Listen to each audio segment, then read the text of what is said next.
The Spartan-II Program, stolen lives and broken children in the depths of space.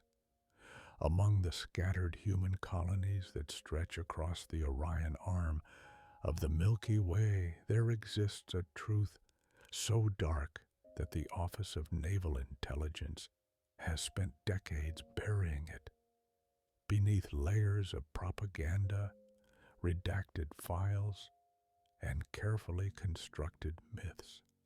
This is the story of the Spartan-II Program, a tale of brilliant minds making terrible choices, of children stolen from their beds, of lives sacrificed on the altar of human survival.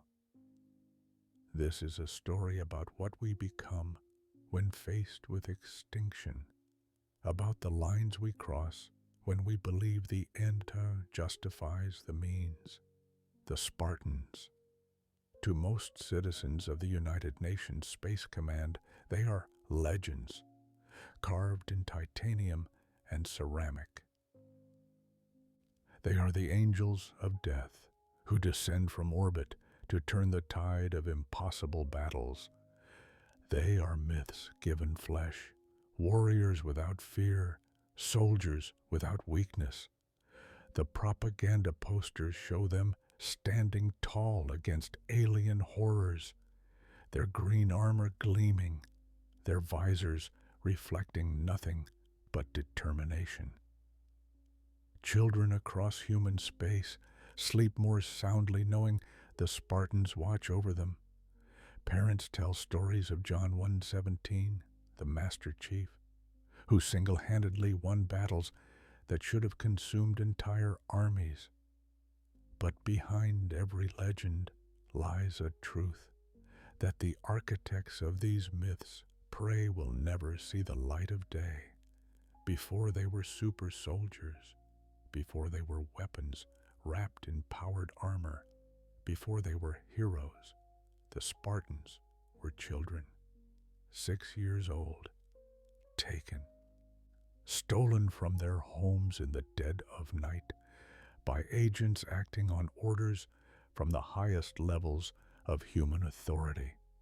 Their families never knew what truly happened, never learned that their sons and daughters didn't simply die of tragic genetic disorders, but were spirited away to become something more and something less than human. This is that story, the complete history of the Spartan-II Program, from its conception in the mind of a brilliant scientist who believed she could save humanity, to its implementation by an intelligence agency willing to commit any atrocity if it meant victory, to the brutal training and horrific augmentations that transformed 75 children into 33 functional super soldiers. We will explore the origins of the program, the careful selection of candidates, the midnight abductions, the years of merciless training on Reach, the surgical horrors of Augmentation Day, and the ethical nightmare that haunts every decision made in the name of this program. We will speak of Dr. Catherine Halsey, the architect of humanity's salvation and the woman who committed crimes that haunt her to this very day. We will witness the dedication of Chief Petty Officer Franklin Mendez, the drill instructor who turned children into warriors while teaching them the difference between killing and murder. We will see the 75 selected children in their innocence before the Spartan program consumed their identities and remade them as living weapons. And we will confront the terrible mathematics that justified it all. The calculation that 33 successful super soldiers were worth 42 dead or broken children, that those 33 would save billions, that the sacrifice of a few dozen families' happiness was acceptable payment for the continuation of the human species. The Covenant War would validate these calculations in the most brutal way possible. The Spartans would prove themselves worth every ethical compromise, every moral transgression, every nightmare that haunted their creators. They would save humanity from extinction, but that validation came at a cost that can never be repaid, a debt written in the blood and tears of children who never had a choice. This is the complete story of the Spartan-II program. Every verified detail, every documented moment, every terrible decision. From the Carver findings that predicted humanity's collapse to the first kidnapping on a quiet colony world, to the final funeral for those who died in the augmentation chambers, to the deployment of the survivors into a war that would consume everything they knew. Welcome to the truth behind the legend. Welcome to the story of stolen lives and broken children who became humanity's last hope. Chapter 1. Seeds of Desperation. The Path to Project Spartan-II, the Carver findings, and the coming storm. The story of the Spartan-II program begins not with Dr. Catherine Halsey, not with the Office of Naval Intelligence, but with a relatively obscure analysis conducted in the late 25th century by Dr. Elias Carver. His study, which would come to be known simply as the Carver findings, represented one of the most accurate and simultaneously most ignored predictions in the history of human space colonization. By the early 2500s, humanity had spread across hundreds of star systems. The invention of slip space travel had turned the galaxy from an impossibility into a frontier, and humans had done what they always do when presented with new territory. They had claimed it, settled it, and inevitably begun fighting over it. The colonies fell into two broad categories: the inner colonies, those worlds closest to Earth and most tightly controlled by the United Earth Government, and the outer colonies, the frontier worlds where settlers had fled to escape the bureaucratic oversight and heavy taxation of the UEG. Dr. Carver's analysis focused on the growing tensions between these two groups. Using political modeling, economic projections, and social trend analysis, he painted a picture of inevitable catastrophe. The outer colonies, Carver argued, were developing their own distinct identities and economic systems. They resented the authority of the UEG, which they saw as a distant and oppressive force that taxed their labor while providing minimal protection or services. The inner colonies, meanwhile, depended economically on the resources and agricultural products flowing in from the outer colonies. The UEG found itself in the unenviable position of trying to maintain authority over territories it couldn't effectively govern, populations it couldn't truly monitor, and star systems so distant that military response times could be measured in weeks or months. Carver's conclusion was stark and unambiguous. Without drastic intervention, these tensions would escalate into open warfare between the inner and outer colonies within a generation.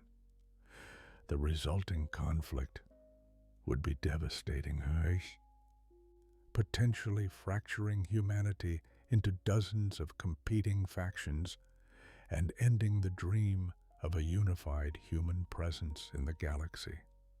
The economic disruption alone could set human civilization back centuries. The military cost, measured in lives, ships, and destroyed infrastructure, would be incalculable. The Carver findings were presented to the United Nations Space Command and the Office of Naval Intelligence around 2510. Their reception was mixed. Some officials dismissed Carver's projections as alarmist. Others recognized the validity of his analysis, but felt powerless to address the underlying causes. After all, how could the UEG suddenly become more responsive to colonies that were months away in slipspace? How could they reduce taxes when the military buildup required to maintain order demanded ever-increasing expenditures?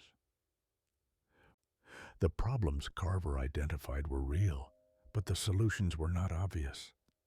The document was filed away, classified and largely forgotten by most officials, but not by everyone. The Office of Naval Intelligence, particularly Section 3, the agency's Black Operations Division, kept returning to the Carver findings. They recognized that Carver had identified a genuine existential threat to human unity. And if conventional political and economic solutions were insufficient, perhaps unconventional solutions were required. The insurrection ignites. As if to validate every word of Carver's analysis, the 25 for 20s saw the emergence of exactly the kind of unrest he had predicted. Colonial rebellion had been simmering for decades, but in 2524, it boiled over into something far more organized and dangerous. Groups like the People's Occupation Government and the Secessionist Union weren't just protesters or terrorists. They were proto-governments, complete with military wings, funding streams, and genuine popular support on numerous outer colony worlds. The insurrection took many forms. Some rebels were ideological separatists who genuinely believed in colonial independence and self-determination. Others were opportunistic warlords who saw chaos as a chance to carve out personal fiefdoms. Still others were motivated by more specific grievances: exploitation by corporations, heavy-handed UNSC military responses, economic policies that benefited Earth at the expense of the colonies. What united them was their willingness to use violence against the UNSC and UEG. Ships were hijacked, supply convoys were ambushed, military outposts were attacked, and crucially, the insurrectionists began winning. Not every battle, not even most battles, but enough to demonstrate that they were a legitimate military threat rather than merely criminals or terrorists. The UNSC found itself fighting a multi-front guerrilla war across dozens of star systems. Traditional military doctrine, designed for conventional warfare between uniformed armies, proved largely ineffective against insurgent tactics. The colonial military administration, responsible for maintaining order in the outer colonies, became increasingly heavy-handed in its responses, which only fueled more resentment. and drove more colonists into the arms of the rebel movements. By 2525, the insurrection had killed tens of thousands, destabilized entire sectors, and showed no signs of slowing. The Office of Naval Intelligence began circulating internal projections that echoed the Carver findings. If current trends continued, humanity would indeed fracture into civil war within a decade. The UNSC would be forced to choose between losing control of the outer colonies entirely or conducting military campaigns so massive and destructive that they would leave the colonies devastated and resentful for generations. ONI needed a different approach. They needed a surgical instrument, a precision tool that could eliminate insurrectionist leadership, destroy key rebel facilities, and turn the tide without requiring the massive conventional military deployments that were bleeding the UNSC dry. They needed a small force of soldiers so skilled, so well trained, and so effective that a handful could accomplish what entire regiments could not. They needed what would eventually become the Spartans. The Orion Project. Lessons in Failure. The Spartan-II Program was not humanity's first attempt to create enhanced soldiers. That distinction belongs to Project Orion, which was initiated in the early 22nd century and reactivated with greater resources in 2321. The Orion Project represented the UNSC's first serious attempt to use biological augmentation to create superior soldiers. Orion recruited adult volunteers from the military, typically special operations personnel who had already demonstrated exceptional skills. These volunteers were subjected to a series of biochemical and surgical augmentations designed to enhance muscle density, lung capacity, vision, hearing, and balance. The procedures were painful, risky, and often produced limited results. The project had mixed outcomes. The Orion operatives, sometimes called Spartan-II, though this designation was applied retroactively, were indeed superior to baseline humans. They were stronger, faster, and more resilient. Several Orion soldiers distinguished themselves in combat, proving that the concept of enhanced super soldiers had merit. One such soldier was Avery Jr. Johnson, who would later become Sergeant Major Johnson and survive to fight in the Human Covenant War, demonstrating the potential longevity that augmentation could provide. However, the Orion Project was ultimately deemed a failure for several critical reasons. First, the washout rate was extremely high. Many volunteers rejected the augmentations or experienced complications that left them worse off than before. Second, the enhancements themselves were limited. Orion operatives were improved soldiers, but not dramatically so. They could accomplish missions that regular soldiers found difficult, but they weren't the decisive force multipliers that ONI needed. Third, the program was expensive, requiring specialized medical facilities and months of recovery time for each operative. Perhaps most importantly, Orion revealed a key limitation of adult augmentation. The human body, once fully developed, has limited plasticity. Surgical and biochemical modifications can only accomplish so much when working with mature tissues and established neural pathways. The augmentations needed to be more invasive to produce significant results, but increasing the invasiveness increased the risk of rejection or complications.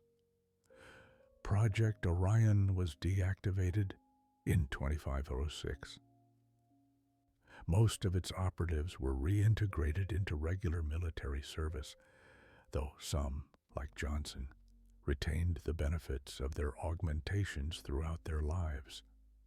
The project's data and research were archived, classified, and filed away. But the archive wouldn't remain sealed forever. As the insurrection intensified and ONI grew increasingly desperate for solutions, they began reviewing old projects. The Orion data caught the attention of Section 3 analysts, who recognized that while the program had failed in its original form, it had proven the concept. Enhanced soldiers could be created, and those soldiers were more effective than their baseline counterparts. The question became, how could the Orion approach be refined and improved? What would it take to create not merely enhanced soldiers but truly superior ones? What would be required to produce warriors so far beyond normal human limitations that 100 could turn the tide of an entire planetary campaign? The answer, when it came, would require setting aside decades of ethical restrictions and moral boundaries. It would require someone brilliant enough to solve the scientific challenges and driven enough to ignore the moral implications. It would require Dr. Catherine Halsey. Catherine Halsey, the architect of damnation, Dr. Catherine. Elizabeth Halsey was born on March 19, 2492, on the colony world of Endymion. From early childhood, she demonstrated an intellect that bordered on the superhuman. She attended the prestigious Endymion Gifted Academy and, even among that elite cohort, stood out for her capacity to absorb, synthesize, and apply knowledge across multiple disciplines. By her early 20s, Halsey had completed multiple advanced degrees in genetics, neuroscience, cybernetics, and several other fields. At age 23, in 2515, she was recruited by the Office of Naval Intelligence as a scientific advisor. This was an extraordinary achievement. ONI typically recruited senior researchers with decades of experience, not recent graduates, no matter how brilliant. But Halsey's potential was undeniable, and ONI had learned to recognize and cultivate exceptional talent wherever they found it. Halsey quickly proved her value. She possessed not only remarkable intelligence, but also a particular gift for seeing connections between disparate fields of study. Where other researchers specialized narrowly, Halsey could integrate insights from genetics, artificial intelligence, materials science, and military doctrine into coherent strategic visions.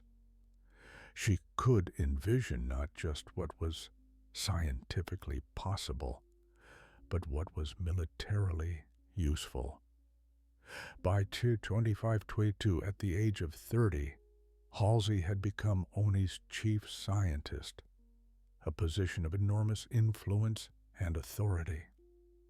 She had access to the classified research archives, unlimited funding for approved projects, and the ear of ONI's senior leadership. She also had access to the Orion project data and a growing conviction that she could succeed where it had failed.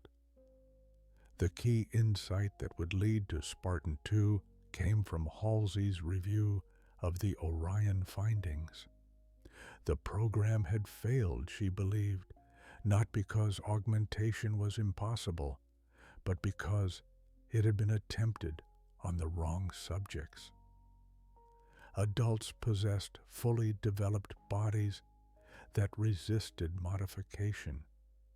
Their bones had stopped growing, their neural pathways had solidified, their musculature had matured. Trying to enhance an adult was like trying to reshape a fired clay pot, possible but difficult and likely to cause cracking. Children, however, were still developing. Their bones were still growing, their brains still forming new neural connections, their bodies still responding to growth hormones. Augmentation procedures applied to children at the onset of puberty could work with the body's natural development rather than fighting against it. The procedures could guide and accelerate natural growth processes rather than attempting to reshape what was already complete. This was the scientific breakthrough that would make Spartan-II possible. But it came with an obvious ethical problem. You cannot obtain informed consent from a 6-year-old child. You cannot ask children to volunteer for a program that will consume their childhood, subject them to years of brutal training, and culminate in surgical procedures that carry a significant risk of death or permanent disability.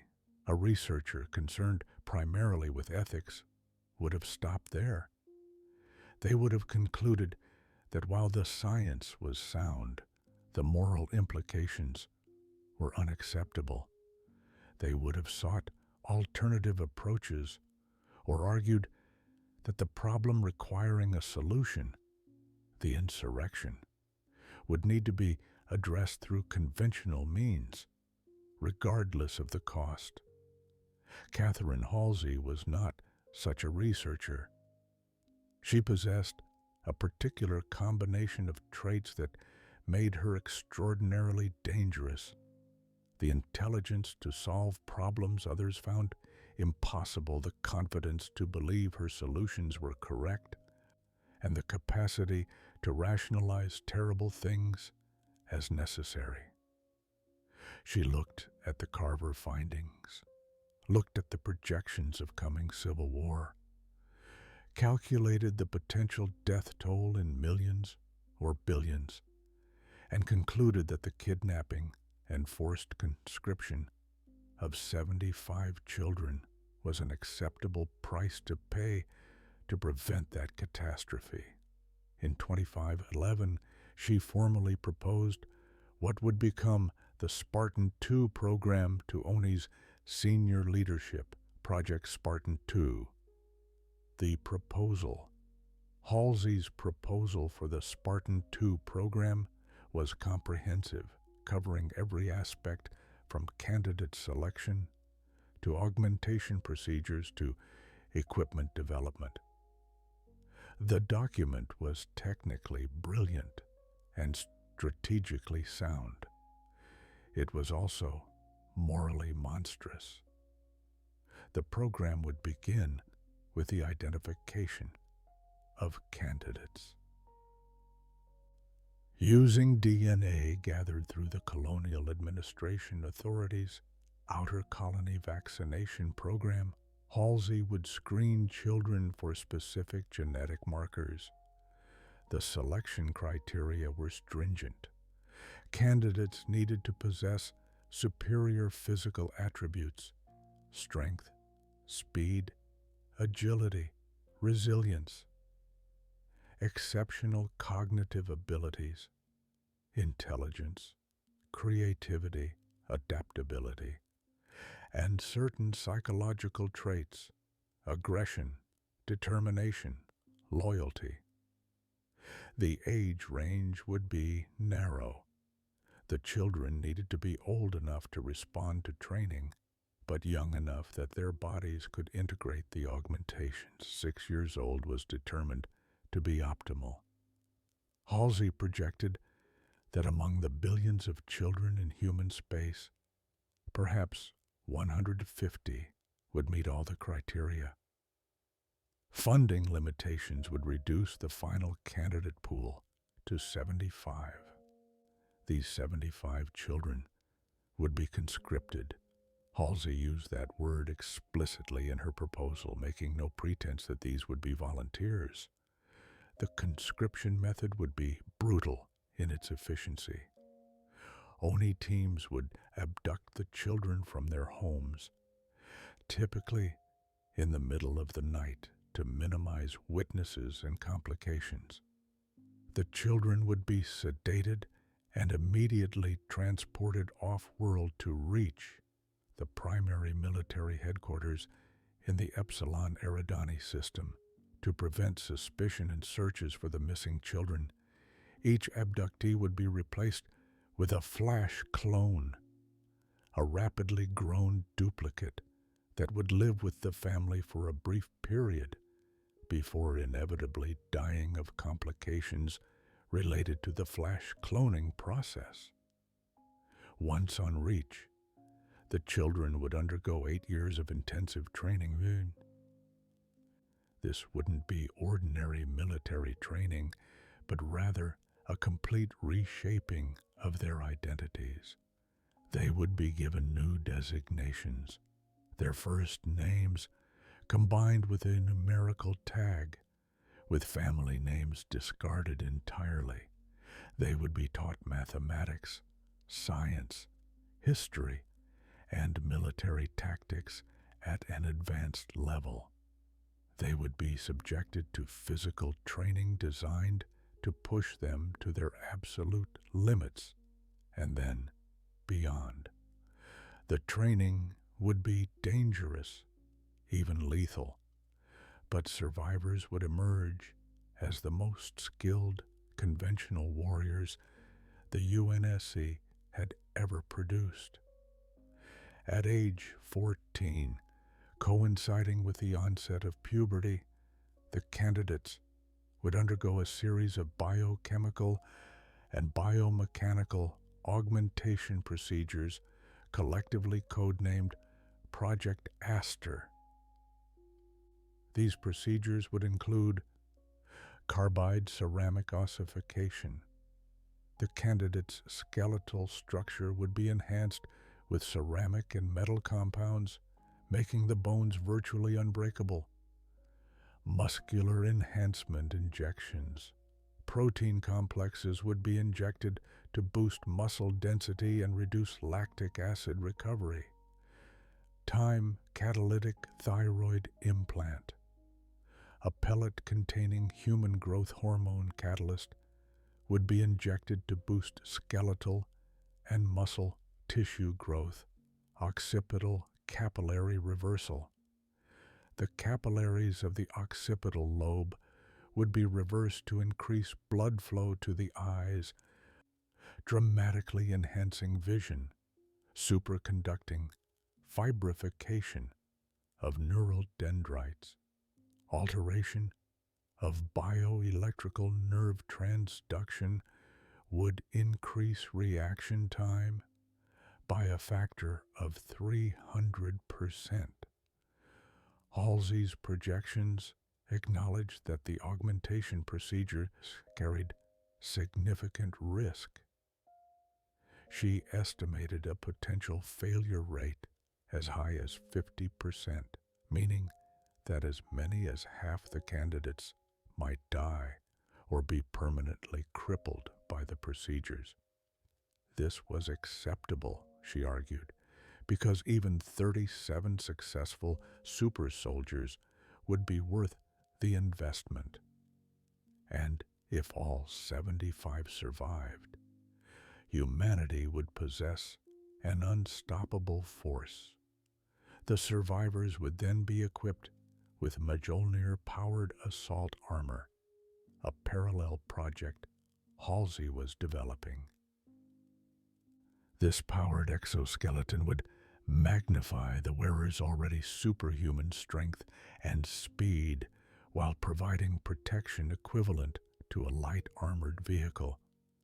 A Spartan in Mjolnir armor would be able to defeat dozens of conventional soldiers, destroy light vehicles with their bare hands, and survive direct hits from weapons that would obliterate normal troops.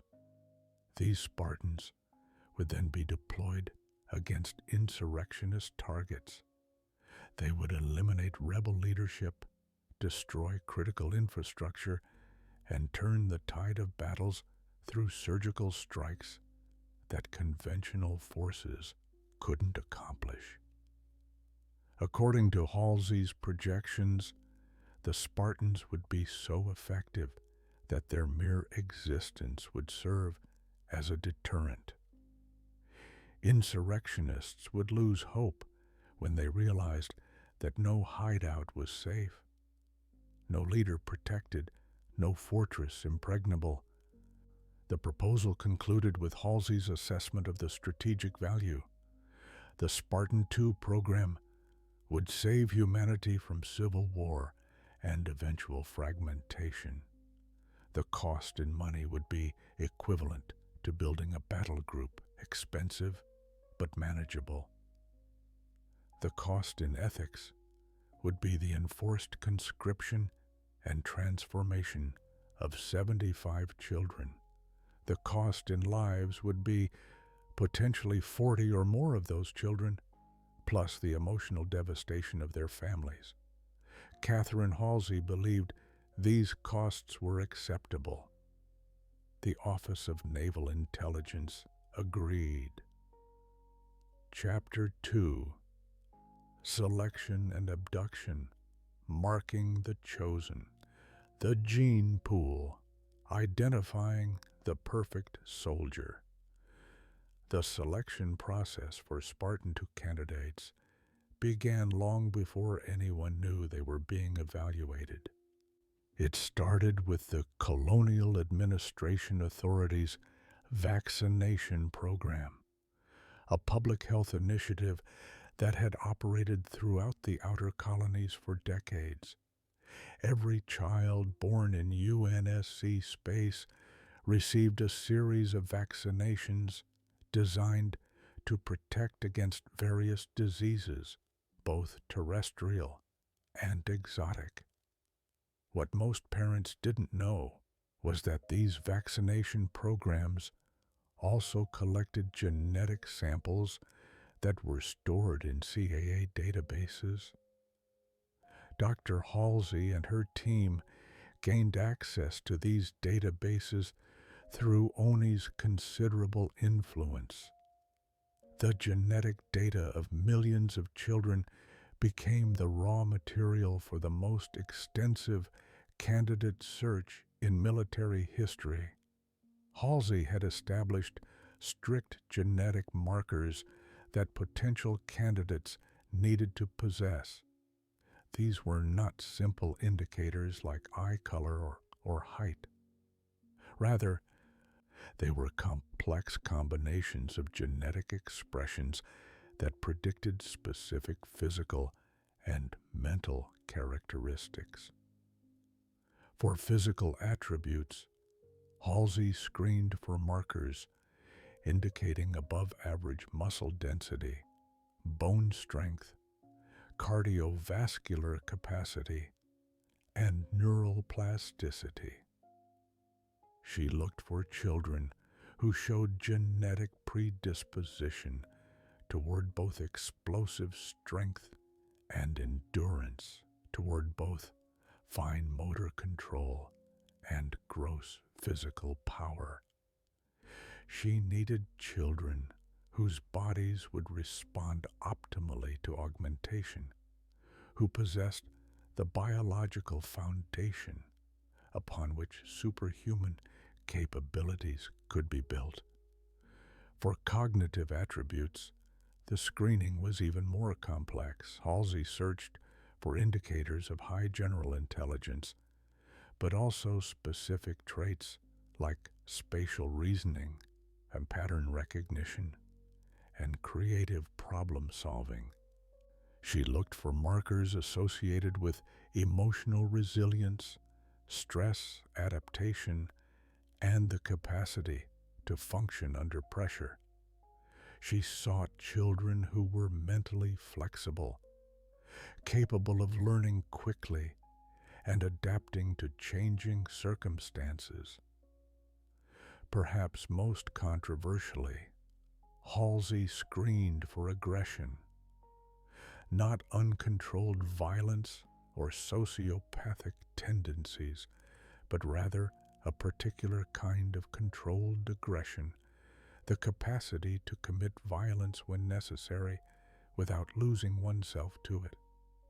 She needed children who could become warriors without becoming monsters.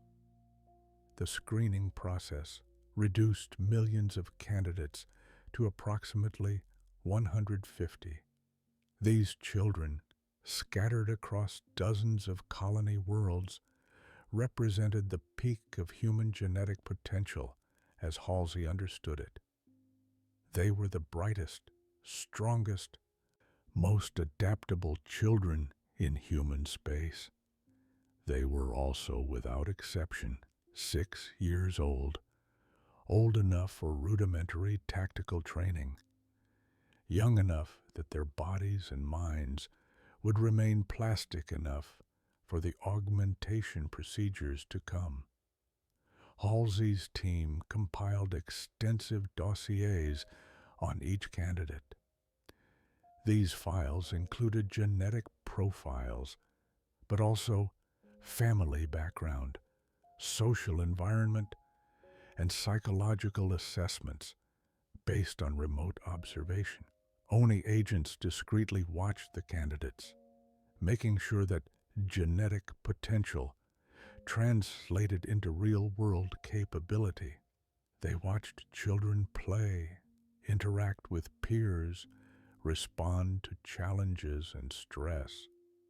They evaluated whether these 6-year-olds showed the kinds of behaviors that predicted success as soldiers, leadership, resilience, tactical thinking in games, protectiveness of friends.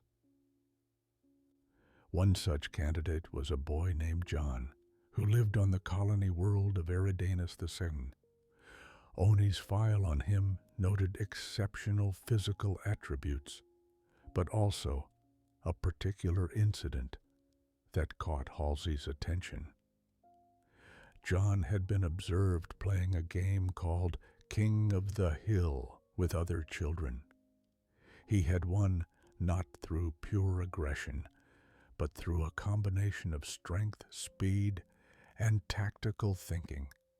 He had waited for others to tire themselves out, then made his move.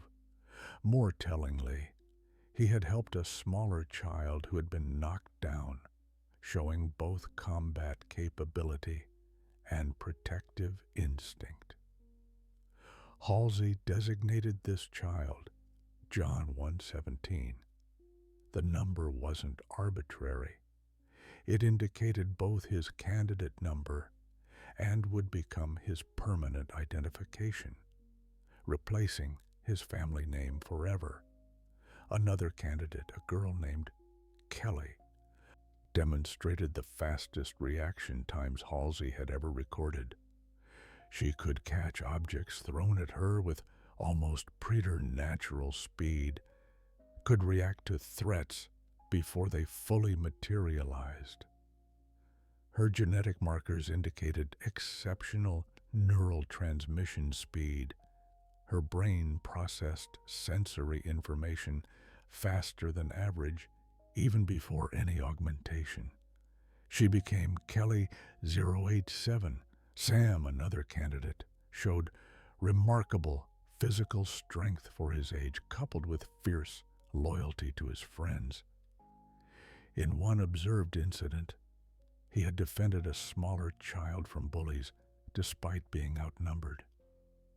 He became Samuel 0034, destined to become one of the first Spartans deployed in combat and the first to die. These stories played out 75 times across the outer colonies. Children living ordinary lives, attending schools, playing games, entirely unaware that they had been marked by forces they couldn't comprehend. Their names were on a list. Their futures had been decided. All that remained was the execution of their abduction, funding fights, and final numbers. The original Spartan-II proposal had requested funding for 300 candidates. Halsey had argued that this number would provide sufficient redundancy to account for training attrition and augmentation casualties while still producing a sizable force of successful Spartans. ONI's budget analysts looked at the projected costs, the training facilities, the medical equipment, the augmentation supplies, the Mjolnir armor, the support infrastructure, and blanched. The figure was astronomical. Training 300 candidates through an 8-year program while providing them with high-level education, advanced military instruction, and specialized equipment would cost as much as building and maintaining a fleet carrier battle group.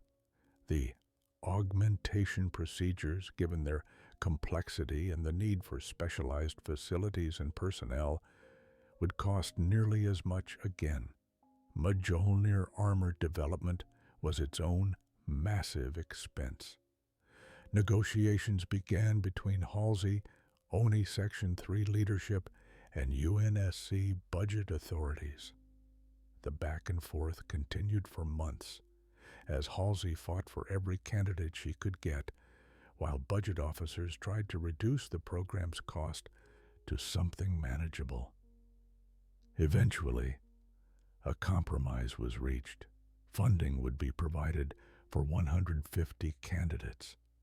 This number still represented an enormous investment, but it was politically sellable to the UNSC brass, who would ultimately have to approve the program.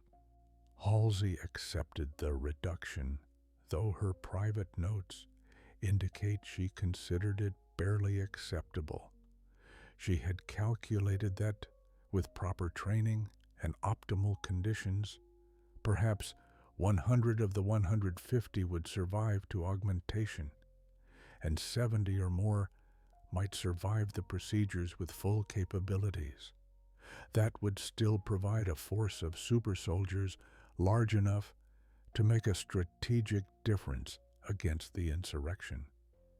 The reality proved even harsher than Halsey's initial projections.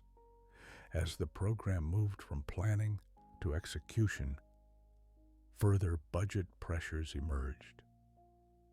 Other ONI Black projects competed for the same funding pools.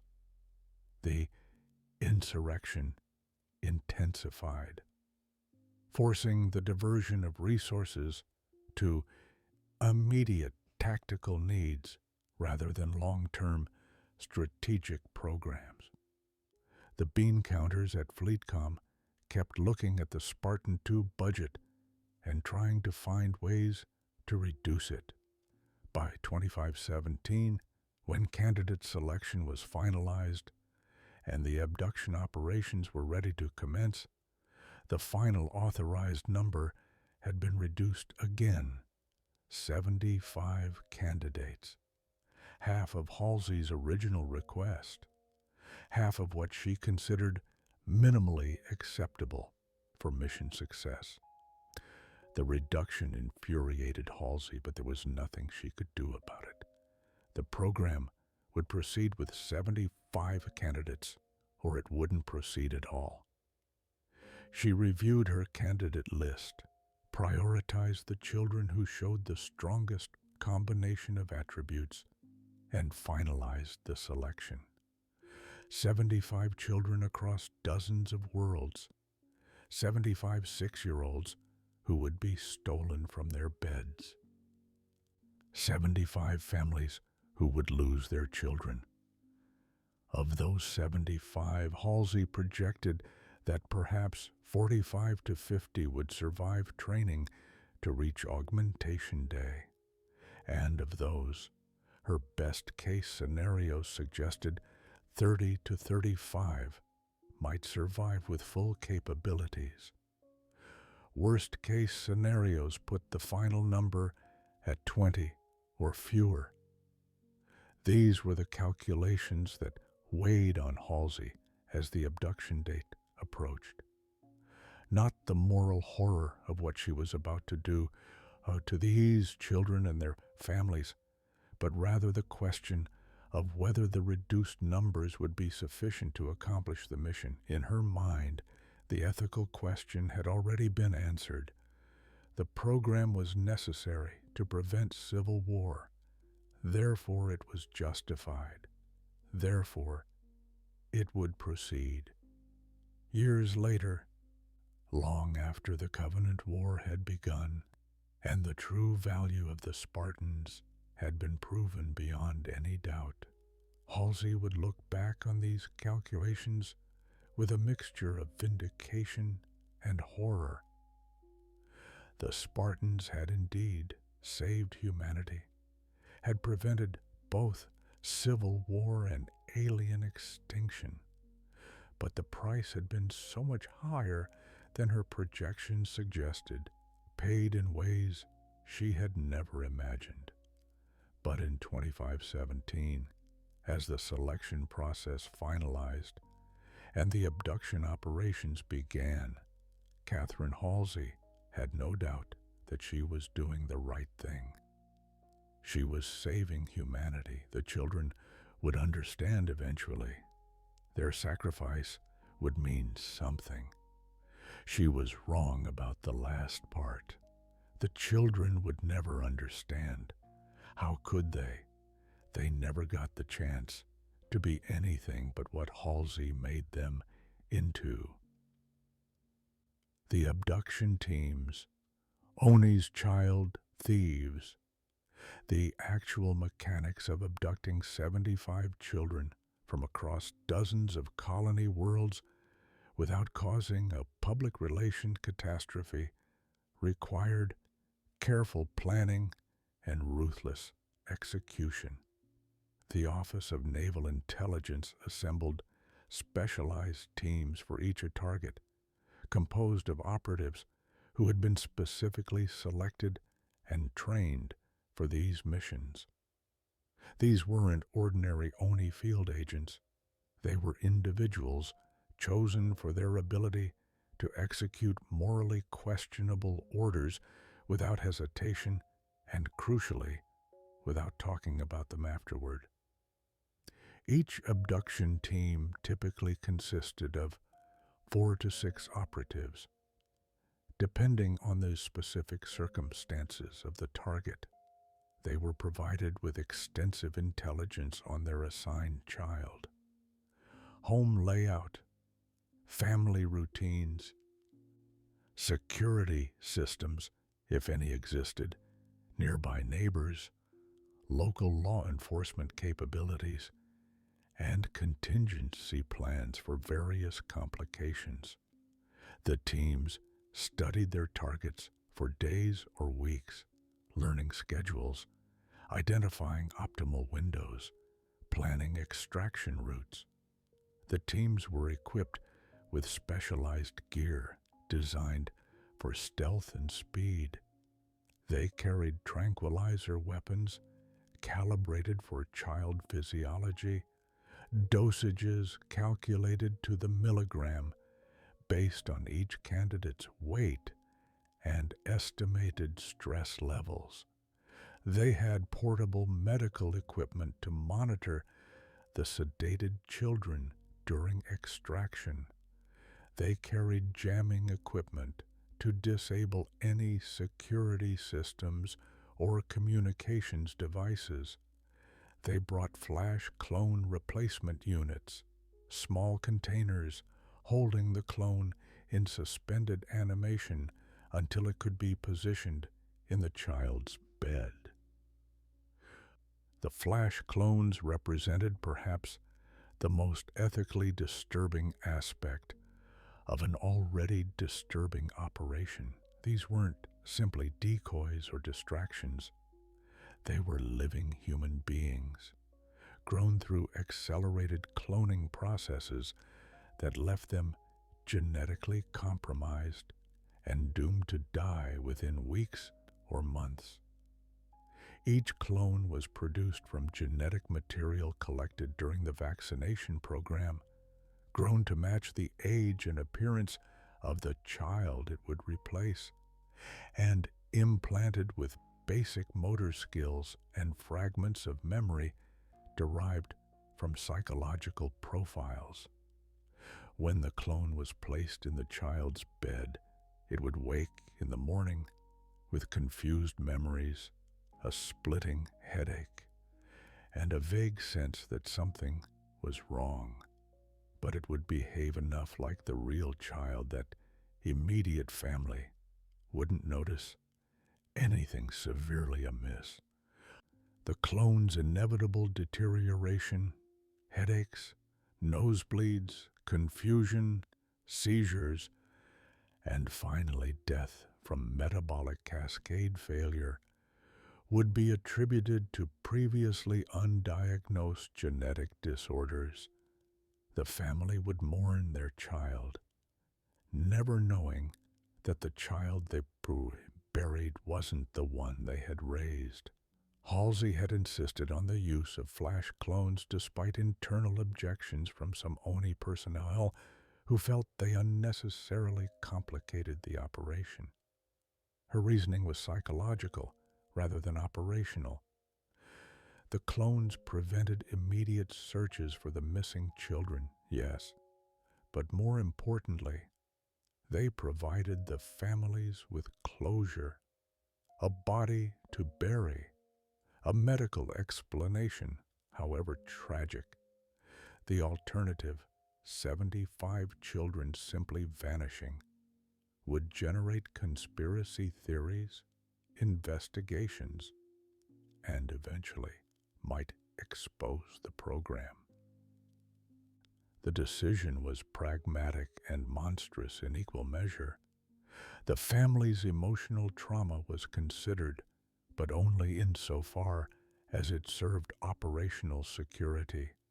Their actual welfare, their grief, their horror at watching their children sicken and die. These were externalities, acceptable collateral damage in service of the mission. The night operations begin. The abduction operations commenced in August 25, 17, and continued through September 23rd. They were staggered to prevent pattern recognition and to allow ONI to adjust procedures based on lessons learned from early operations. The first targets were carefully selected, children living in relatively isolated locations with minimal security, chosen to give the abduction teams practice before tackling more complicated scenarios. The operations followed similar patterns across all targets.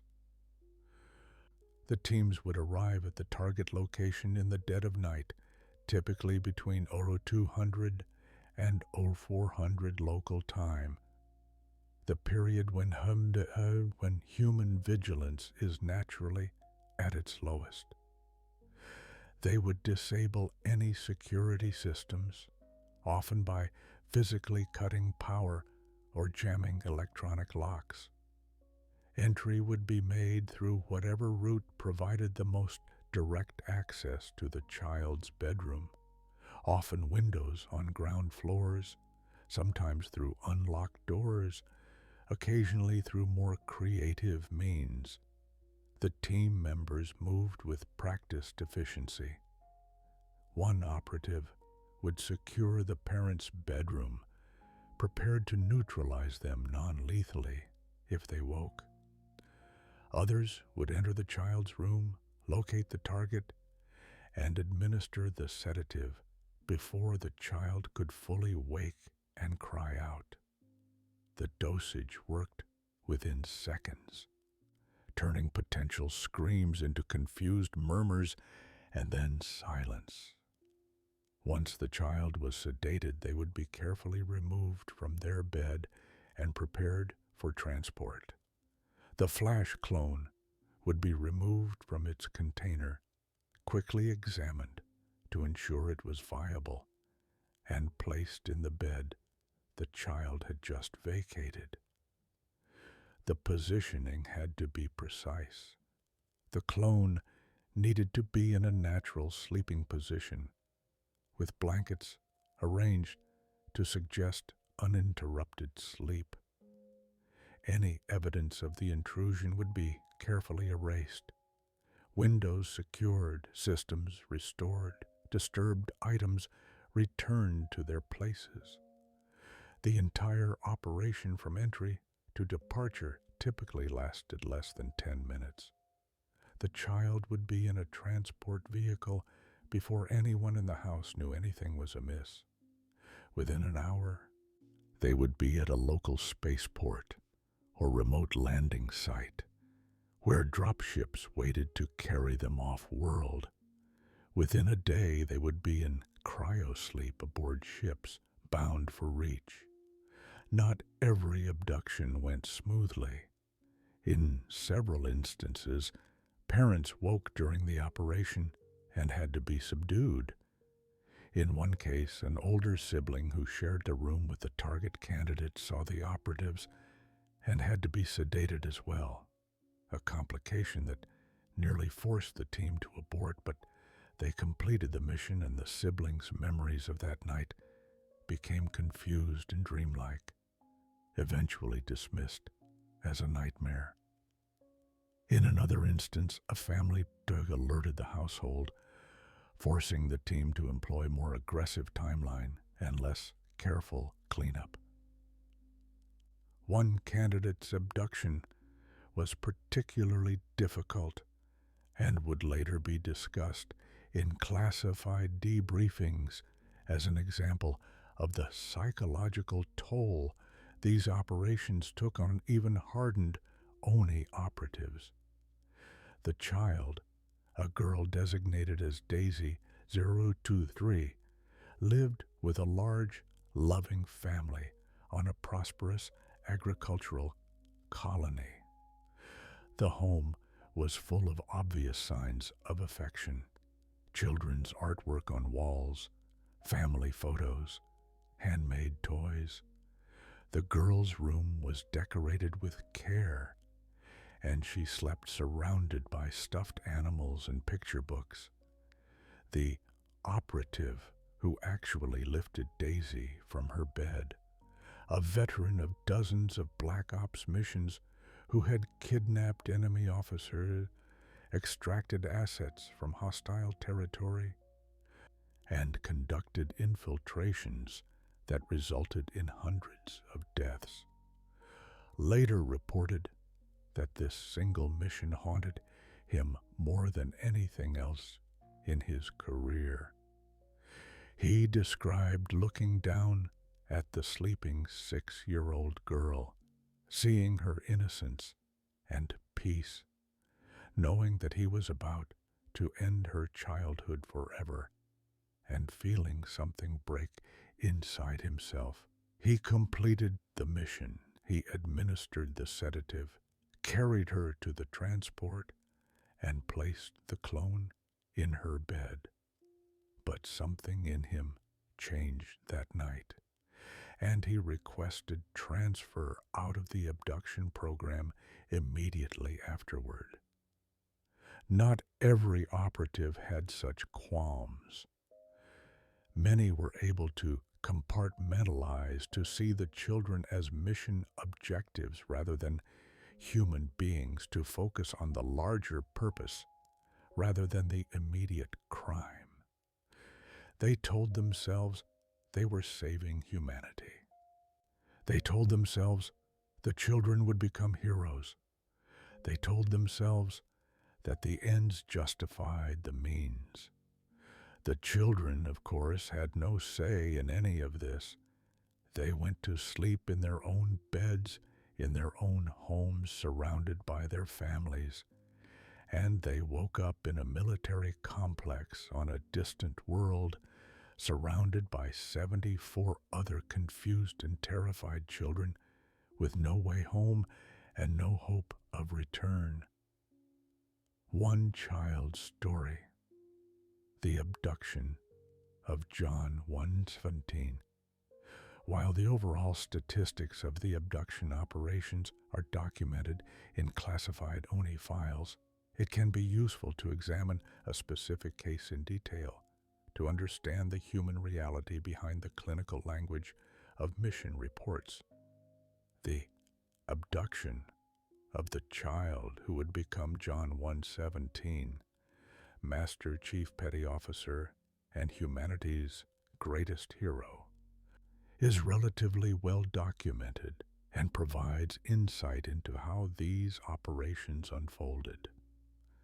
John lived on Eridanus II, a prosperous outer colony world known for its agricultural production and growing industrial sector.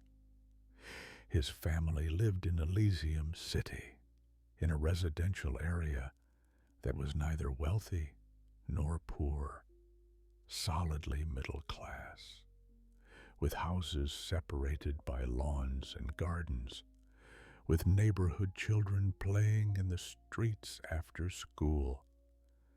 John's parents were both employed, hard-working, and by all accounts loving and attentive to their children.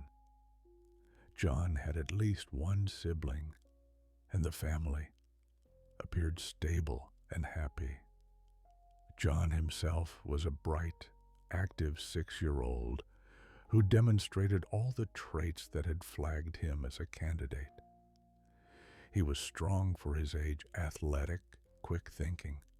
He showed leadership in games with other children, protecting younger kids from bullies and organizing teams for various activities. He was curious, asking endless questions about how things worked. He was also, in the way of bright 6-year-olds, occasionally mischievous, testing boundaries, pushing limits, learning through trial and error where the lines were drawn. Halsey personally reviewed John's file multiple times. She saw in him the potential for exactly the kind of leader the Spartan program would need. Someone who could think tactically, inspire loyalty, and make hard decisions without hesitation. She designated him 117 and marked his file as high priority for successful recruitment. This child was special, even among the selected few. The abduction team assigned to John's case conducted surveillance for 2 weeks. They mapped the family's routines. When parents went to bed, when they woke, when they left for work.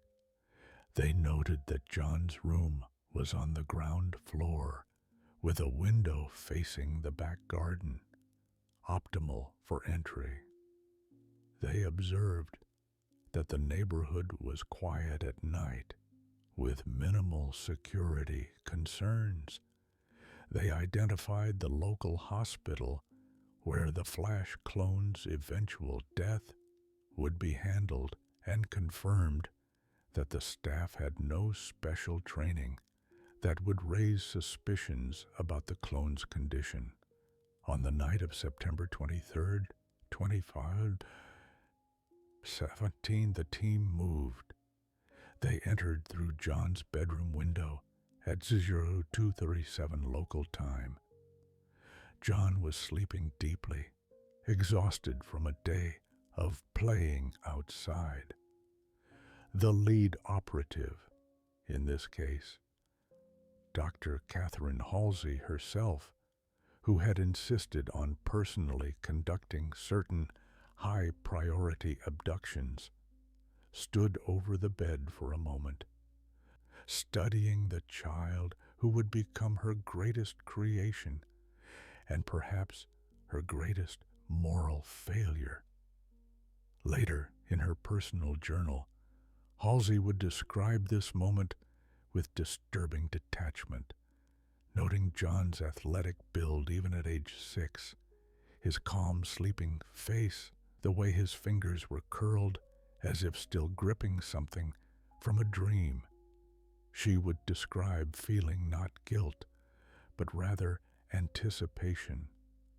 This child would change everything, would become the linchpin of humanity's defense. She was looking at the person who would one day save the human race. She administered the sedative herself. John stirred slightly, murmured something incomprehensible, and subsided back into unconsciousness as the fast-acting tranquilizer took effect. He was lifted from his bed, quickly wrapped in a thermal blanket to maintain body temperature during transport, and carried to the waiting vehicle. The flash clone was positioned carefully in his place, arranged to look natural, indistinguishable in the darkness from the real child. The team departed at 041, less than 5 minutes after entry. By 0300, John was at a secured O&E landing site outside the city. By 400, he was in cryo-sleep aboard a Prowler-class stealth ship bound for Reach. He would wake briefly during the transit, confused and frightened, before being sedated again. When he finally woke fully, it would be on Reach, far from home, surrounded by strangers and other abducted children, with no way back to the family he would barely remember. Within a few years, John's parents woke at their usual time the next morning. They checked on their son and found him still asleep, or so they thought. The flash clone had been designed to sleep longer than the original child, giving the abduction team maximum time to clear the area. When the clone finally woke and came to breakfast, the parents noticed nothing immediately wrong. The clone ate normally, spoke normally, behaved like their son. It was only over the following days and weeks that the deterioration became apparent. The clone developed headaches. It became confused, forgetting conversations or mixing up events. It had nosebleeds that seemed to come from nowhere. Medical tests revealed nothing definitive, just vague indicators of neurological stress and cellular degradation that the doctors couldn't explain. 6 weeks after John's abduction, the flash clone died. The cause of death was listed as previously undiagnosed seizure disorder with sudden catastrophic brainstem failure. The family was devastated but not suspicious. This sort of tragic loss, while rare, did happen. They buried the clone, believing they were burying their son. They grieved, never knowing that the real John was alive, already months into training that would transform him from a child into something else entirely. Decades later, John 117 would have almost no memory of that night, or of the family he had been taken from. The training, his augmentations would reshape his mind along with his body, suppressing or erasing childhood memories that were deemed unnecessary for his function as a weapon. He would become the Master Chief, the hero of humanity, the legend who would save the species from extinction. But he would never be John from Elysium City again. That child died the night he was stolen from his bed, even if his body lived on.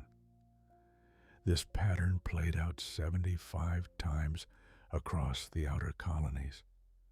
75 children stolen, 75 flash clones placed, 75 families destroyed, even if they didn't know it yet. By September 23, 2017, all candidates had been successfully abducted and were either already en reach or in transit to the planet.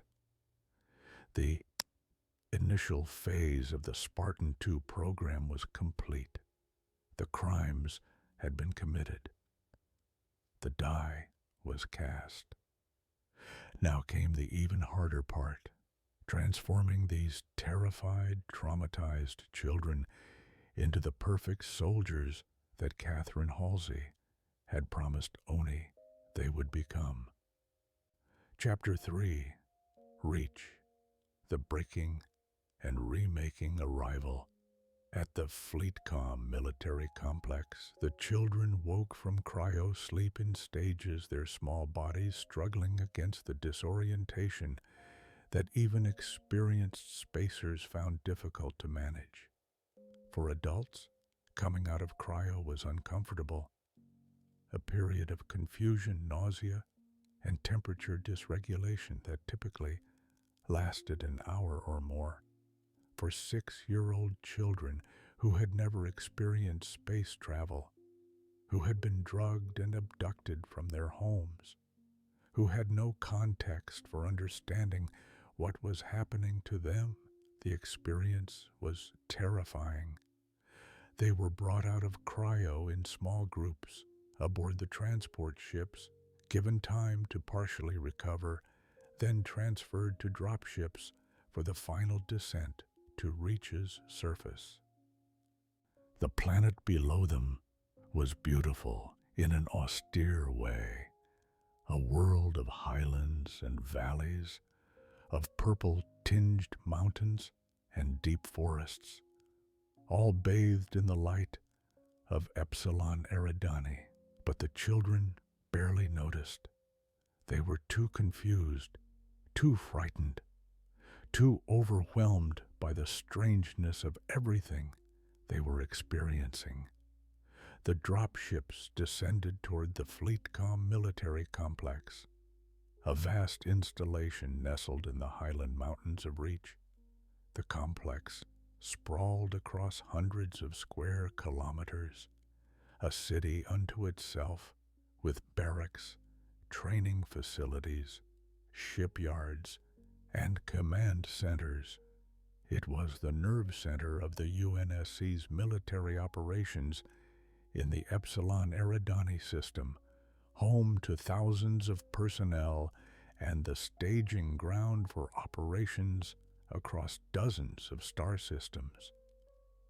Hidden within this immense complex was a dedicated compound that had been prepared specifically for the SPARTAN-II program. This facility was isolated from the main complex by security checkpoints and restricted access corridors. It included barracks designed to house 75 children, classrooms equipped with advanced educational technology, training grounds that could simulate a vast array of combat environments, and medical facilities capable of handling everything from routine injuries to complex surgical procedures. The children were brought to this compound in the late evening of September 23rd, 2517, still wearing the clothes they had been abducted in, pajamas, in most cases, though a few had been taken while wearing day clothes. They were herded into a large briefing chamber, a semicircular amphitheater with stadium seating that could accommodate several hundred personnel. The 75 children looked impossibly small in that space, clustered together in the front rows, many crying, all confused and frightened. They had been given no explanation. The ONI operatives who had transported them from the ships to the compound had maintained strict silence, refusing to answer questions or respond to pleas.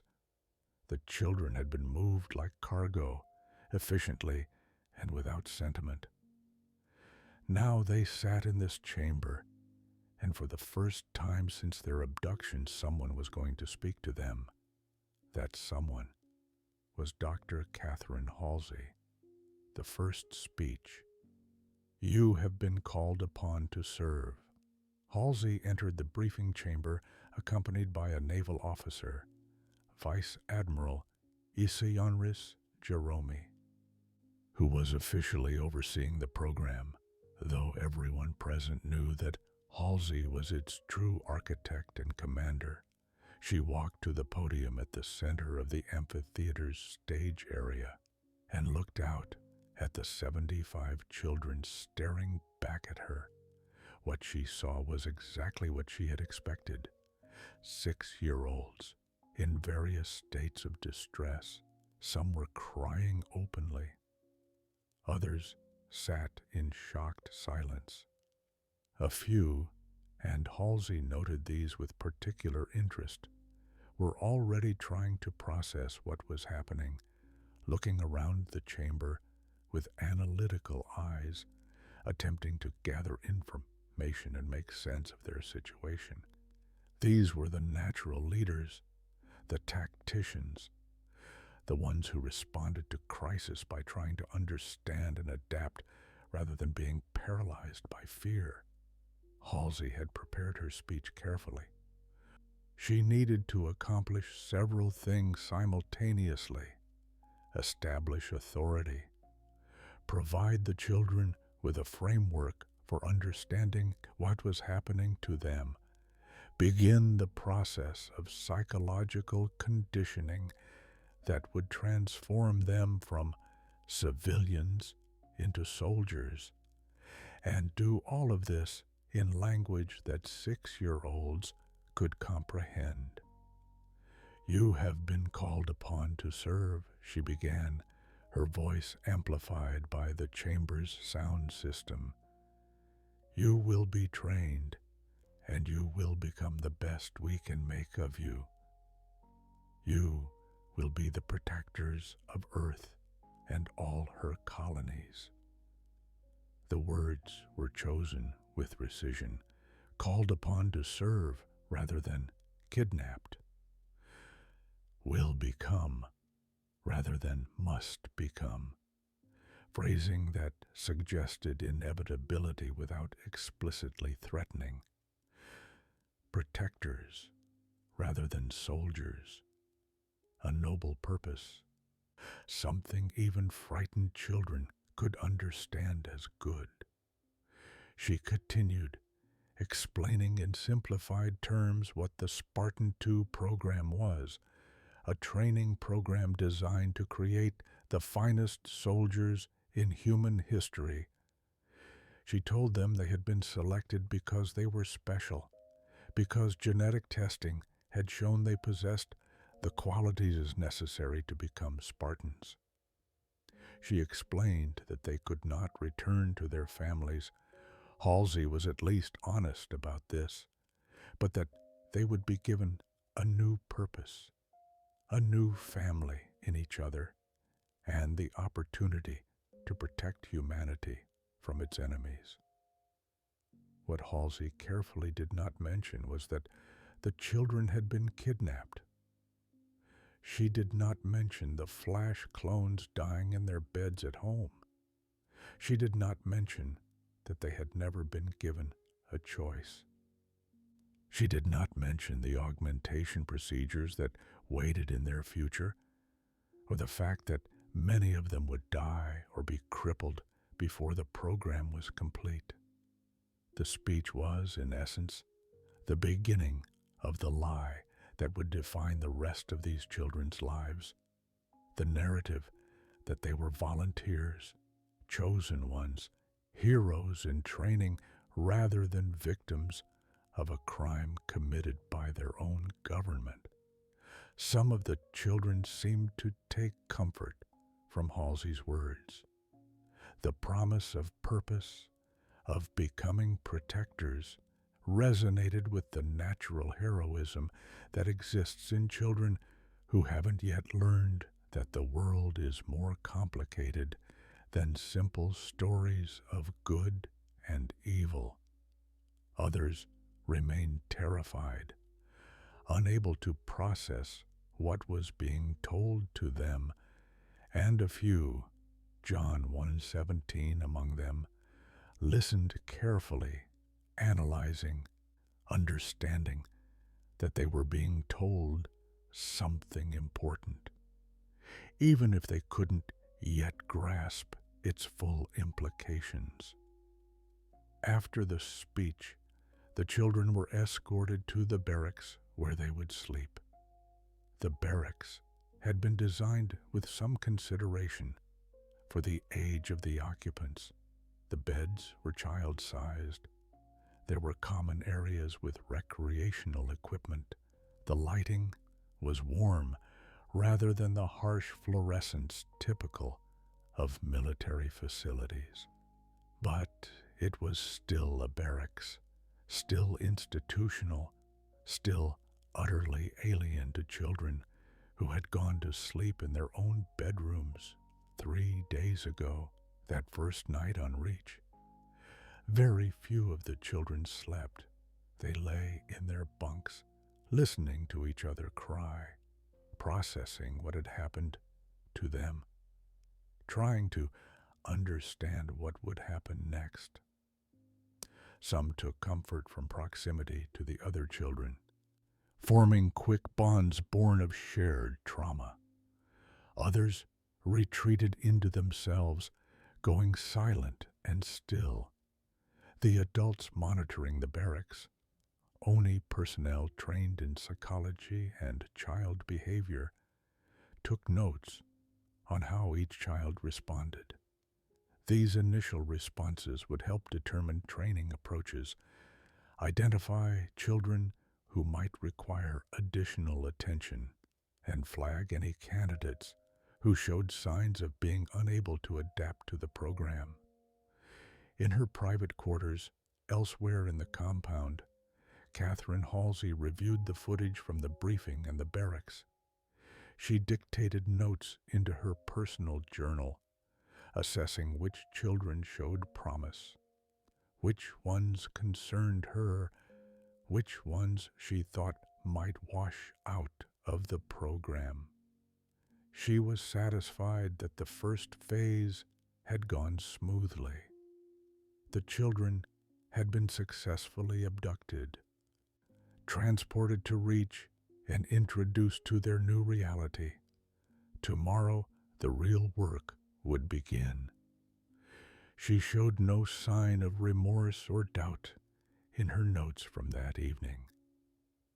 The children were resources now, raw material to be refined into something useful. Their trauma was a necessary step in that refinement process. Everything was proceeding according to plan. Enter Chief Petty Officer Mendez, the architect of warriors. If Catherine Halsey was the scientific architect of the SPARTAN-II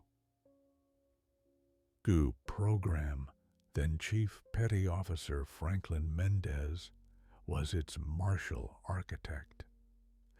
Mendez was a career military man, a veteran, of numerous campaigns against insurrectionist forces and one of the most respected training instructors in naval special warfare. He had trained special forces operators, drop shock troops, and ship security team.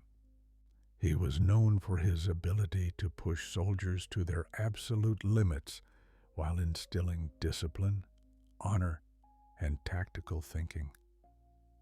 Oni had recruited Mendez specifically for the Spartan-II program, though they had been somewhat vague about the details initially.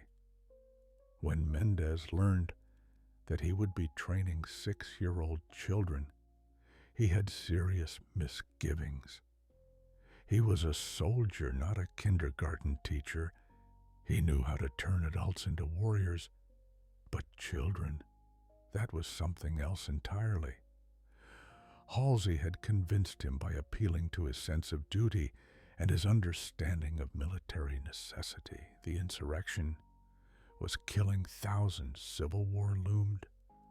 These children were humanity's best hope for a surgical solution that could prevent millions of deaths. The training would be hard, harder than anything Mendez had ever supervised, but it was necessary. And if anyone could successfully transform children into soldiers, it was Mendez. Mendez had accepted the assignment, but he brought his own philosophy to it. Yes, he would train these children to be warriors. Yes, he would push them harder than children had ever been pushed. But he would also teach them honor, discipline, and the difference between a soldier and a murderer. He would forge them into weapons, but weapons with moral compasses, with loyalty to each other and to the ideals they were supposedly protecting.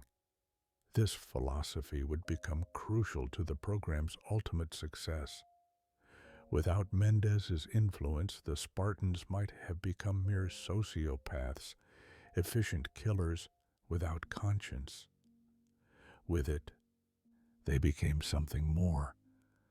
Warriors who understood duty, who protected the weak, who valued honor even in the midst of brutal warfare. Mendez met the children for the first time at 05:30 hours on September 24th, 2015, less than 12 hours after their arrival on Reach.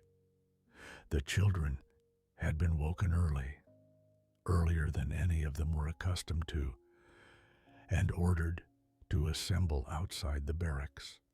They stood in confused clusters, still wearing the clothes they had been abducted in, shivering in the cool morning air of the Highland Mountains.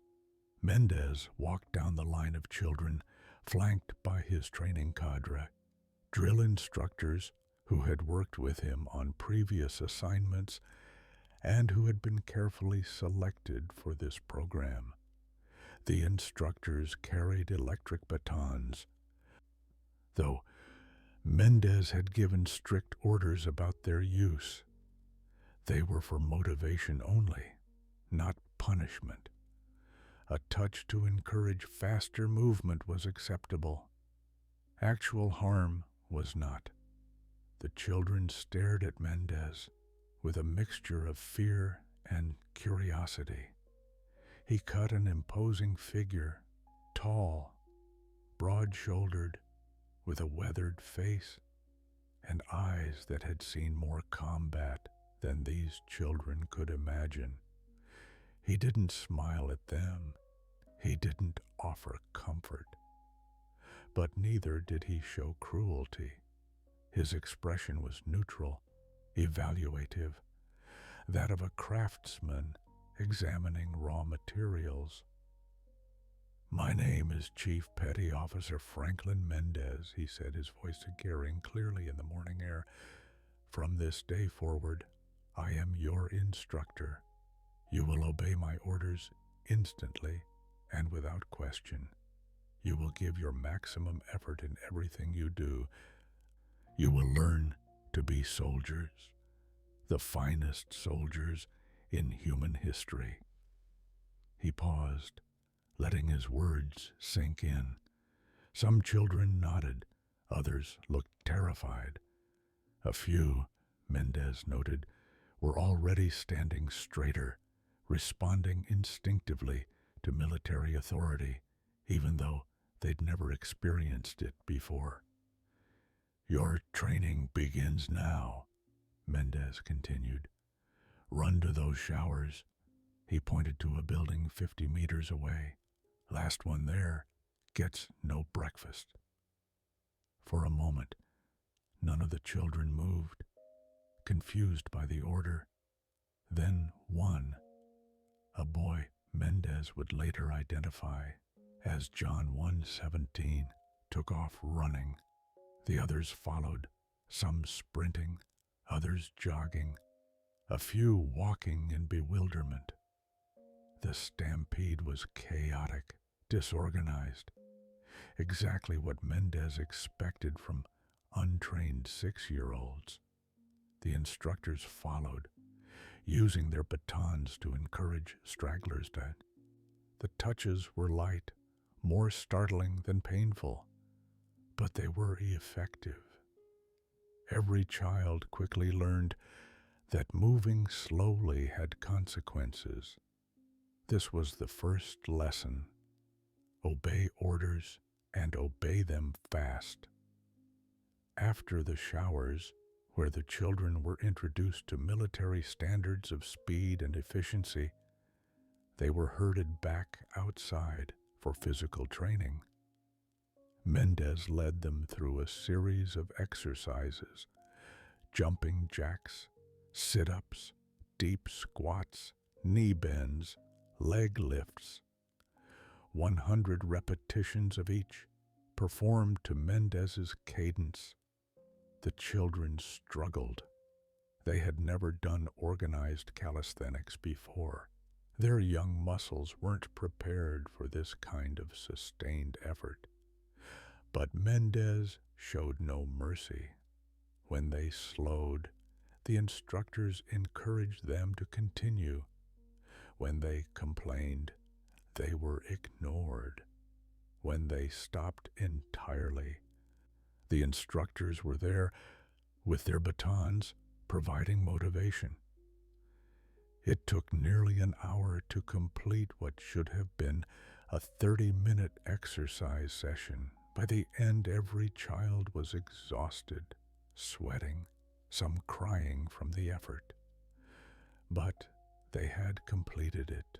They had done 100 of each exercise, even if the form had been terrible and the pace agonizingly slow. "Good," Mendez said simply when they finished. It was the first positive feedback any of them had received since arriving on Reach, and several children visibly brightened at the single word of approval. This was Mendez's other teaching tool. Rare praise, carefully deployed, worth more than any amount of punishment. After calisthenics came a run. Just 1 mile. But it felt like a marathon to 6-year-old legs that had never run in formation before. They jogged to the Reach Naval Academy, where they would spend the morning in classroom instruction. Some of the children were so exhausted they could barely walk by the time they arrived. But they made it. They had survived their first morning of Spartan training. It would not get easier. If anything, it would only get harder as the days turned into weeks, the weeks into months, and the months into years. But on that first morning, as they collapsed onto chairs in the classroom, these 75 children had taken their first real step toward becoming Spartans. They didn't know it yet, but they had just begun a journey that would consume the rest of their childhoods and transform them into something that had never existed before in human history.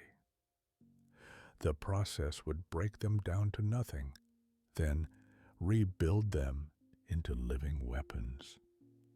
Many wouldn't survive it, but those who did would change the course of human history. Deja, the AI teacher and the beginning of education. While Chief Mendez was responsible for the physical and tactical training of the Spartan candidates, their academic education was placed in the hands of a dumb AI named Deja. The designation dumb was something of a misnomer. Deja was highly sophisticated, capable of complex reasoning and adaptive teaching methodologies. However, she was not a smart AI like those that would later be developed. She had no true consciousness, no capacity for growth beyond her programming, and a theoretically unlimited operational lifespan. Deja had been specifically programmed by Dr. Halsey to serve as the primary educator for the Spartan-II candidates. Her matrix included the complete knowledge base of human history, mathematics, sciences, literature, philosophy, and military theory. She could adapt her teaching methods to each student's learning style, could present information through multiple sensory modalities, and could track each candidate's progress with perfect accuracy. She appeared to the children as a hologram, a woman in ancient Greek clothing, her form composed of golden light, her features kind but authoritative. Halsey had chosen this appearance deliberately. The classical Greek aesthetic connected to the Spartan theme of the program, while the warm coloring and feminine appearance were calculated to make the AI less threatening to young children who were already traumatized by their abduction. The children met Deja for the first time in the classroom facility attached to the Reach Naval Academy. This building had been converted for the Spartan-II program's use, with classrooms sized and furnished appropriately for children, but equipped with advanced holographic displays, computer terminals, and other educational technology far beyond what any of them had experienced in their colony schools. Deja's first lesson was carefully calculated to establish several important frameworks. She began by showing the children a historical recording, grainy footage recovered from ancient Earth archives depicting the Battle of Thermopylae in 480 BCE. The children watched as 300 Spartan warriors from ancient Greece held off a massive Persian army at a narrow mountain pass, fighting to the death to buy time for their people to prepare for war. The footage was violent, more violent than most 6-year-olds would normally be exposed to. But Deja's narration contextualized it, focusing on themes of duty, sacrifice, and tactical brilliance, rather than glorifying the bloodshed. She explained how the 300 Spartans, through superior training and tactical positioning, had killed thousands of enemies before finally being overwhelmed. She described how their sacrifice had inspired all of Greece and helped turn the tide of the war. "You are named after these warriors," Deja told the children. You have been chosen to follow in their footsteps. Like them, you will be trained from childhood to become the finest soldiers your civilization can produce. Like them, you will stand between your people and their enemies. Like them, you will be remembered for millennia. The message was clear.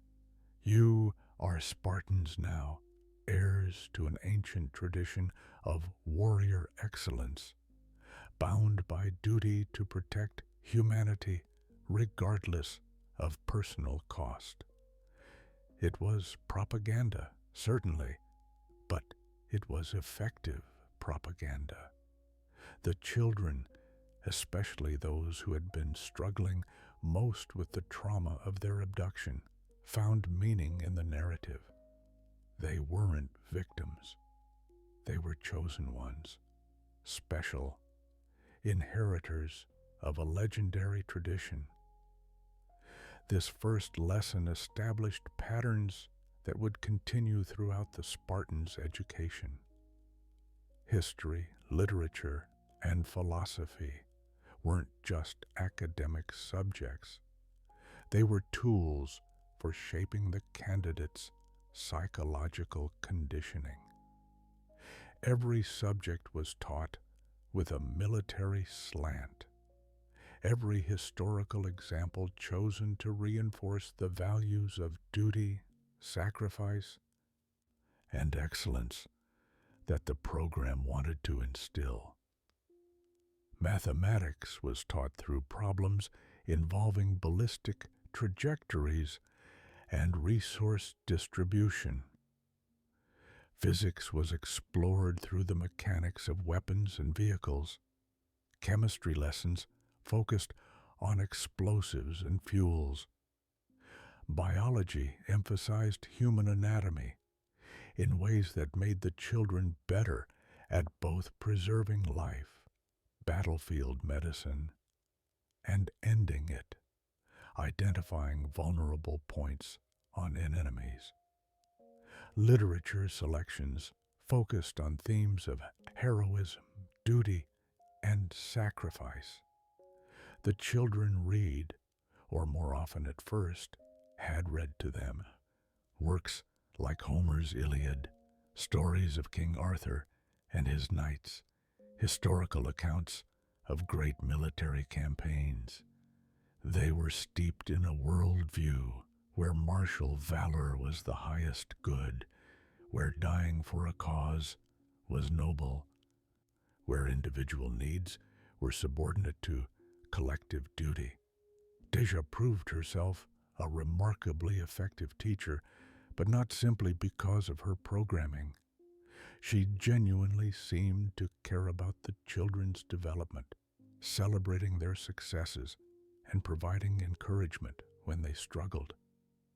Whether this apparent care was genuine emotional capacity or merely sophisticated mimicry of caring behaviors was a philosophical question that even Halsey couldn't definitively answer. What mattered was that the children responded to it. Deja became one of the few sources of positive reinforcement in their harsh new lives. The AI also served another crucial function. She made learning feel less like indoctrination and more like education. Unlike Mendez, who was explicitly molding them into warriors, Deja presented herself as a teacher, helping them discover knowledge. The fact that this knowledge was carefully curated to support the program's goals was hidden beneath layers of apparent academic neutrality. Within weeks, the children were learning at a pace that would have been impossible in conventional education. Their young minds, already selected for high intelligence, absorbed information rapidly when presented through Deja's adaptive teaching methods. By the end of their first year on Reach, these 6- and 7-year-olds were working through material normally reserved for students twice their age, mathematics, history, literature, science. They consumed it all, and every lesson reinforced the same core message. You are Spartans. You are special. You are humanity's defenders, and nothing matters more than the mission. The first trials, the playground and the wilderness, while classroom education filled their mornings and early afternoons, the latter part of each day was dedicated to physical training and tactical exercises. Mendez believed that soldiers learned best through doing, through facing challenges that tested not just their physical capabilities, but their problem-solving abilities, adaptability, and teamwork.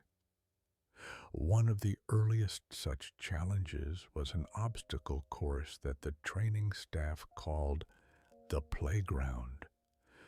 Though it bore little resemblance to anything children would normally associate with that name, the playground was a complex maze of platforms, ropes, bars, and climbing walls suspended 30 feet in the air. At the top was a bell. The objective was simple: ring the bell.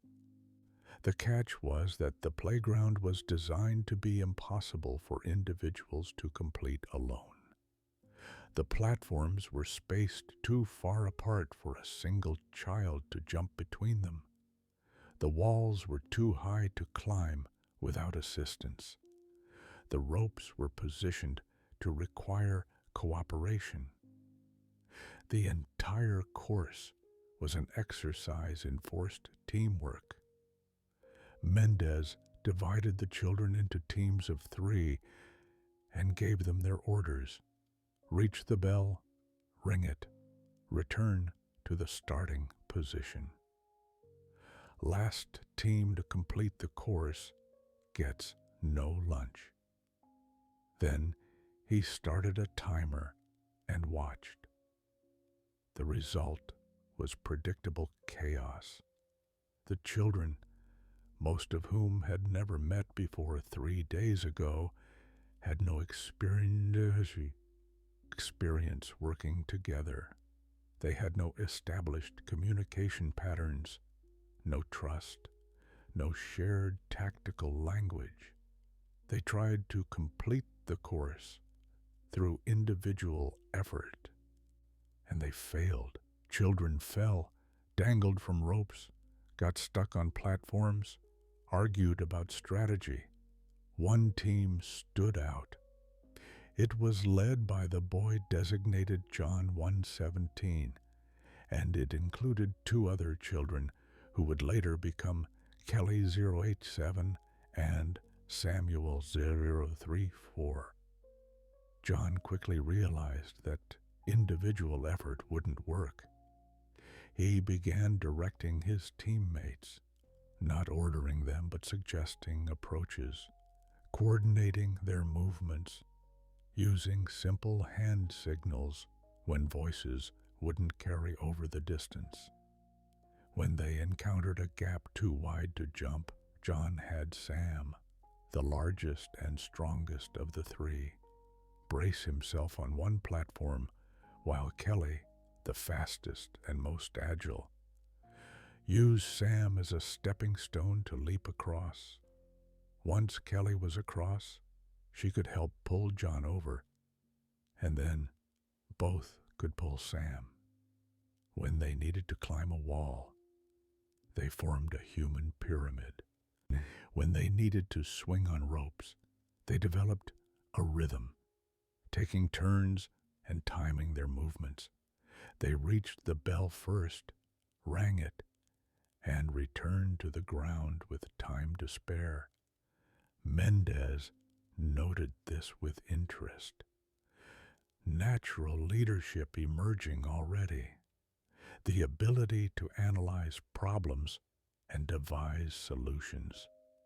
Tactical thinking from a 6-year-old. John 1:17 was already demonstrating exactly the qualities that would, decades later, make him the Master Chief. The other teams eventually completed the course using similar cooperative strategies, though many took far longer than John's team. The last team to finish, 3 children who had spent most of the exercise arguing with each other about whose plan to follow, went without lunch as promised. It was a harsh lesson, but an effective one. In this program, failure had consequences. Individual glory meant nothing if the team failed. This pattern of team-based challenges would continue throughout the early training. Mendez was deliberately breaking down the children's individualistic thinking and replacing it with team-oriented tactical cognition. He wanted them to instinctively think in terms of we rather than I, to value team success over personal achievement, to understand that Spartans worked together or they didn't work at all. Another early challenge came several months into training and has since become legendary within the Spartan-II program's oral history. Mendez took the children to the Military Wilderness Training Preserve, a vast tract of highland forest that the UNSC used for survival training and field exercises. Each child was given a piece of paper, a fragment of a map that had been torn into 75 pieces. Individually, the map fragments were useless. Together, they formed a complete map of the region. The children were dropped off at different locations throughout the preserve, alone, with only their map fragment, a compass, and basic survival gear. They were told that a dropship would pick them up at a marked extraction point in 2 days. The last one to reach the extraction point would be left behind and have to walk back to base, a distance of over 30 miles through rough terrain. The intended lesson was individual self-reliance and navigation skills. What actually happened demonstrated something Mendez hadn't expected and would later cite as one of the earliest indicators of the program's potential success. Rather than competing against each other, the children collaborated. John 1:17, who had been dropped relatively close to 2 other candidates, made contact with them and suggested they find the others. They reasoned that if they could gather all the map fragments, they could plan an optimal route to the extraction point that would allow everyone to arrive together. It was a brilliant strategic insight from a child barely 7 years old. The mission wasn't to reach the extraction point first. It was to ensure that no one was left behind. By reframing the objective, John had found a way to turn a competition into a cooperation exercise. Over the next day and a half, the children gradually located each other, shared their map fragments, and pieced together the complete map. They elected John as their de facto leader, not through any formal process, but through organic consensus, as the other children recognized his tactical thinking and his concern for the group's well-being. Under his coordination, they planned a route that would take them to the extraction point, while picking up those candidates who had been dropped farthest from the target. When they reached the extraction point, all 75 arrived together. They had carried injured teammates who had twisted ankles or suffered other minor injuries. They had pooled their rations to ensure no one went hungry. They had kept watch through the night so that everyone could sleep safely. Mendez was waiting at the extraction point with the expected dropship, but he wasn't alone. The dropship was guarded by men in civilian clothes carrying live ammunition weapons, role players portraying insurrectionists who had captured the extraction asset. The exercise wasn't over. The children, exhausted and expecting pickup, instead found themselves facing armed adversaries. John quickly assessed the situation. They couldn't overpower armed adults. They were 7-year-olds, no matter how well trained. But they could use tactics. They could use terrain. They could use surprise. Under John's whispered direction, the children executed a coordinated ambush. They lured the guards away from the dropship by creating distractions, staged injuries, cries for help, throwing rocks. When the guards were scattered and looking the wrong direction, the children attacked from multiple angles. They didn't have weapons, but they had numbers, coordination, and the element of surprise. They swarmed the guards, knocking them down through sheer mass and force of numbers. Some guards were knocked unconscious, probably concussed, though none seriously injured. Others were disarmed and held by groups of children who had learned wrestling and grappling techniques in their physical training. Within minutes, the children had secured the dropship and captured or neutralized all the guards. Mendez later wrote in his training report that this exercise had fundamentally changed his assessment of the program's potential. These weren't just children being trained as soldiers. These were natural warriors, strategic thinkers who could analyze situations and execute complex operations under pressure. With proper training and augmentation, they wouldn't just be good soldiers. They would be extraordinary. That night, after the children were returned to base and fed, all of them, Mendez decided that their performance had earned them all a meal, despite the theoretical punishment for being last. Mendez met with Halsey to discuss what he had witnessed. "They're remarkable," he told her. "I've trained special forces operators who couldn't have done what these children did today. The tactical thinking, the coordination, the adaptability. It's like nothing I've seen." Halsey nodded, unsurprised. This is why they were selected. These aren't average children, Chief. They're the peak of human potential, genetically and cognitively. We're just giving them the tools and training to realize that potential. "It's more than that, though," Mendez said. "They care about each other.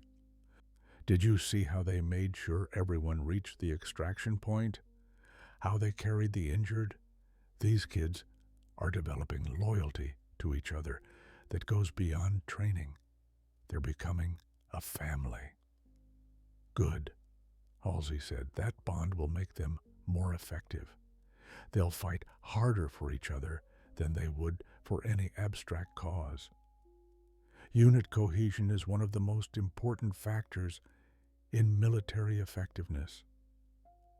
Mendez looked at her, troubled by her clinical assessment of what he saw as something more human and meaningful, but he said nothing. Halsey was right, that the bonds forming between the children would make them better soldiers. He just wondered whether reducing those bonds to military utility missed something important about what was happening to these children. In the barracks that night, the 75 children slept more soundly than they had since arriving on Reach. They had accomplished something together. They had proven themselves, and they had begun to truly believe what Halsey and Mendez kept telling them. They were Spartans, and they were becoming something extraordinary. The first year of training was complete. 7 more years of increasingly brutal conditioning lay ahead, but the foundation had been laid. These children were no longer just victims of kidnapping. They were becoming warriors. Whether that transformation was a miracle or a tragedy depended entirely on perspective. Chapter 4: The Crucible Years, Training from 7 to 14. The evolution of training, years 2 through 8. The wilderness exercise marked a turning point in the Spartan-II program. Mendez and his training staff now understood what they were working with, not merely children with good genetics, but natural tactical thinkers whose potential seemed almost limitless. The training regimen evolved accordingly, becoming progressively more demanding, more complex, and more dangerous with each passing year. By their second year on Reach, the children were no longer recognizable as the traumatized 6-year-olds who had arrived in 25 and 17. They had grown, certainly. Proper nutrition and intensive physical training had made them taller and more muscular than average children their age. But the more significant changes were psychological and tactical. They moved with purpose and discipline. They communicated in tactical shorthand. They analyzed situations instinctively, always looking for advantages, always thinking in terms of objectives and assets. The daily routine had become ritual. Wake at 05:30 hours, regardless of weather or circumstances. Immediate physical training, calisthenics that would leave adults gasping for breath. A 5-mile run with the pace increasing each month. Showers conducted at military speed, in and out in under 3 minutes. Breakfast consumed efficiently, with no wasted movement or time. Then came classroom instruction with Deja, lasting from 0800 to 1200 hours. Mathematics had progressed from basic arithmetic to algebra and geometry. History now included detailed analysis of famous military campaigns: Cannae, Agincourt, Stalingrad, the Battle of Chieti in 2525. Literature focused increasingly on military memoirs and tactical theory. The children were reading Sun Tzu's Art of War, Clausewitz's On War, and classified UNSC after-action reports from campaigns against the insurrectionists. Science education emphasized practical applications. Physics lessons involved calculating ballistic trajectories, understanding explosive force propagation, and analyzing the effects of different gravity environments on movement and combat. Chemistry focused on compounds relevant to warfare, explosives, propellants, chemical weapons, and their countermeasures. Biology taught them about human anatomy with clinical precision, showing them exactly where to strike, to disable, or kill efficiently. And equally important, how to provide emergency medical care to wounded teammates.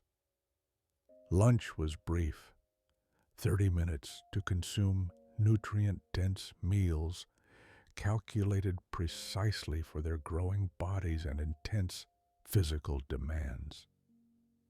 Then came the afternoon training sessions, which varied day by day, but always pushed the children to their absolute limits. Combat training consumed enormous amounts of time.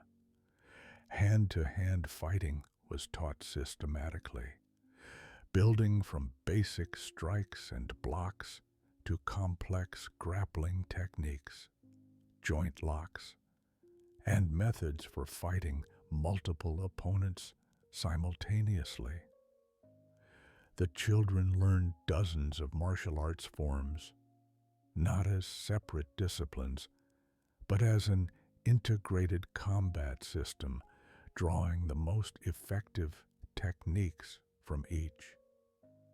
They practiced with weighted training weapons until the movements became instinctive, until they could execute techniques while exhausted, injured, or in complete darkness. Weapons training began with simple firearms, pistols, and rifles, and expanded to include everything from sniper systems to crew-served heavy weapons.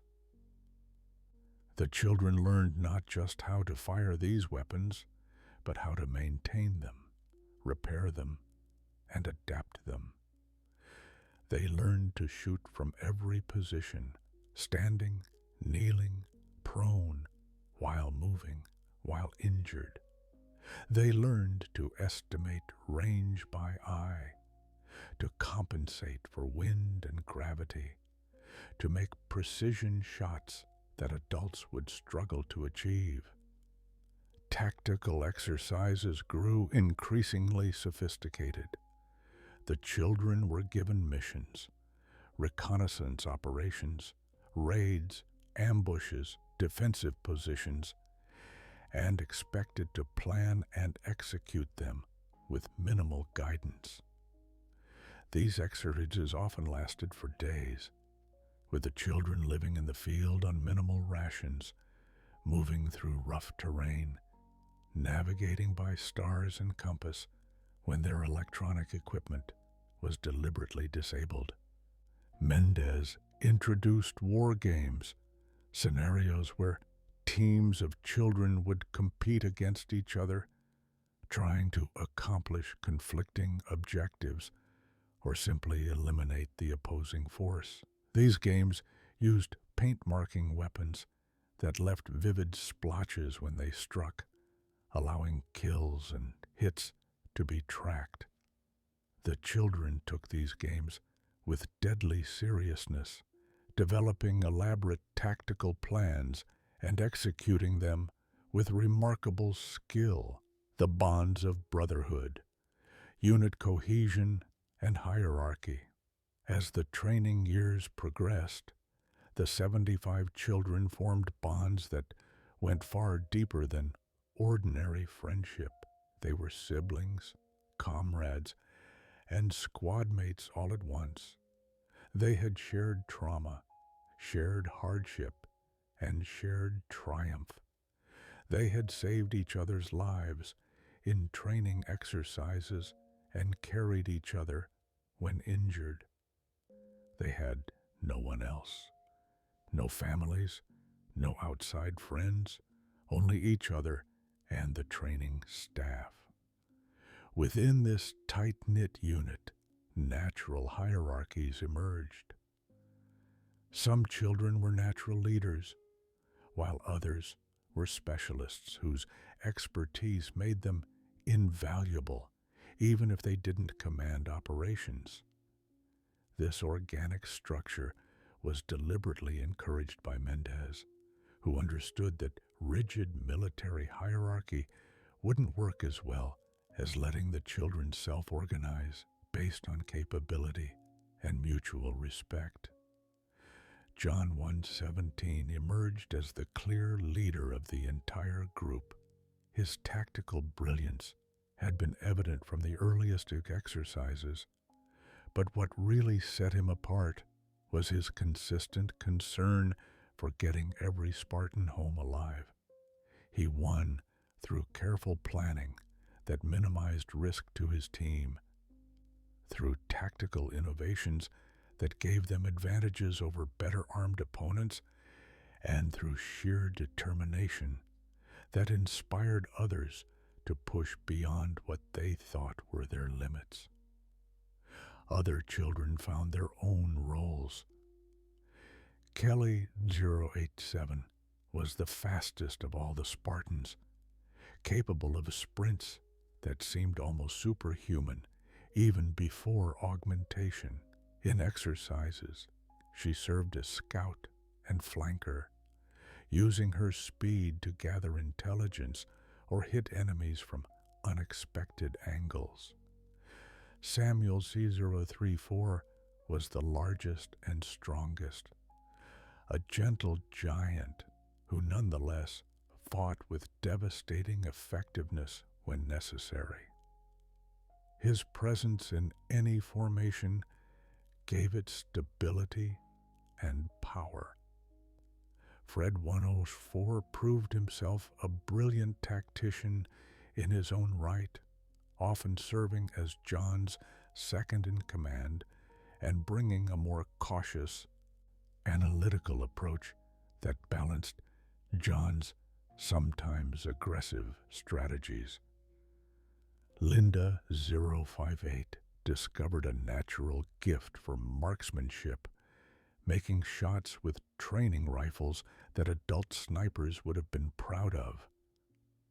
Kurt 051 combined technical expertise with solid tactical judgment, making him invaluable for operations requiring electronic warfare or demolitions.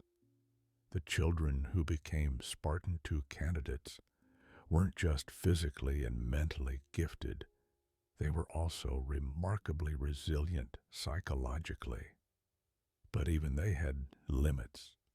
Some candidates washed out during the training years, unable to handle the constant stress, the isolation from normal childhood, or the gradually increasing violence of their education.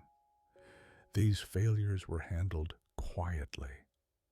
A child who showed signs of psychological breakdown would be removed from the program, usually overnight. The other candidates would wake to find an empty bunk, and that would be it. No explanation, no farewell. The fate of these failed candidates remains classified, though it's generally believed they were given new identities and relocated to remote colonies where they could live relatively normal lives under ONI observation. The remaining candidates learned not to ask about those who disappeared. They learned to focus on their own survival, their own improvement, and their loyalty to those who remained. The unspoken threat was obvious. Fail to keep up, and you too will vanish in the night. This pressure, combined with genuine bonds of affection for their teammates, pushed the candidates to extraordinary efforts. The escalation, live fire, and real danger. As the children approached their teenage years, the training took on increasingly real danger. Paintball rounds were replaced with stun rounds that delivered painful electric shocks when they struck. Training exercises were conducted in environments that could cause serious injury. climbing exercises on real mountain faces, underwater operations in the cold seas of Reach, tactical movements through live fire ranges where timing errors could result in being struck by actual bullets passing overhead at supersonic velocities. The training staff maintained extensive medical facilities for a reason. Broken bones became common. Concussions occurred regularly. Lacerations, sprains, dislocations, all were treated as part of the training experience. The candidates learned to push through pain, to continue operations while injured, to provide medical care to teammates under fire. One particular exercise conducted when the candidates were 12 years old has since become legendary within the Spartan program for both its audacity and its danger. Mendez called it the Gauntlet. The candidates were divided into 3-person fire teams and dropped into a 30-kilometer corridor of Reach's wilderness that had been designated as the exercise area. Their objective was to reach an extraction point at the far end of this corridor within 72 hours. Between them and the extraction point were multiple enemy positions, defensive lines manned by UNSC Marines who had volunteered for what was promised to be interesting training duty. The Marines were armed with stun rounds, but they were also authorized to use physical force to apprehend any candidates they captured. The candidates, meanwhile, were armed with paint marker weapons and given tactical gear including night vision, communications equipment, and basic explosives training materials. The twist that made this exercise particularly dangerous was that the terrain itself was hazardous. The corridor included several sections where the only routes forward required technical climbing, crossing rivers with strong currents, or navigating through areas with unstable ground. Additionally, Mendez had arranged for the exercise to take place during Reach's winter, when temperatures in the highlands regularly dropped below freezing at night. The candidates were given minimal cold weather gear, enough to survive, but not enough to be comfortable. The intention was to force them to keep moving, to navigate efficiently, and to understand that hesitation in hostile territory could be fatal. What followed was 72 hours of continuous tactical movement under the harshest conditions the candidates had yet experienced. The teams that moved during daylight found themselves under constant observation and fire from the Marine positions. Those that moved at night dealt with darkness, cold, and treacherous terrain. All of them learned that adult Marines, even when fighting with training weapons, were formidable opponents. John's team, which included Kelly and Sam, took an approach that demonstrated remarkable tactical sophistication for 12-year-olds. They recognized that the Marine positions were spaced to cover all the obvious routes through the corridor. So instead of trying to fight through these positions or sneak past them, John's team bypassed them entirely by scaling a cliff face that was technically outside the designated exercise area. The climb was dangerous, nearly 300 meters of near vertical rock face conducted at night with minimal climbing equipment. Kelly nearly fell when a handhold broke away, and was saved only by Sam's quick reaction in securing the safety line.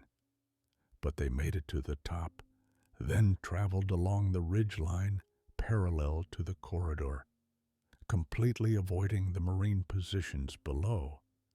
When they reached the extraction point, a full day ahead of schedule, Mendez was waiting. His reaction was not what John expected. Instead of praise for innovative thinking, Mendez immediately dressed John down for violating the parameters of the exercise by leaving the designated corridor. "Sir," John responded. By this point, the candidates had been taught proper military protocol and addressed Mendez as Sir despite his enlisted rank. "You said to reach the extraction point within 72 hours.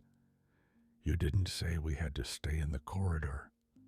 We accomplished the objective with 0 casualties and minimal contact with enemy forces. That's a successful mission."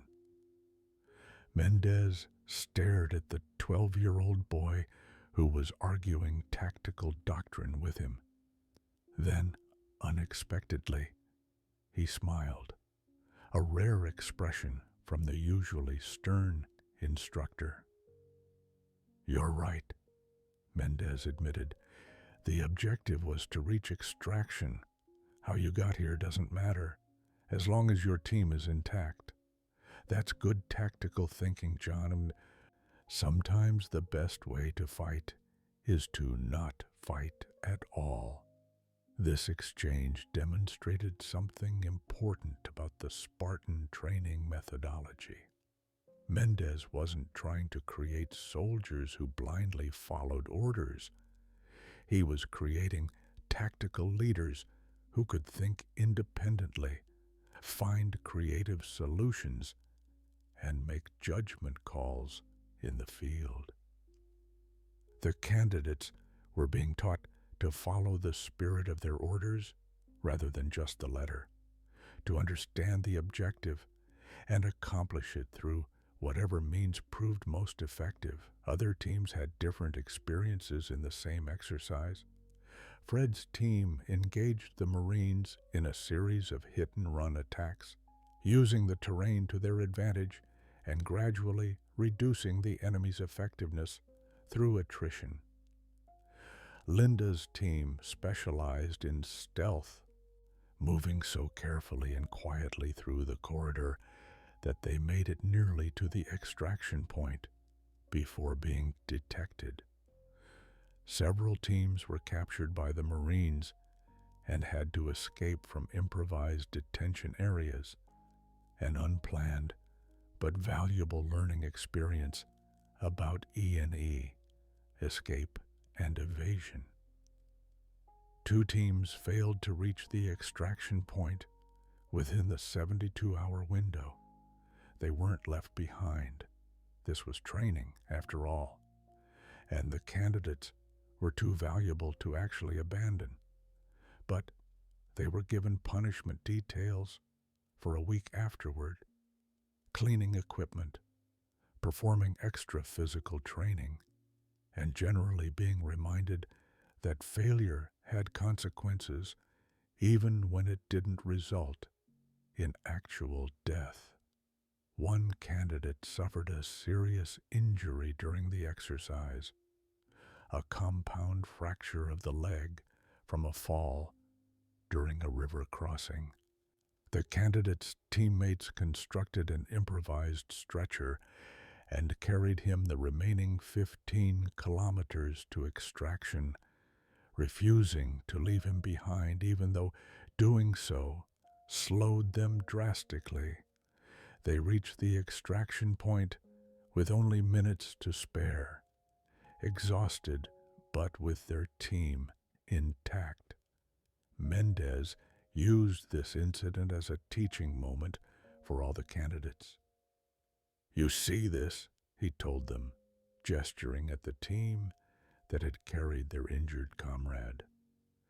"This is what it means to be a Spartan. You don't leave anyone behind. Ever. I don't care if carrying a wounded teammate means failing the mission. I don't care if it means getting captured. You bring your people home. That's not negotiable. This philosophy would become central to Spartan culture. Decades later, in the midst of the Covenant War, Spartans would take extraordinary risks to recover wounded comrades or retrieve the bodies of fallen teammates. This loyalty, instilled during training exercises like the Gauntlet, made the Spartans not just effective soldiers, but a genuine brotherhood. Academic excellence, the development of strategic thinkers. While the physical training was demanding and often dangerous, the academic component of the program was equally intensive. Deja pushed the candidates intellectually just as hard as Mendez pushed them physically.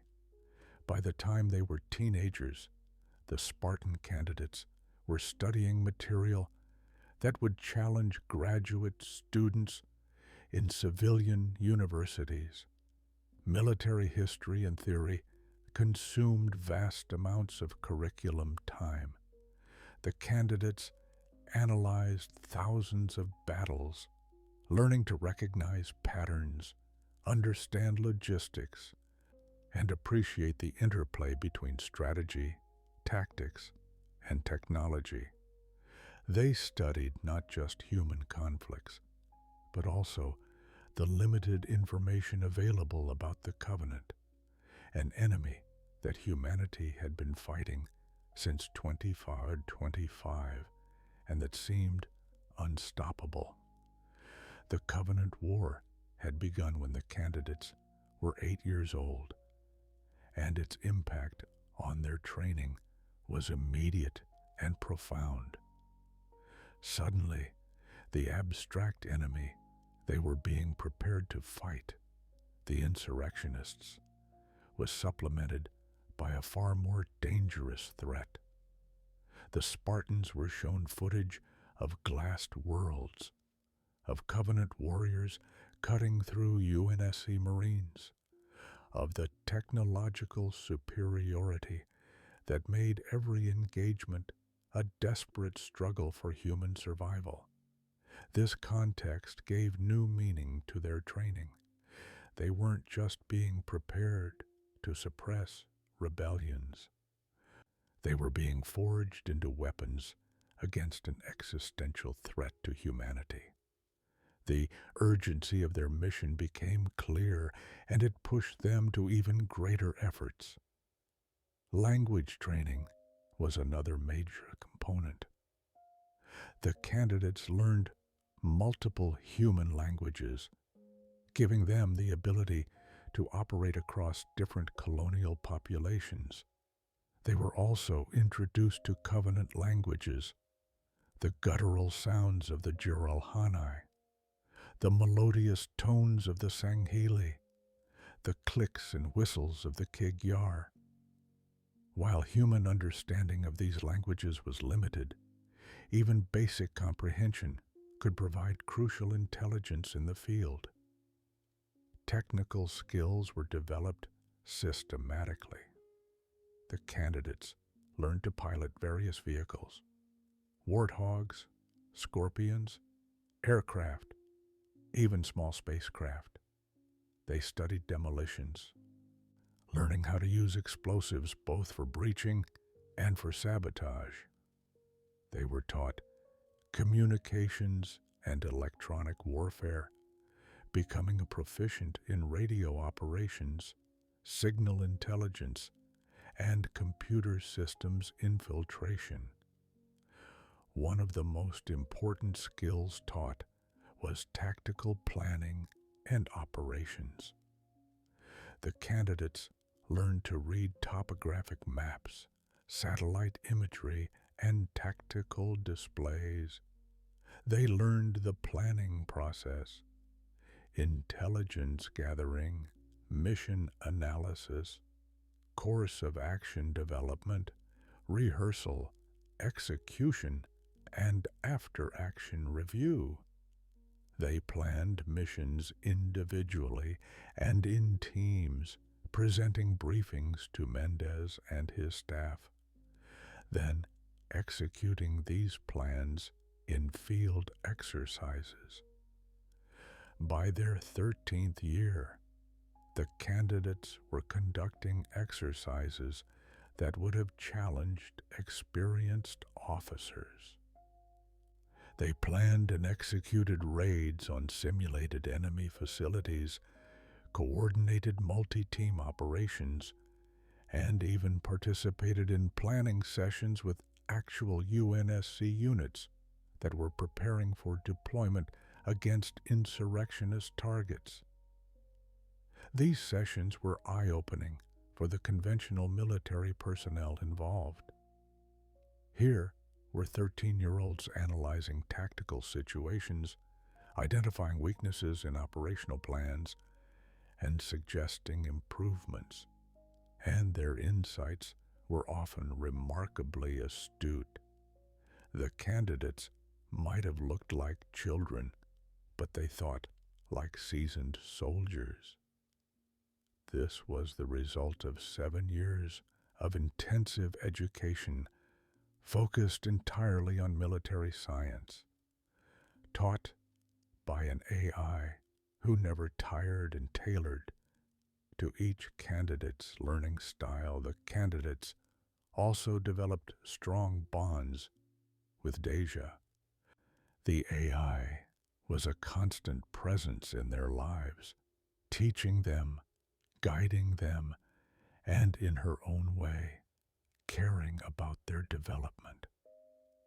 She celebrated their achievements, encouraged them through difficulties, and provided something approaching maternal warmth in an otherwise harsh environment. When the candidates struggled with the moral implications of what they were being trained for, Deja was there to contextualize their training within frameworks of duty, honor, and service. Some of the candidates, during late-night sessions, when they couldn't sleep, would talk with Deja about their families, the parents and siblings they barely remembered but sometimes dreamed about. Deja was programmed to gently redirect these conversations, to remind the candidates that they had a new family now, that their duty was to the UNSC and to each other. But she did so with compassion, understanding that these children had sacrificed something irreplaceable for humanity's protection. The final year, preparation for augmentation. As the candidates approached their 14th birthdays in 2525, the training took on a different quality. Mendez and Deja both knew what was coming, the augmentation procedures that would either transform these children into superhuman warriors or kill them. The candidates didn't know the details, but they understood that something significant was approaching. There were more medical examinations, more physical assessments, and a subtle shift in how the training staff treated them. The physical training, already intense, became brutal. Mendez pushed the candidates harder than ever, driving them to absolute exhaustion day after day. The intention was twofold. First, to bring their bodies to peak physical condition before the augmentations. Second, to establish baseline performance metrics that would allow assessment of the augmentation's effectiveness.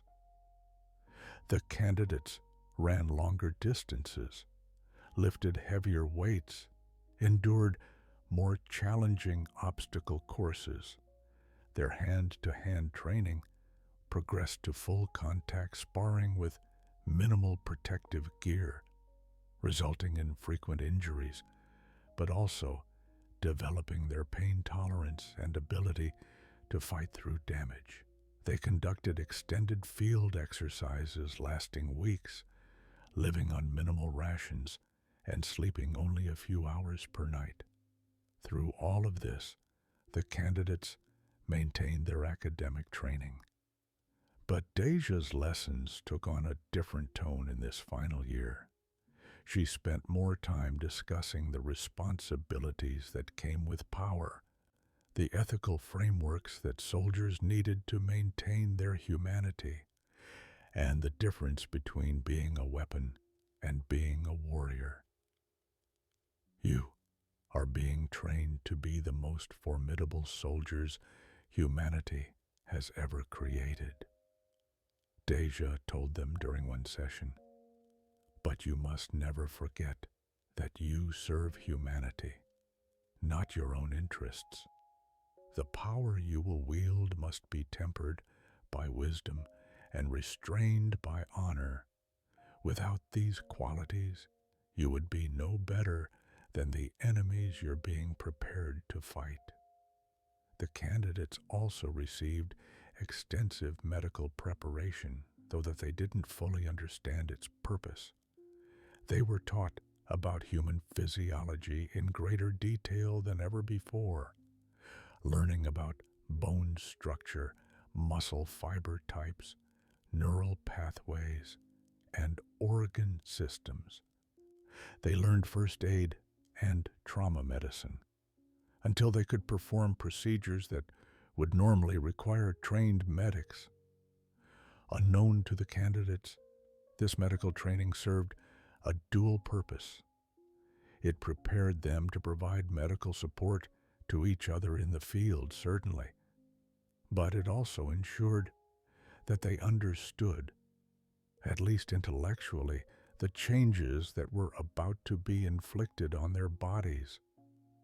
Halsey believed that informed subjects would have better psychological outcomes, even if they weren't given explicit choice about undergoing the procedures. During this final year, the candidates also received their first exposure to Mjolnir armor, or at least to early prototypes. They were taken to classified testing facilities and allowed to observe as technicians demonstrated powered exoskeletons that amplified the wearer's strength and speed. The candidates weren't allowed to wear the armor yet. It wasn't ready, and their bodies weren't ready, but they could see what they were working toward. The armor demonstrations were inspiring and terrifying in equal measure. The candidates watched as a Marine wearing a prototype Mjolnir suit lifted objects that should have been impossible for a human to move, ran at speeds that blurred the edges of vision, and shrugged off impacts that would have killed an unarmored person. This was their future, they were told. This was what they would become. As March 2525 approached, the candidates were prepared physically, mentally, and tactically to take the next step. They were 14 years old, and they had trained for this moment for 8 years. They were the deadliest children in human history, but they were still fundamentally human. That was about to change. What none of them knew, what Halsey had kept carefully hidden, was just how risky the augmentation procedures would be. Mendez knew. He knew that the survival rate was projected at 50%. He knew that many of the children he had trained, children he had come to care about despite his efforts to maintain professional distance, would die screaming on operating tables or wake up crippled for life. He said nothing. Orders were orders, and these children had been prepared for this from the moment they were abducted. The mission required superhuman soldiers. The mission came first. That's what Mendez told himself as he watched the candidates complete their final training exercises, knowing that this might be the last time he saw them all whole and healthy. The candidates themselves approached the coming augmentations with a mixture of anticipation and anxiety. They trusted that the UNSC wouldn't harm them unnecessarily, a trust that was tragically misplaced given what was about to happen. They believed in their training, in their purpose, in each other. They were ready to become Spartans in truth, not just in name.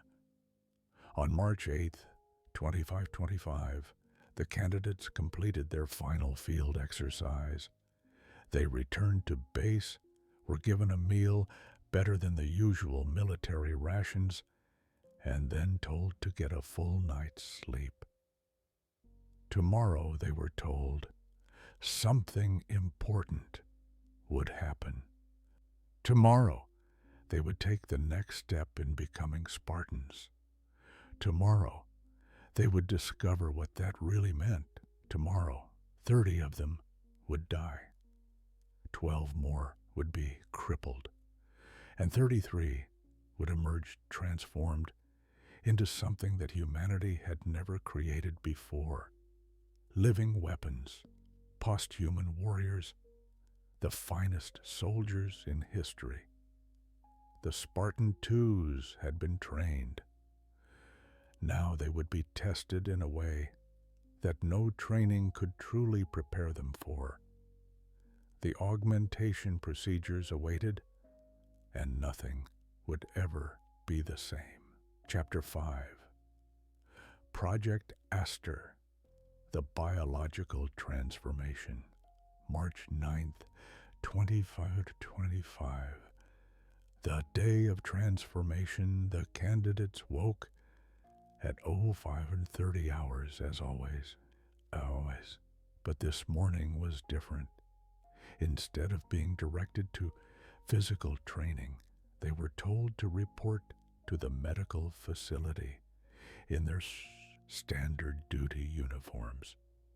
There was no explanation, no briefing, just orders to assemble in the main medical wing by 600 hours.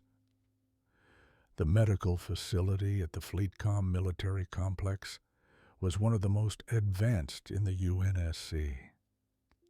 It had been significantly upgraded for the SPARTAN-II Program, with additional operating theaters, recovery wards, and specialized equipment that had been developed specifically for the augmentation procedures. The facility was staffed by hand-picked medical personnel who had been briefed on what was about to occur and sworn to absolute secrecy. When the 75 candidates assembled in the medical wing's central briefing room, they found Dr. Catherine Halsey waiting for them, along with Chief Mendez and a team of medical personnel in surgical scrubs. The atmosphere was tense, clinical, utterly different from the rough camaraderie of the training grounds. Halsey stepped forward to address them. Her expression was serious, her voice carefully modulated to project confidence and authority. Today, you will undergo a series of medical procedures that will transform you into something humanity has never created before, she began. These augmentations will enhance your strength, speed, reflexes, vision, and cognitive capabilities far beyond normal human limits. When this process is complete, you will be Spartans in truth, the finest soldiers our species has ever produced. She paused, letting this sink in, The candidates stood at attention, their faces showing a mixture of anticipation and apprehension. They had known something was coming. Now they were learning what. "I won't lie to you," Halsey continued. "The procedures are difficult. There are risks. But you have been selected because you possess the genetic makeup to survive and benefit from these augmentations. You have trained for 8 years for this moment. You are ready." What Halsey didn't say was that her projected survival rate was approximately 50%. She didn't mention that some of them would die on the operating tables. She didn't explain that others would wake up crippled, their bodies unable to handle the biochemical and surgical alterations being forced upon them. These were children, and she had calculated that fear would only increase the failure rate. The candidates were separated into groups of 5 and led to different operating theaters. They were given medical gowns to change into and told to lie on surgical tables that had been specially modified with restraints, though they weren't told what the restraints were for. Medical staff attached monitoring equipment, starting intravenous lines and checking vital signs.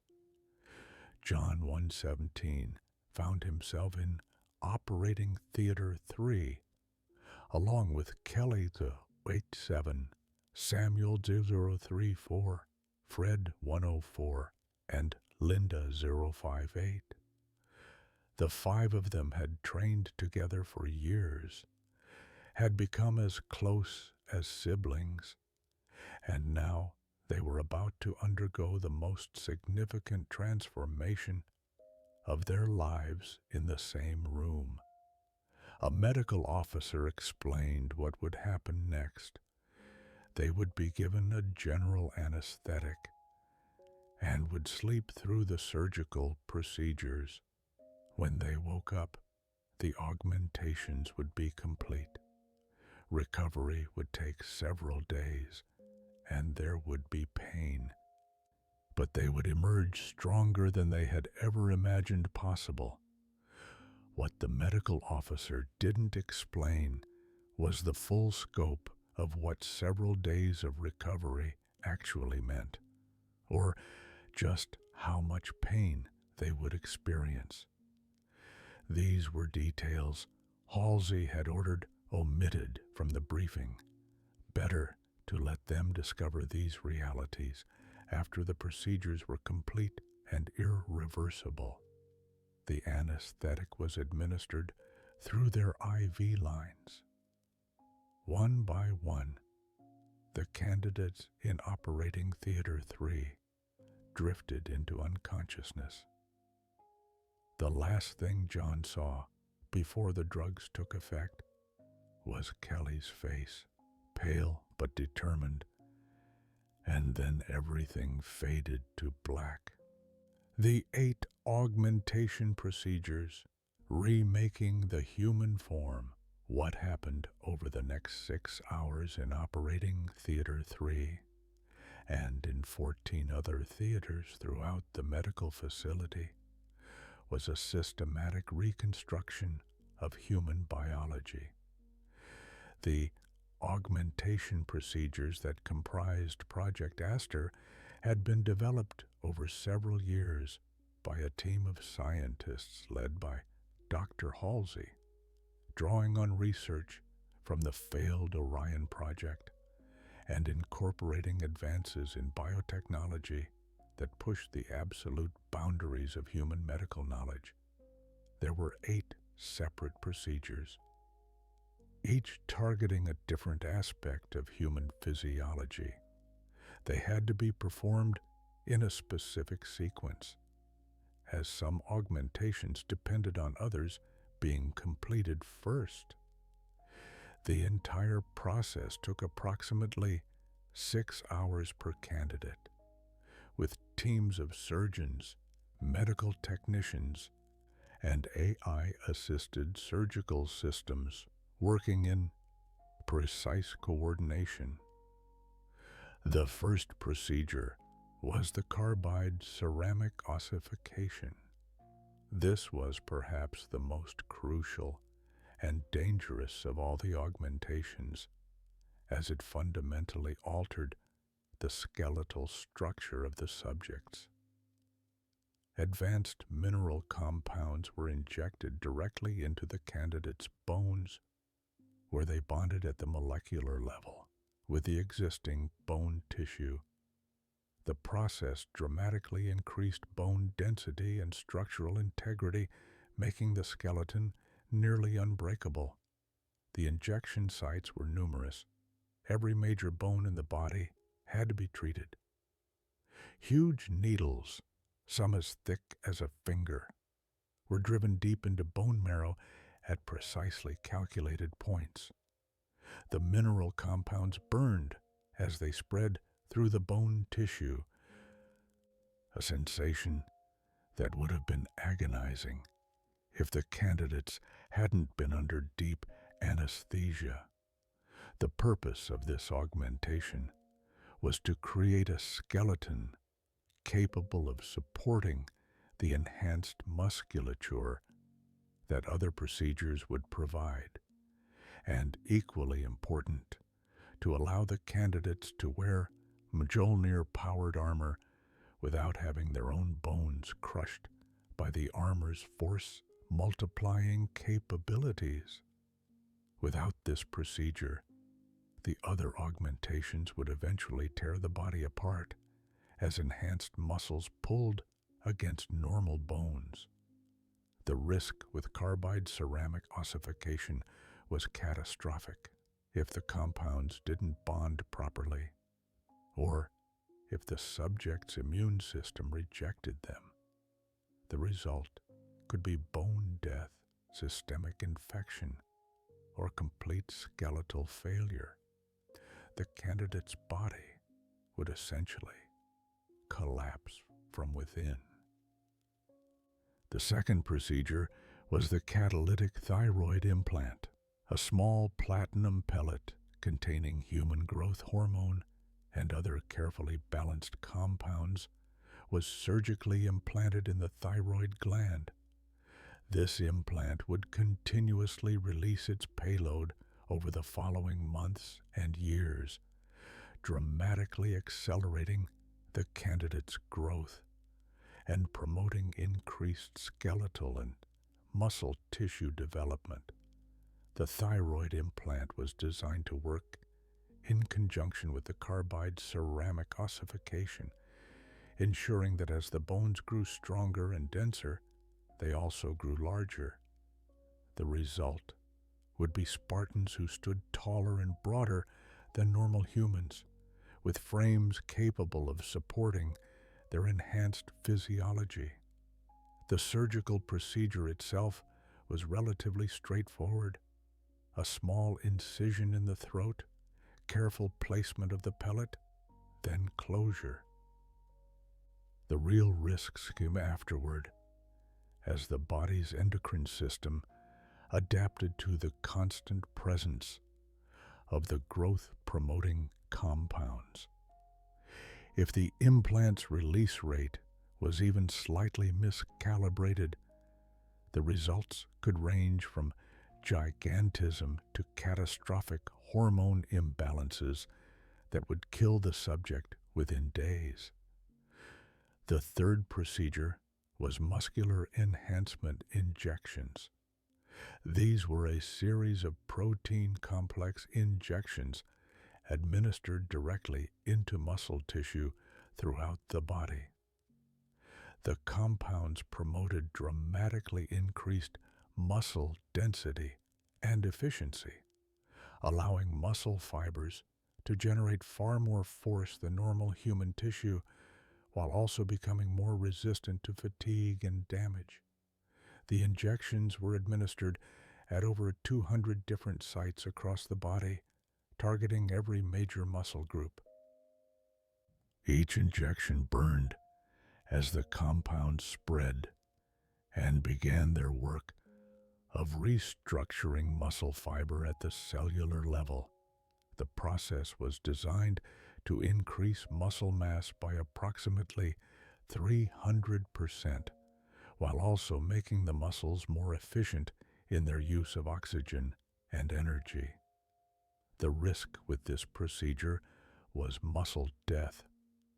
If the body rejected the protein complexes, entire muscle groups could necrotize, leaving the candidate crippled. Additionally, if the muscular enhancement wasn't properly balanced with the skeletal augmentation, the enhanced muscles could literally tear themselves apart or rip free from their bone attachments. The fourth procedure was the superconducting fibrification of neural dendrites. This was perhaps the most delicate and technically complex of all the augmentations.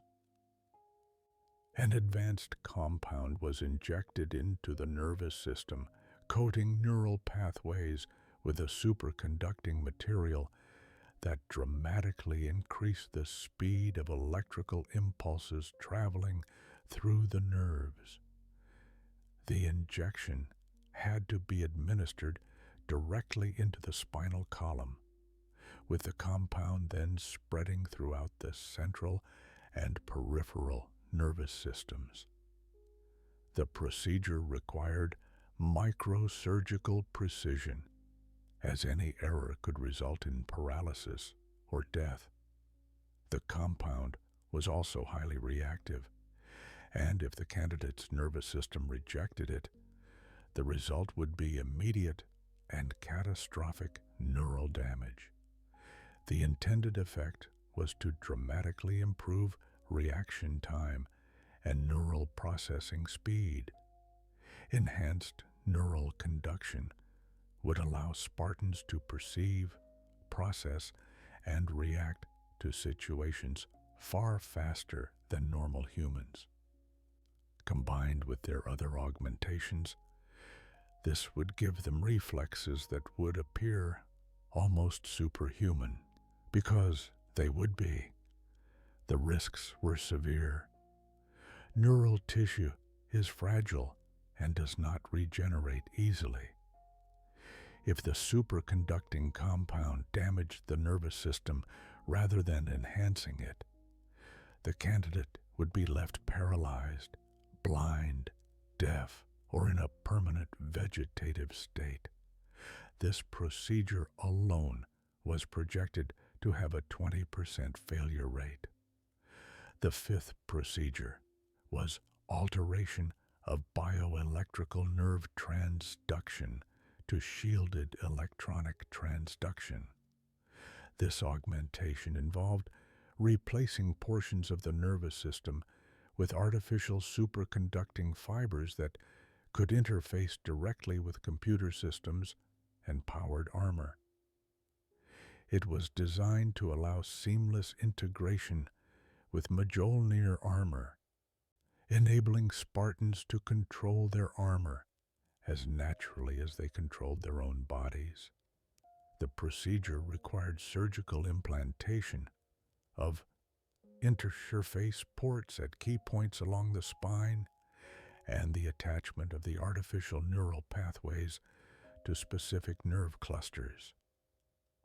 The ports would later allow direct connection to armor systems, while the artificial pathways would carry signals between the Spartan's nervous system and the armor's control computer.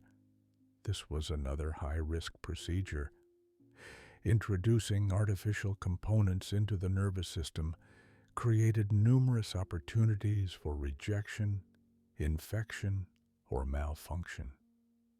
Additionally, the interface between biological and artificial neural tissue had to be perfect, or signals would degrade potentially, leaving the candidate unable to properly control either their own body or their armor. The sixth procedure was occipital capillary reversal. This augmentation involved surgical alteration of blood vessels in the brain to significantly increase blood flow to the occipital lobe, the region responsible for visual processing. The procedure required delicate microsurgery on vessels deep within the brain tissue.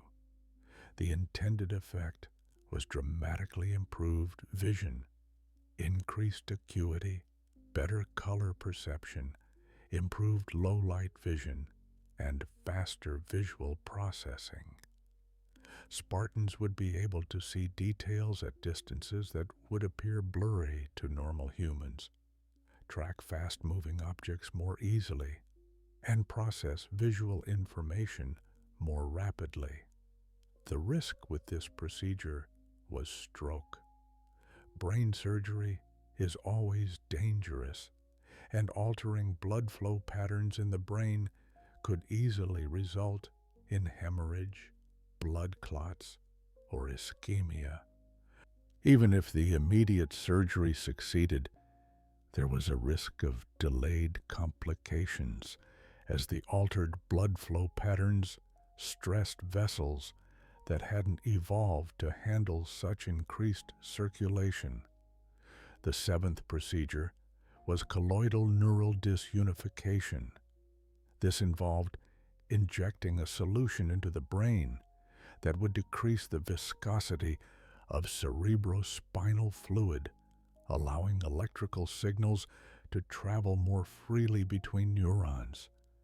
The result would be improved cognitive processing speed and enhanced problem-solving capabilities. The injection had to be administered directly into the brain through a hole drilled in the skull, a procedure called a burr hole. The colloidal solution would then diffuse throughout the cerebrospinal fluid, altering its properties at the molecular level. This procedure carried risks of brain damage, infection, and cognitive impairment. If the solution didn't distribute properly, or if the candidate's brain chemistry rejected it, the results could range from mild cognitive dysfunction to complete loss of higher brain function. The eighth and final procedure was retina inversion stabilization. This was designed to surgically alter the retina to perceive color in low-light conditions and provide a degree of night vision capabilities. The procedure involved delicate surgery on the retina itself, restructuring the distribution and sensitivity of rod and cone cells. The surgery was performed using microsurgical techniques, with the candidate's eyes held open by specialized equipment, while surgeons worked on tissue so delicate that a single wrong move could cause permanent blindness. The augmentation would allow Spartans to see clearly in conditions that would leave normal humans essentially blind. Though it wouldn't provide true infrared vision, the risk was obvious: blindness. If the retinal surgery went wrong, or if the altered tissue didn't heal properly, the candidate could lose vision in one or both eyes. Even successful surgery carried a risk of complications during healing. 6 hours of transformation. The operating theater. In Operating Theater 3, John 1:17 and his 4 companions lay unconscious on their surgical tables, surrounded by medical teams working with intense focus. Each candidate was attended by a primary surgeon, 2 assistant surgeons, an anesthesiologist, and several medical technicians. AI systems monitored every vital sign continuously, alerting the teams instantly if any parameter deviated from acceptable ranges. The procedures were performed in sequence, moving from skeletal augmentation through to retinal modification. Each team worked with practiced efficiency, but there was also an undercurrent of tension. Everyone in the operating theaters knew that some of these children wouldn't survive. They knew that what they were doing pushed the absolute limits of human medical capability. They knew that if anything went wrong, there would be nothing they could do to save the candidates. When the carbide ceramic ossification began, the monitoring equipment showed elevated heart rates and blood pressure, even though the candidates were unconscious, their bodies registering the trauma even if their minds didn't perceive it. The needles drove deep, the mineral compounds spreading through bone tissue, beginning the transformation that would make these skeletons nearly unbreakable. The thyroid implants went smoothly for all 5 candidates in Theater 3. The platinum pellets were placed with precision. The incisions closed cleanly. But in other theaters, complications were already beginning. In Theater 7, a candidate designated as Spartan-073 went into cardiac arrest during the skeletal augmentation. Resuscitation was attempted for 20 minutes before the candidate was pronounced dead. The medical staff didn't have time to grieve. There were 4 other candidates in that theater still undergoing the same procedure, and they all had to be monitored constantly. The muscular enhancement injections took nearly an hour to administer to each candidate. Over 200 injection sites per person, each one precisely placed, each one carrying compounds that would either enhance the muscle tissue or kill it.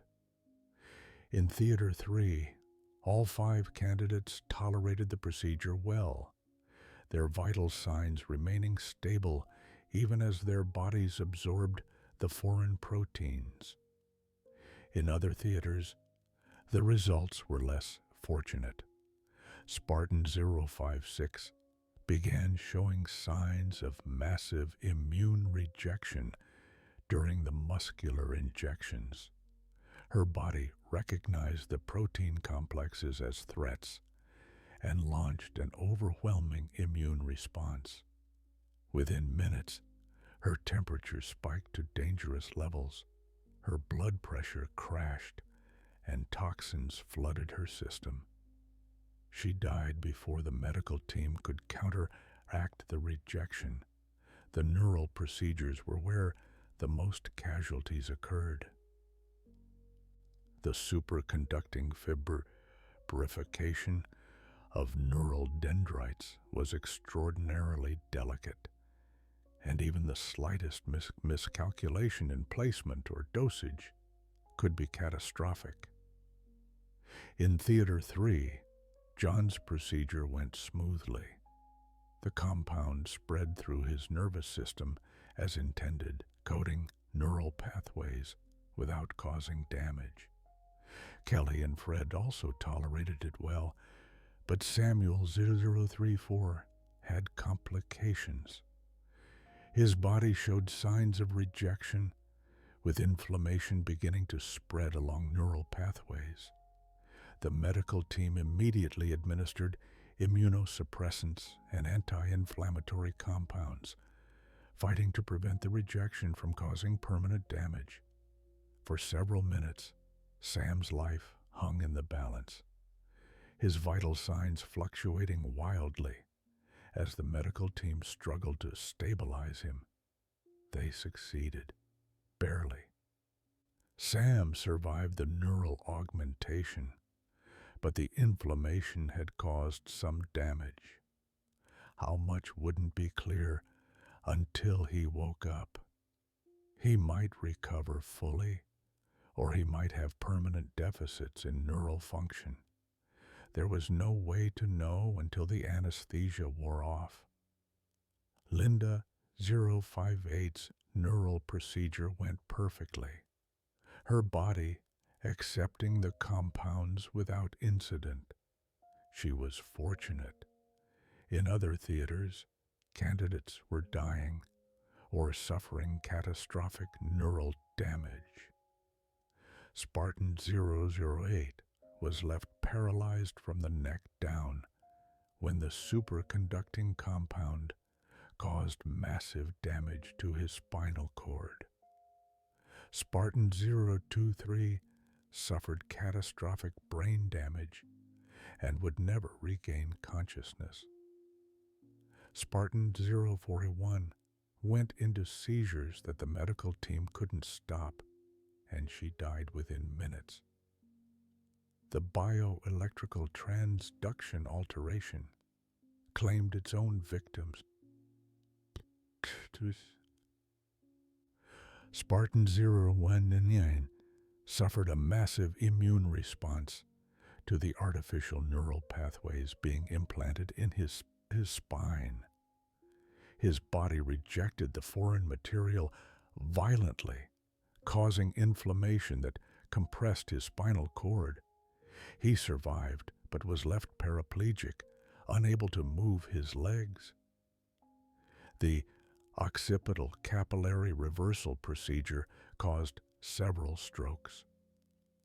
Spartan-036 suffered a massive hemorrhagic stroke during the surgery and died before the bleeding could be controlled. Spartan-047 had a smaller stroke that left her partially blind and cognitively impaired. Spartan-053 developed blood clots that traveled to her brain after the surgery, causing multiple small strokes that left her with severe neurological damage. The final procedures, colloidal neural disunification and retina inversion stabilization, claimed fewer lives but still added to the growing casualty list. Spartan-07 developed a brain infection from the colloidal injection and died 3 days later despite aggressive antibiotic treatment. Spartan-049 was left blind in both eyes when the retinal surgery went wrong, severing optic nerves that couldn't be repaired. In Theater 3, John, Kelly, Fred, Sam, and Linda all survived the complete sequence of augmentations. They had injuries, complications, and damage that would require time to heal, but they lived. They were among the lucky ones. The aftermath, casualties, and recovery. When the augmentation procedures were complete, the medical teams began the grim accounting. Of the 75 candidates who had entered the operating theaters that morning, 30 had died on the tables or shortly thereafter. Their bodies simply couldn't handle the trauma, the foreign compounds, or the surgical alterations. They had died from cardiac arrest, neural damage, immune rejection, stroke, organ failure, and numerous other catastrophic complications. 12 more were crippled. Some were paralyzed, unable to move parts or all of their bodies. Others were blind or suffered severe cognitive impairments. A few had suffered such extensive damage that they would require extensive medical care for the rest of their lives. These candidates had survived, but they would never be able to serve as Spartans. 33 candidates survived with no major complications. Their bodies had accepted the augmentations, had weathered the trauma of the procedures, and had begun the healing process. These 33 would become the first generation of Spartan-II supersoldiers, the most formidable warriors humanity had ever created. But they didn't know this yet. When they woke up, all they knew was pain. John 1:17 regained consciousness slowly, surfacing from the depths of anesthesia like a swimmer rising from dark water. The first thing he felt was pain, overwhelming, all-encompassing pain that radiated through every part of his body. His bones ached, as though they had been broken and set wrong. His muscles burned with a fire that wouldn't stop. His head pounded with a migraine that made it hard to think. His eyes wouldn't focus properly, and when he tried to move, his body wouldn't respond the way it should. He tried to cry out, but found he couldn't make sounds properly. His throat was raw from intubation during surgery, and his voice emerged as a hoarse croak. Around him, he could hear others moaning and crying. Some were calling for help. Others were calling for their mothers, for families they hadn't seen in 8 years and would never see again. Medical staff moved through the recovery ward, checking on the candidates, adjusting pain medications, monitoring vital signs. They had been instructed to keep the pain management at specific levels, enough to keep the candidates from going into shock from the pain, but not enough to completely eliminate it. Halsey had determined that some level of pain was necessary to help the candidates' bodies adapt to the augmentations. Pain provided feedback, helped the nervous system map the changes that had been made. Whether this was genuine medical reasoning or simple callousness was a question that would be debated for decades. What was certain was that the recovering Spartans suffered tremendously during those first days. John lay in his recovery bed, trying to process what was happening to him. He couldn't see clearly. His vision was blurry and unfocused, with strange colors bleeding into his visual field. He couldn't move properly. His limbs felt heavy and uncoordinated, as though they belonged to someone else. He couldn't think clearly. His thoughts were jumbled and slow, struggling through the fog of pain and drugs. He tried to turn his head to look around the recovery ward, and the movement sent spikes of agony through his neck and shoulders. But he persisted, driven by the need to know what had happened to his teammates. He could see other beds, other candidates lying motionless or writhing in pain, but he couldn't tell who they were, couldn't distinguish one blurry shape from another. Kelly, he managed to rasp out. Sam, Fred, Linda. A medical orderly appeared at his bedside. Don't try to talk, the orderly said. You need to rest. Your body is healing. My team, John insisted, forcing the words through his damaged throat. Where are they? The orderly hesitated, then seemed to make a decision. They're alive.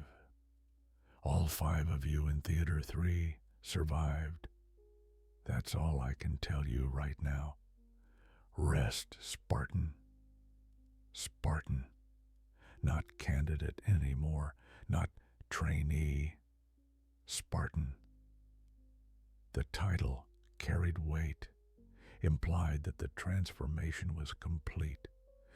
John tried to focus on that, tried to find meaning in it that could justify the pain he was feeling. He had wanted this, hadn't he? He had trained for 8 years for this moment. This pain was the price of becoming something more than human. But in that moment, lying in a recovery bed and hurting more than he had ever hurt in his life, John wondered if the price was too high. Days blurred together in the recovery ward.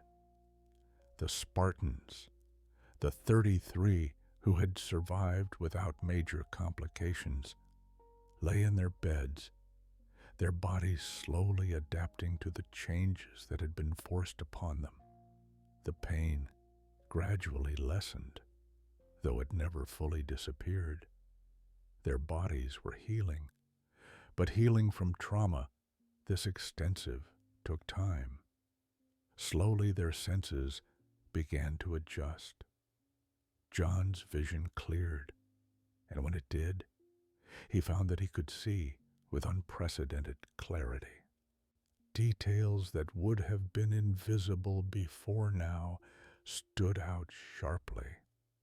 He could read text on signs across the room that should have been too far away to make out. His hearing sharpened too. He could distinguish individual conversations in the bustling medical ward, could hear footsteps approaching long before the person came into view.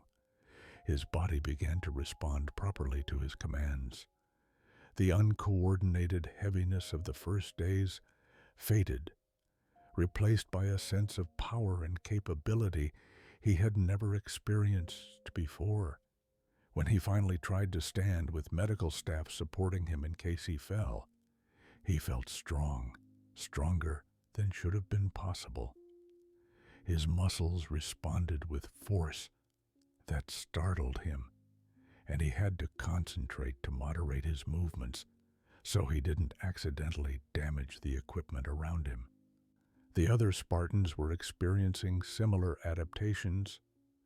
Kelly found that she could move faster than ever, her enhanced reflexes and musculature allowing bursts of speed that seemed almost impossible.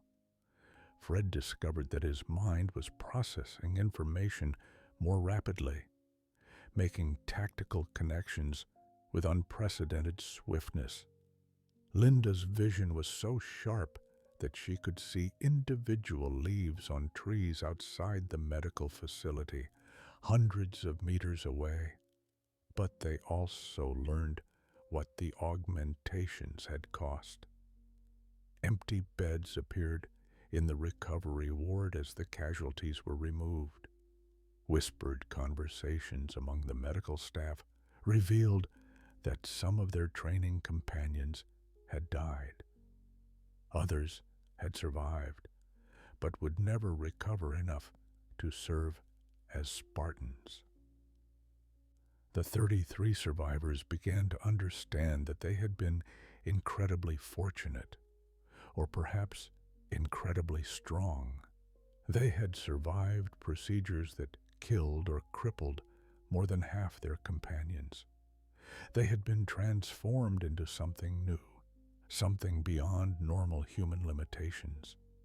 But that transformation had come at a terrible price, paid not just by them, but by the 42 who hadn't survived intact. This knowledge weighed on them, adding psychological burden to their physical recovery. Survivors' guilt mingled with the satisfaction of having achieved what they'd been working toward.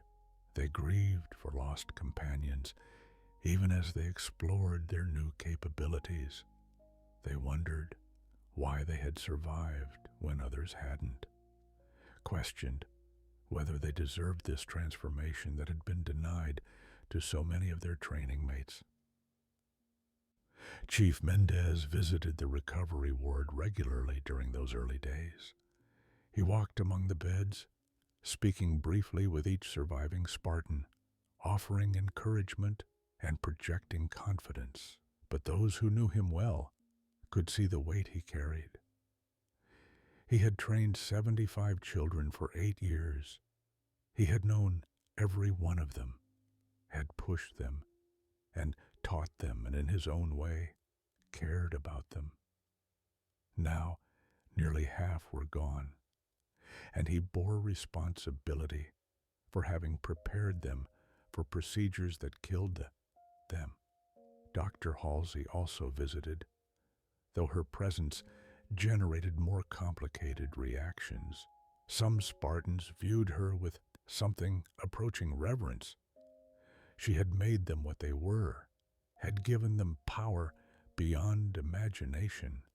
Others looked at her with resentment, recognizing that she had known the risks and had proceeded anyway, had gambled with their lives without giving them choice or full information.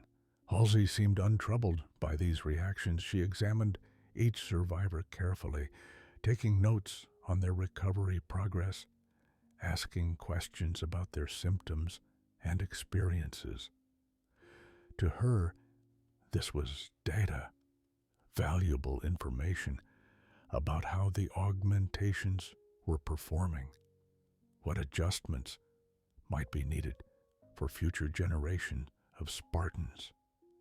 If she felt remorse for the casualties, she showed no sign of it. After 2 weeks in recovery, the surviving Spartans were judged stable enough to begin physical rehabilitation. They were moved from the medical ward to a specialized training facility where they would learn to use their transformed bodies.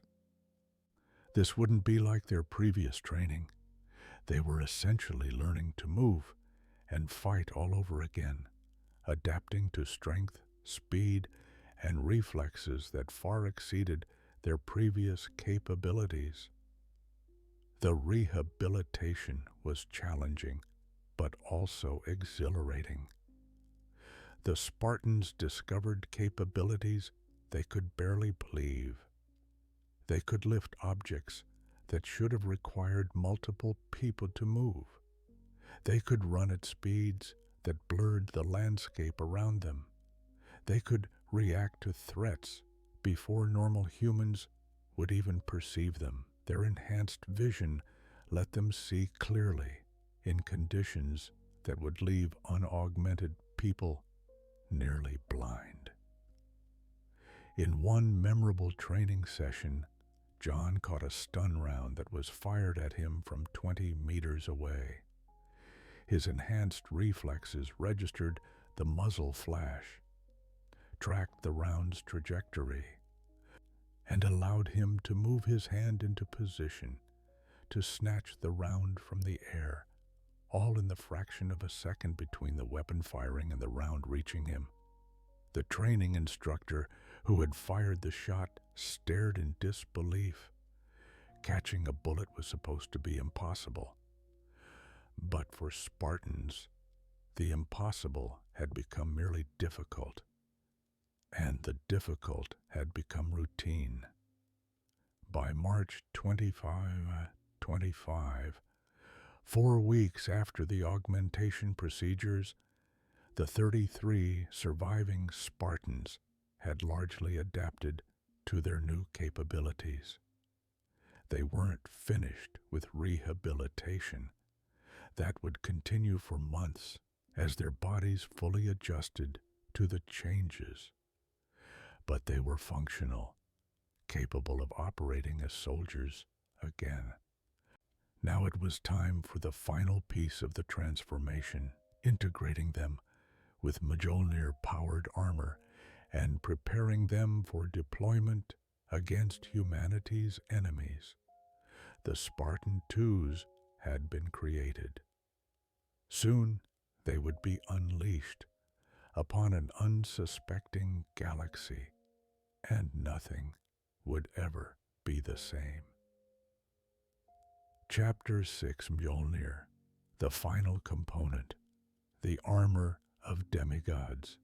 The Mjolnir-powered assault armor represented the pinnacle of human military technology in 2525. It was the culmination of decades of research into powered exoskeletons, advanced materials, science, energy weapon shielding, and neural interface technology.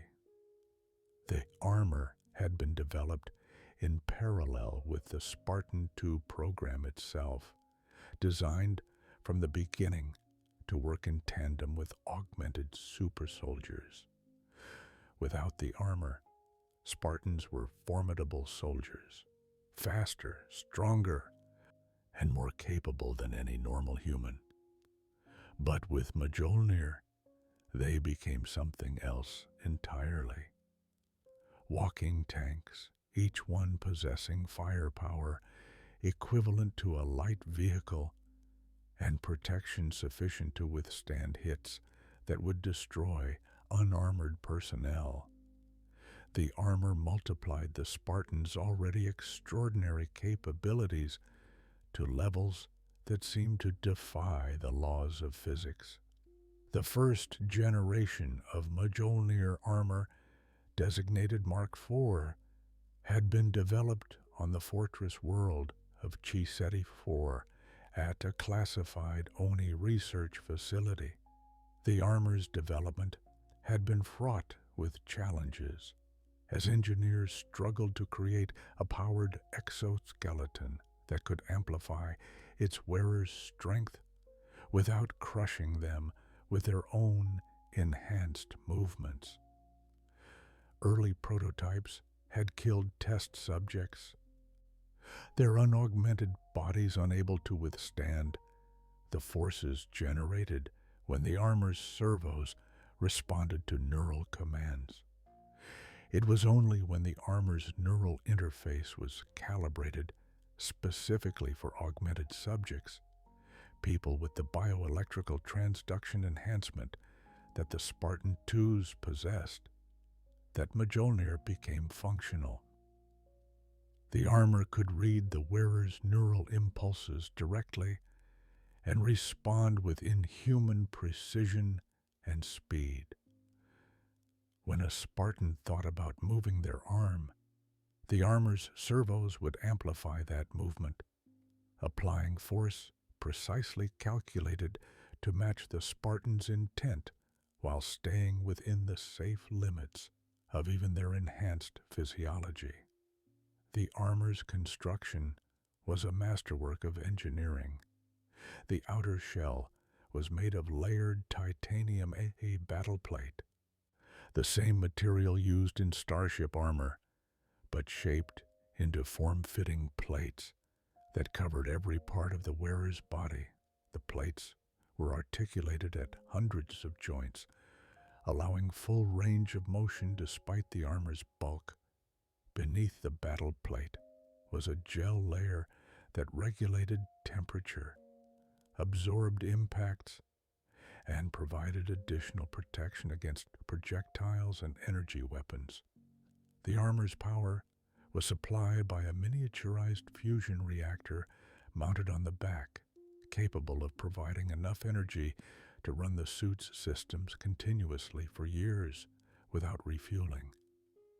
This reactor powered the servo motors that amplified the wearer's movements, the environmental systems that kept the Spartan alive in vacuum or toxic environments, and the electronic suite that included motion trackers, communications equipment, and targeting systems.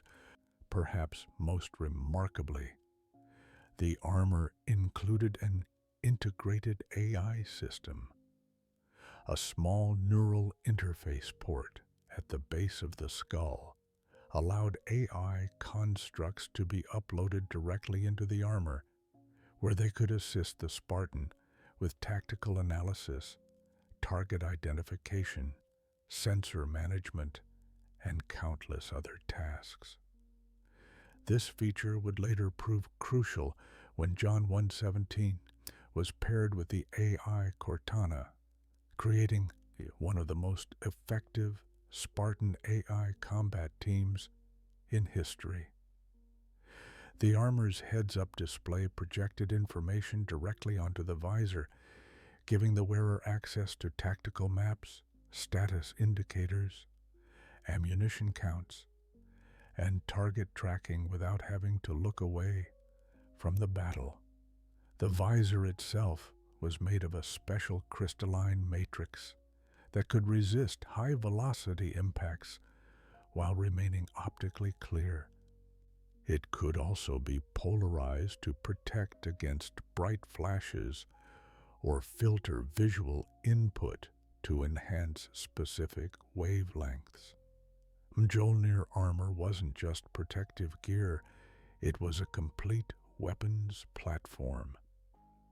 Standard loadout included mounting points for various weapons, storage for extra ammunition and grenades, and hardpoints that could accept everything from tactical nuclear devices to specialized equipment for particular mission profiles. The armor could be customized extensively, with different configurations optimized for assault, reconnaissance, or specialized operations. In May 2525, 2 months after their augmentation procedures, the Spartan-IIs were finally ready to be introduced to Mjolnir armor.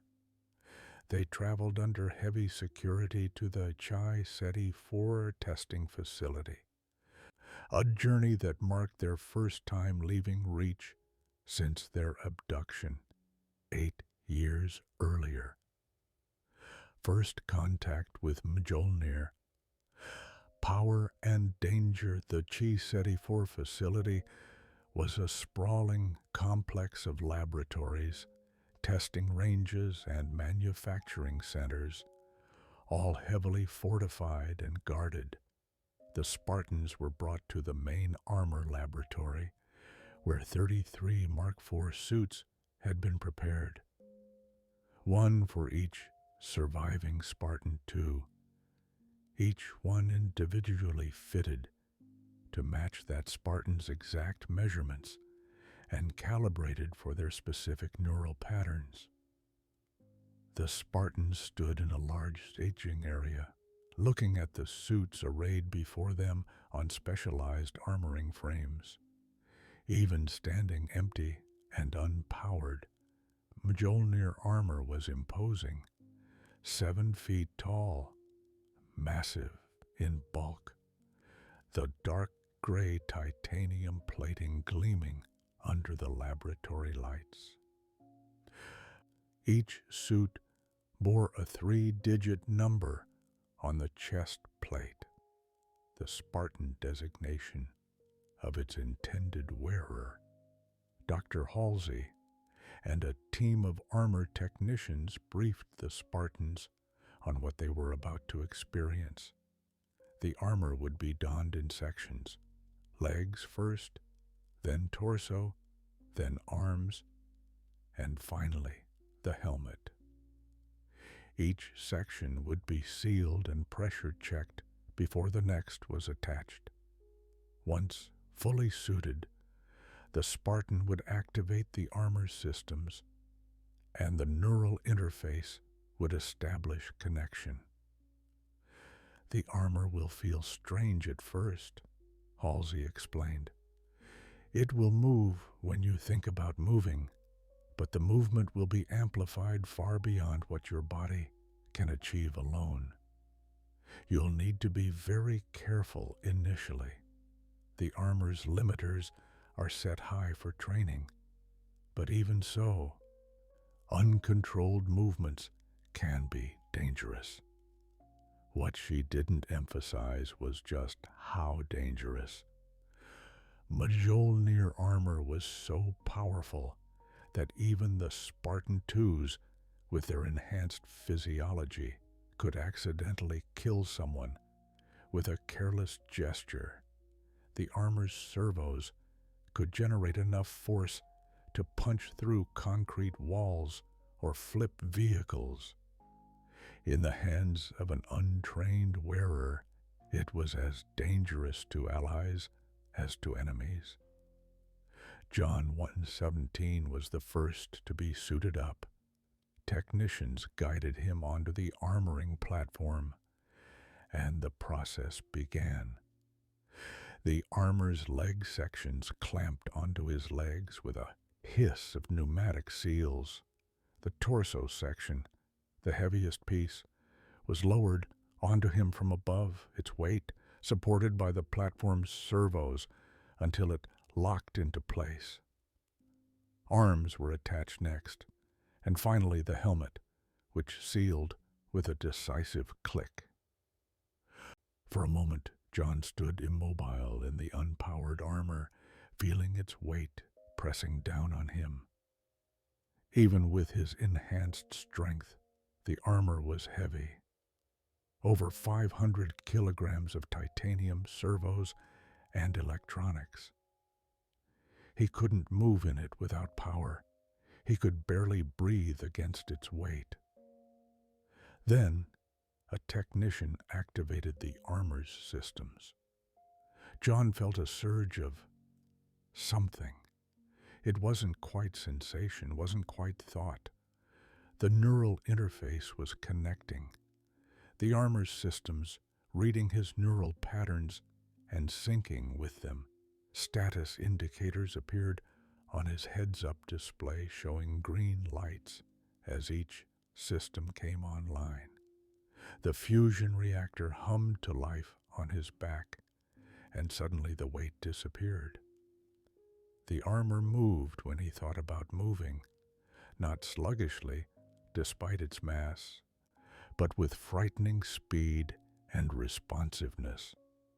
When John thought about raising his arm, the arm rose, but it rose fast, faster than he'd intended, the servos amplifying his movement far more than he'd expected. His hand slammed into a support beam overhead with enough force to dent the metal. "Easy." Halsey's voice came through his helmet speakers. "Small movements first. Think about moving slowly. The armor will respond to your intent, not just your neural impulses." John tried again, this time concentrating on gentle, controlled movement. He raised his arm slowly, and the armor responded smoothly, the massive armored limb rising with perfect precision. He flexed his fingers, watching the armor's gauntlets mirror the movement exactly. He took a step, then another. The armor moved with him perfectly. Each step controlled and precise, despite the massive weight he was carrying. The platform's floor groaned under the combined weight of Spartan and armor, nearly 800 kilograms total, but held. One by one, the other Spartans were suited up and went through the same process of learning to control their armor. Some adapted quickly, their enhanced neural processing allowing them to rapidly calibrate their movements. Others struggled initially, their armor jerking and overshooting movements as they learned to modulate their neural commands. Kelly 087 took to the armor naturally, her speed amplified even further by Mjolnir's servos. When she tried a short sprint across the testing area, she moved so fast that observers could barely track her movement. Fred 104's tactical mind immediately grasped the armor's capabilities and limitations, and he began testing its range of motion and functionality with systematic precision. Samuel 0034, who had suffered some neural damage during augmentation, had more difficulty. His armor responded sluggishly at first, the neural interface struggling to interpret his slightly degraded neural impulses.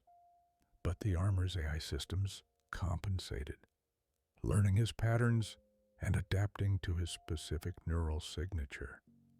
Within an hour, Sam was moving almost as smoothly as the others. The training with Mjolnir continued for days. The Spartans learned to run in the armor, to jump, discovering they could clear obstacles that would have been impossible before. They learned to fight in armor, their enhanced strength amplified to levels that seemed almost magical. They practiced with weapons, learning to compensate for the armor's force amplification so they didn't accidentally crush their rifles or rip triggers off guns. They also learned the armor's limitations. Mjolnir was powered, but the power wasn't infinite. Extended combat operations would drain the fusion reactor's energy reserves, and while those reserves were enormous, they weren't limitless. The armor could be damaged. Titanium plating could be breached by sustained fire or heavy explosives. The joints were vulnerable points, and a lucky shot could damage servo motors or hydraulics. Most importantly, they learned that Mjolnir didn't make them invincible. It made them formidable, certainly, but not invulnerable. They could still be hurt, could still be killed. The armor just gave them better odds. November 27th, 2525, Chi-Seti-4, and the first battle.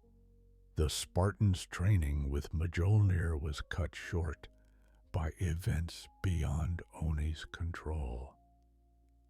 The Covenant War had been raging since early 2525, and humanity was losing badly. Covenant forces had already destroyed multiple colonies, their technological superiority allowing them to sweep aside UNSC defenses with disturbing ease. The UNSC was desperate for any advantage, any weapon that might help turn the tide. The Spartan-IIs, even still in training, represented that potential advantage. When intelligence indicated that Covenant forces might be targeting the Chi-Seti system, possibly having detected the unusual activity at the research facility, the decision was made to evacuate the Spartans and continue their training elsewhere. The Spartans boarded the UNSC Commonwealth, a destroyer assigned to provide them transport back to Reach.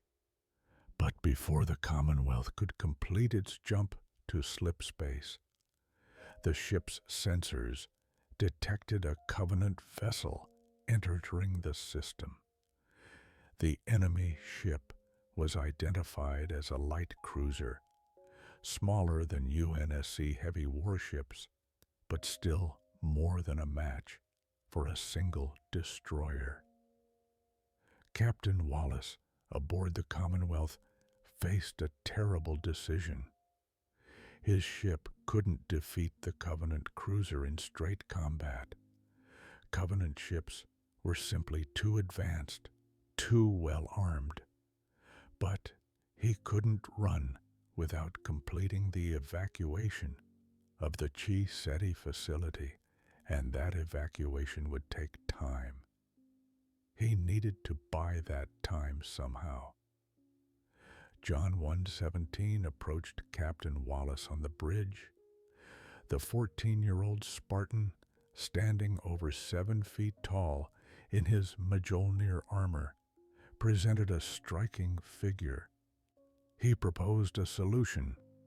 Let the Spartans board the Covenant ship and destroy it from within. It was a desperate plan, almost certainly suicidal, but it was better than simply waiting for the Commonwealth to be destroyed. Wallace, with no other viable options, agreed. The Spartans launched toward the Covenant ship in a single Pelican dropship, piloted by a volunteer crew who understood they probably wouldn't survive this mission. The Covenant vessel opened fire as they approached, the Pelican's shields flaring and failing as plasma torpedoes struck home.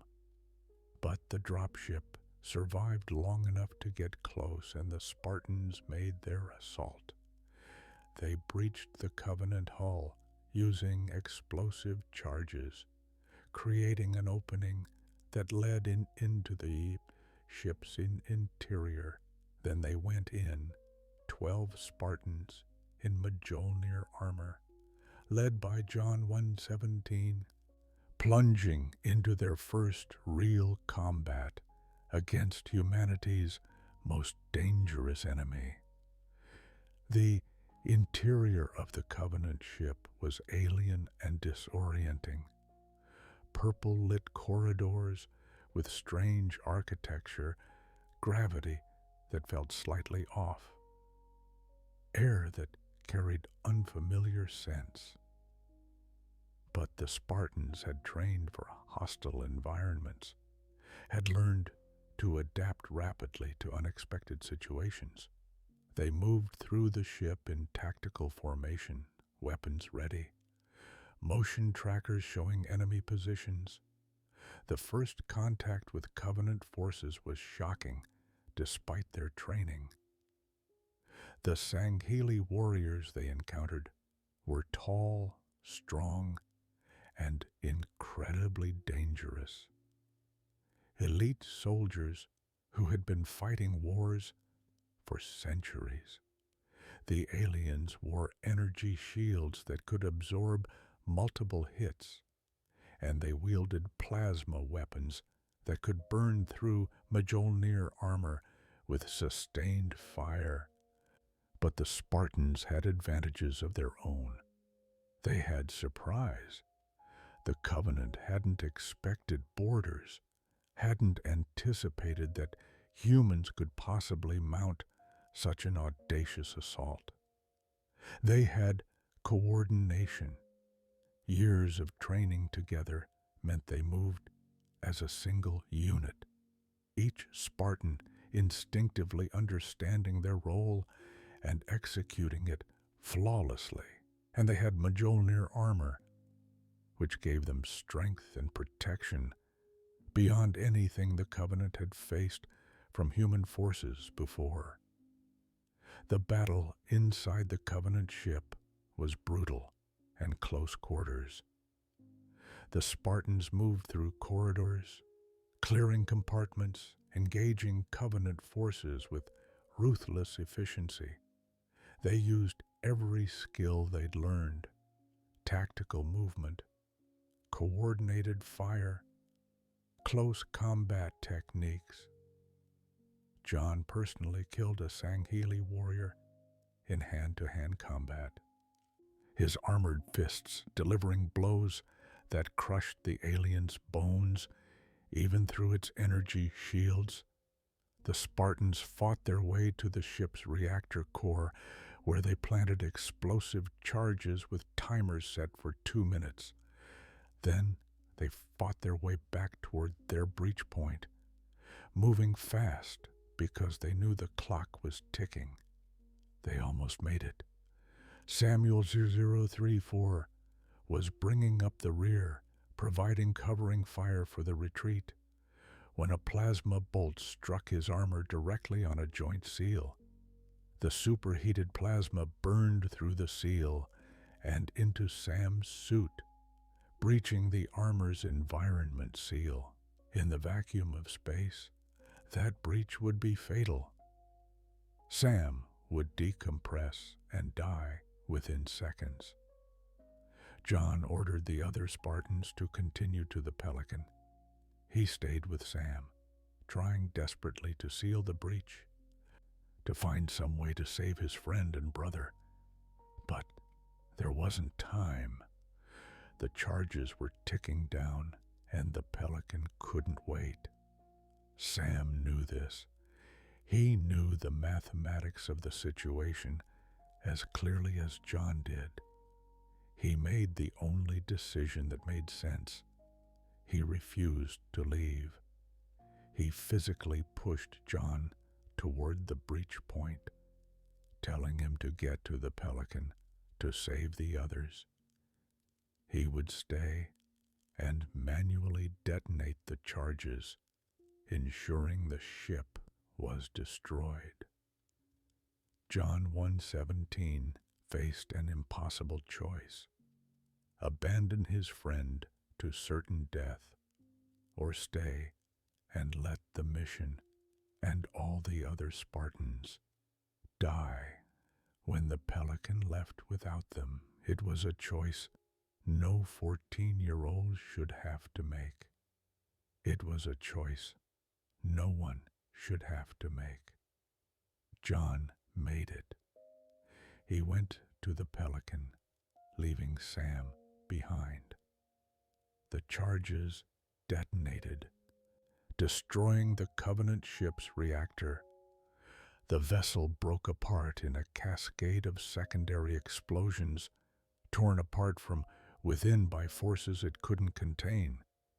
Samuel 034 died in those explosions, the first Spartan-II to fall in combat, but not the last.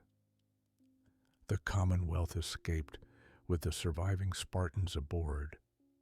The Chi-Seti facility was evacuated. The mission was technically successful.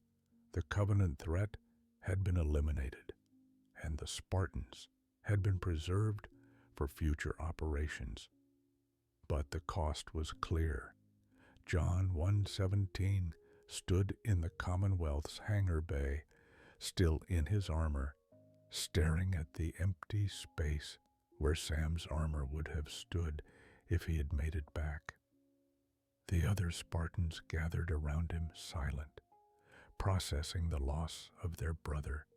They had known that Spartans might die in combat. Intellectually, they'd understood that possibility.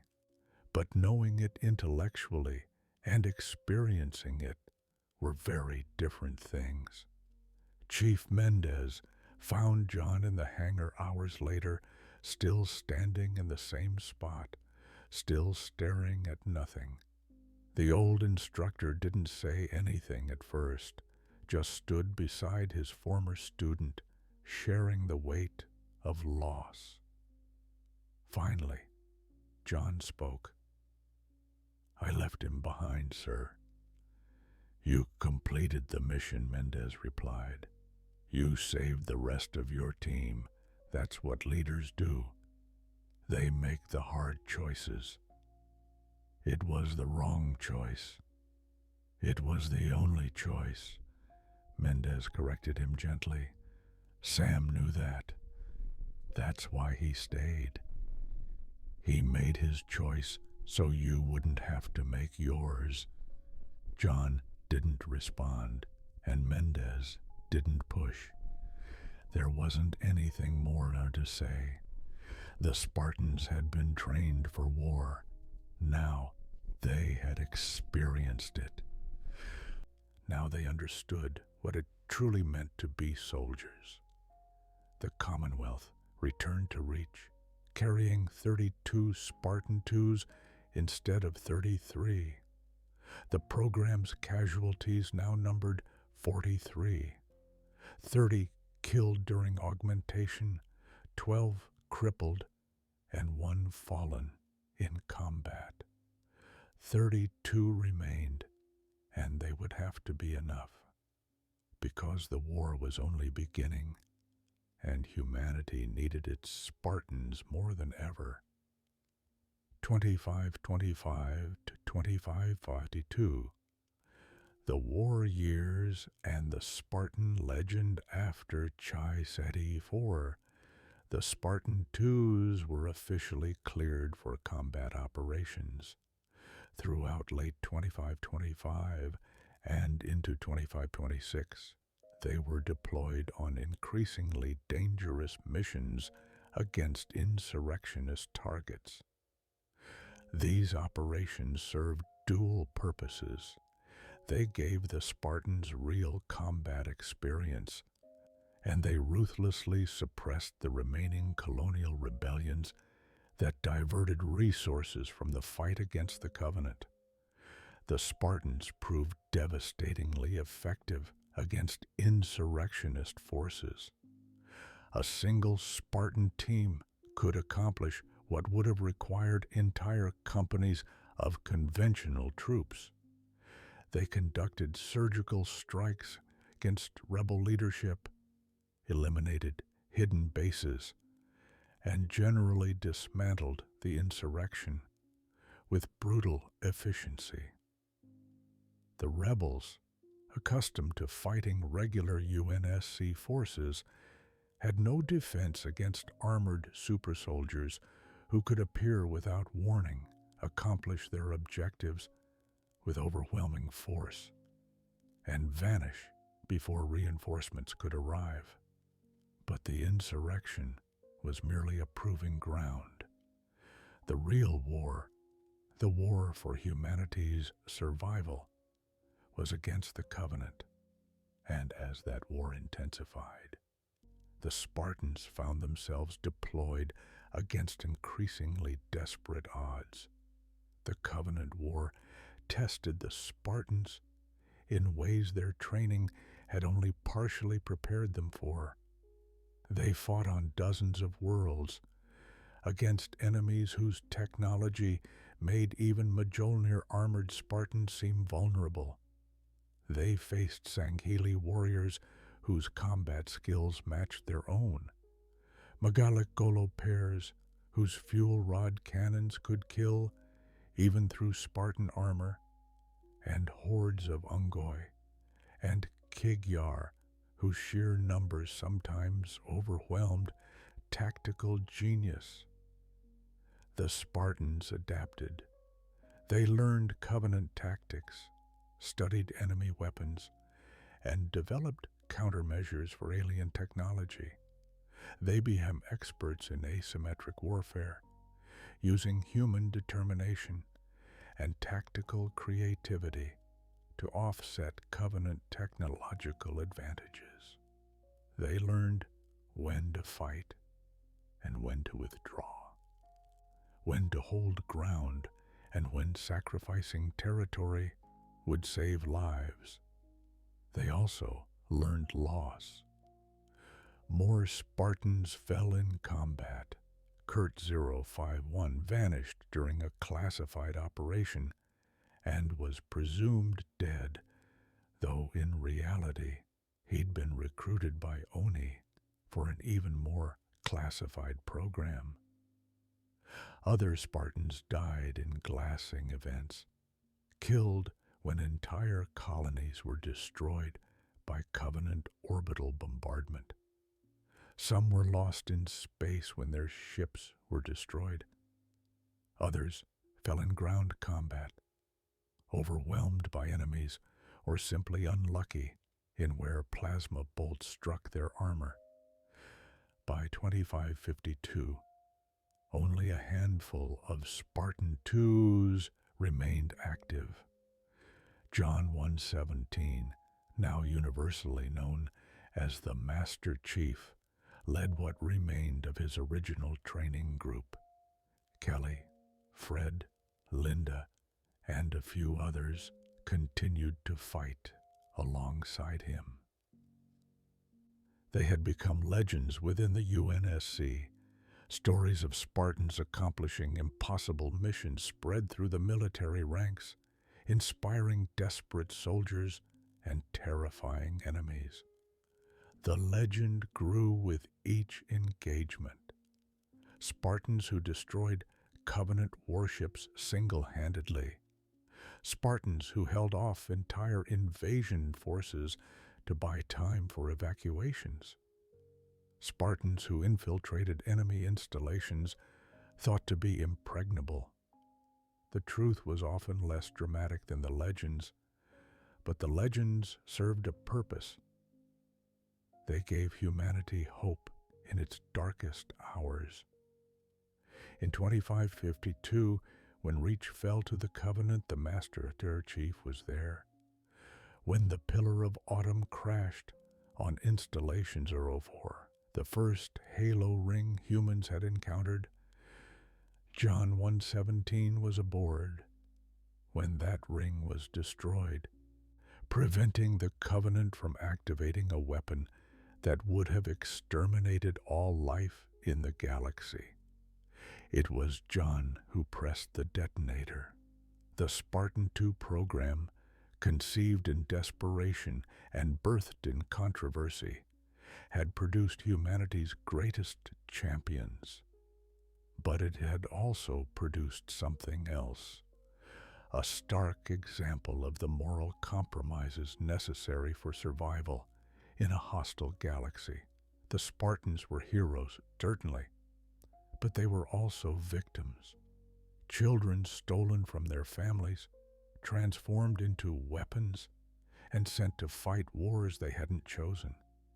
Whether the program was justified, whether the ends justified the means, whether 75 kidnapped children and 43 casualties were acceptable prices to pay for 32 super soldiers, these questions would haunt the UNSC for decades to come.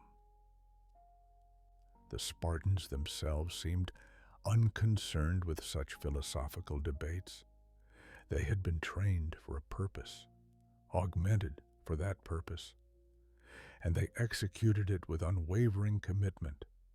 They were soldiers, and soldiers fight. That's what they had been made for, and that's what they did. And against all odds, through impossible circumstances and catastrophic losses, they succeeded. Humanity survived.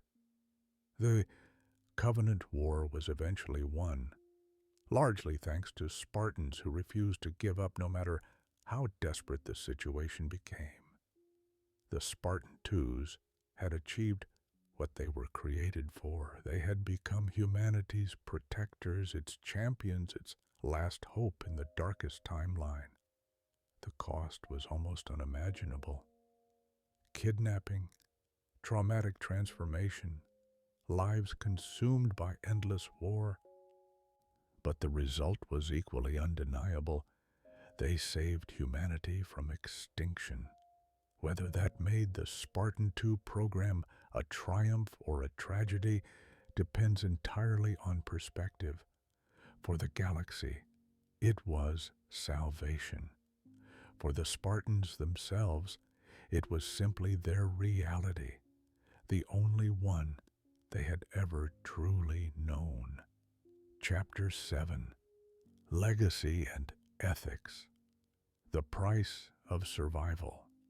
The moral weight of necessity. The Spartan-II program stands as one of the most controversial military initiatives in human history. By any conventional ethical standard, what was done to those 75 children constitutes multiple crimes: kidnapping, medical experimentation on minors without consent, the creation of flash clones knowing they would die, child soldier recruitment, and arguably psychological torture through the brutal training regimen. These weren't accidents or unintended consequences. They were deliberate choices made by Dr. Catherine Halsey, ONI leadership, and ultimately sanctioned by the highest levels of the UNSC command structure. Yet, the program also unquestionably saved humanity from extinction. Without the Spartan-IIs, the UNSC would have been unable to effectively combat the Covenant. The tactical and strategic victories achieved by these super soldiers prevented the destruction of dozens of colonies, bought time for evacuations that saved millions of lives, and culminated in actions that directly led to the Covenant's defeat and humanity's survival. This creates a profound ethical dilemma. that has been debated by military historians, philosophers, and ethicists for decades after the program's classified details began to emerge. Was the Spartan-II program justified? Can the kidnapping and traumatization of children ever be morally acceptable regardless of the outcome? Does the fact that humanity survived make the program's crimes acceptable in retrospect? There are no easy answers to these questions. Those who defend the program point to the results. 32 Spartan-IIs emerged from the program, and between them they accomplished military feats that changed the course of history. The Master Chief alone can be directly credited with preventing the activation of multiple Halo installations, any one of which would have exterminated all sentient life in the galaxy. How many billions, trillions of lives across all species were saved by John 1:17's actions? How can that calculus be weighed against the 75 children who were abducted? From this utilitarian perspective, the Spartan-II program was not just justified but morally obligatory. Humanity faced existential threat from both the insurrection and the Covenant. Conventional military forces were insufficient to address these threats. The Spartans were necessary for survival, and survival is the most fundamental of all moral imperatives. The program's casualties, 43 out of 75, while tragic, are infinitesimal compared to the billions who would have died without Spartan intervention. Furthermore, defenders argue the children selected for the program would likely have died in the Covenant War anyway. Reach was glassed in 2552. Many of the colonies from which children were abducted were later destroyed completely. By removing these children from their homes and transforming them into weapons, Oni arguably gave them the only chance they had to survive and to save others. This defense is not without merit, but it rests on consequentialist reasoning that many find deeply troubling. It reduces children to means rather than ends, treating them as resources to be exploited rather than individuals with inherent rights and dignity. It assumes that the ends, survival, justify any means, no matter how morally repugnant. Critics of the program raise numerous objections that cannot be easily dismissed. First and foremost is the issue of consent. The children were 6 years old when they were abducted. They could not possibly have understood what was being done to them or given meaningful consent to their transformation into weapons. Even if they had been older, the coercive circumstances, abduction, isolation, indoctrination, would have made true consent impossible. The program treated these children as property, as tools to be shaped according to Oni's specifications. Their childhoods were stolen. Their families were taken from them and given dying flash clones as cruel substitutes. They were subjected to years of brutal training that would constitute child abuse in any civilian context. Then they were subjected to medical procedures that killed or crippled more than half of them. Procedures they hadn't agreed to and whose risks they didn't fully understand. Even those who survived and became successful Spartans paid an enormous price. They lost any possibility of normal human relationships, normal lives, normal futures. They were psychologically conditioned to value duty and mission above their own welfare, to see themselves as weapons first and people second. They experienced the trauma of watching training companions die or suffer crippling injuries. They spent their entire adult lives in constant warfare, unable to ever fully remove the armor that had become as much prison as protection. The Flash clone program deserves particular moral scrutiny. Oni deliberately created human beings. The Flash clones were genetically identical to the original children and had the same capacity for consciousness and suffering. Knowing these clones would die horrible deaths within weeks or months. The clones experienced pain, confusion, and terror as their bodies broke down. They were created solely to deceive the abductees' families and maintain operational security. By any reasonable definition, this constitutes murder. From a deontological perspective, one that judges actions by their adherence to moral rules rather than their consequences, the SPARTAN-II program is indefensible. It violated fundamental moral prohibitions against harming innocents, treating people as means rather than ends, and exploiting those unable to consent. That these violations produced beneficial outcomes doesn't make the violations themselves morally acceptable. There's also the question of alternatives. Was the SPARTAN-II program truly necessary? Could other approaches have achieved similar results without the moral costs? The SPARTAN-III program, initiated later, recruited from war orphans who volunteered, though the term volunteer is questionable when applied to traumatized children with no other options. The SPARTAN-IV program recruited consenting adults. Both of these programs had limitations compared to the SPARTAN-II's, but they demonstrated that alternatives existed. Critics argue that Halsey and Oni leadership didn't adequately explore alternatives before resorting to child abduction and unethical experimentation.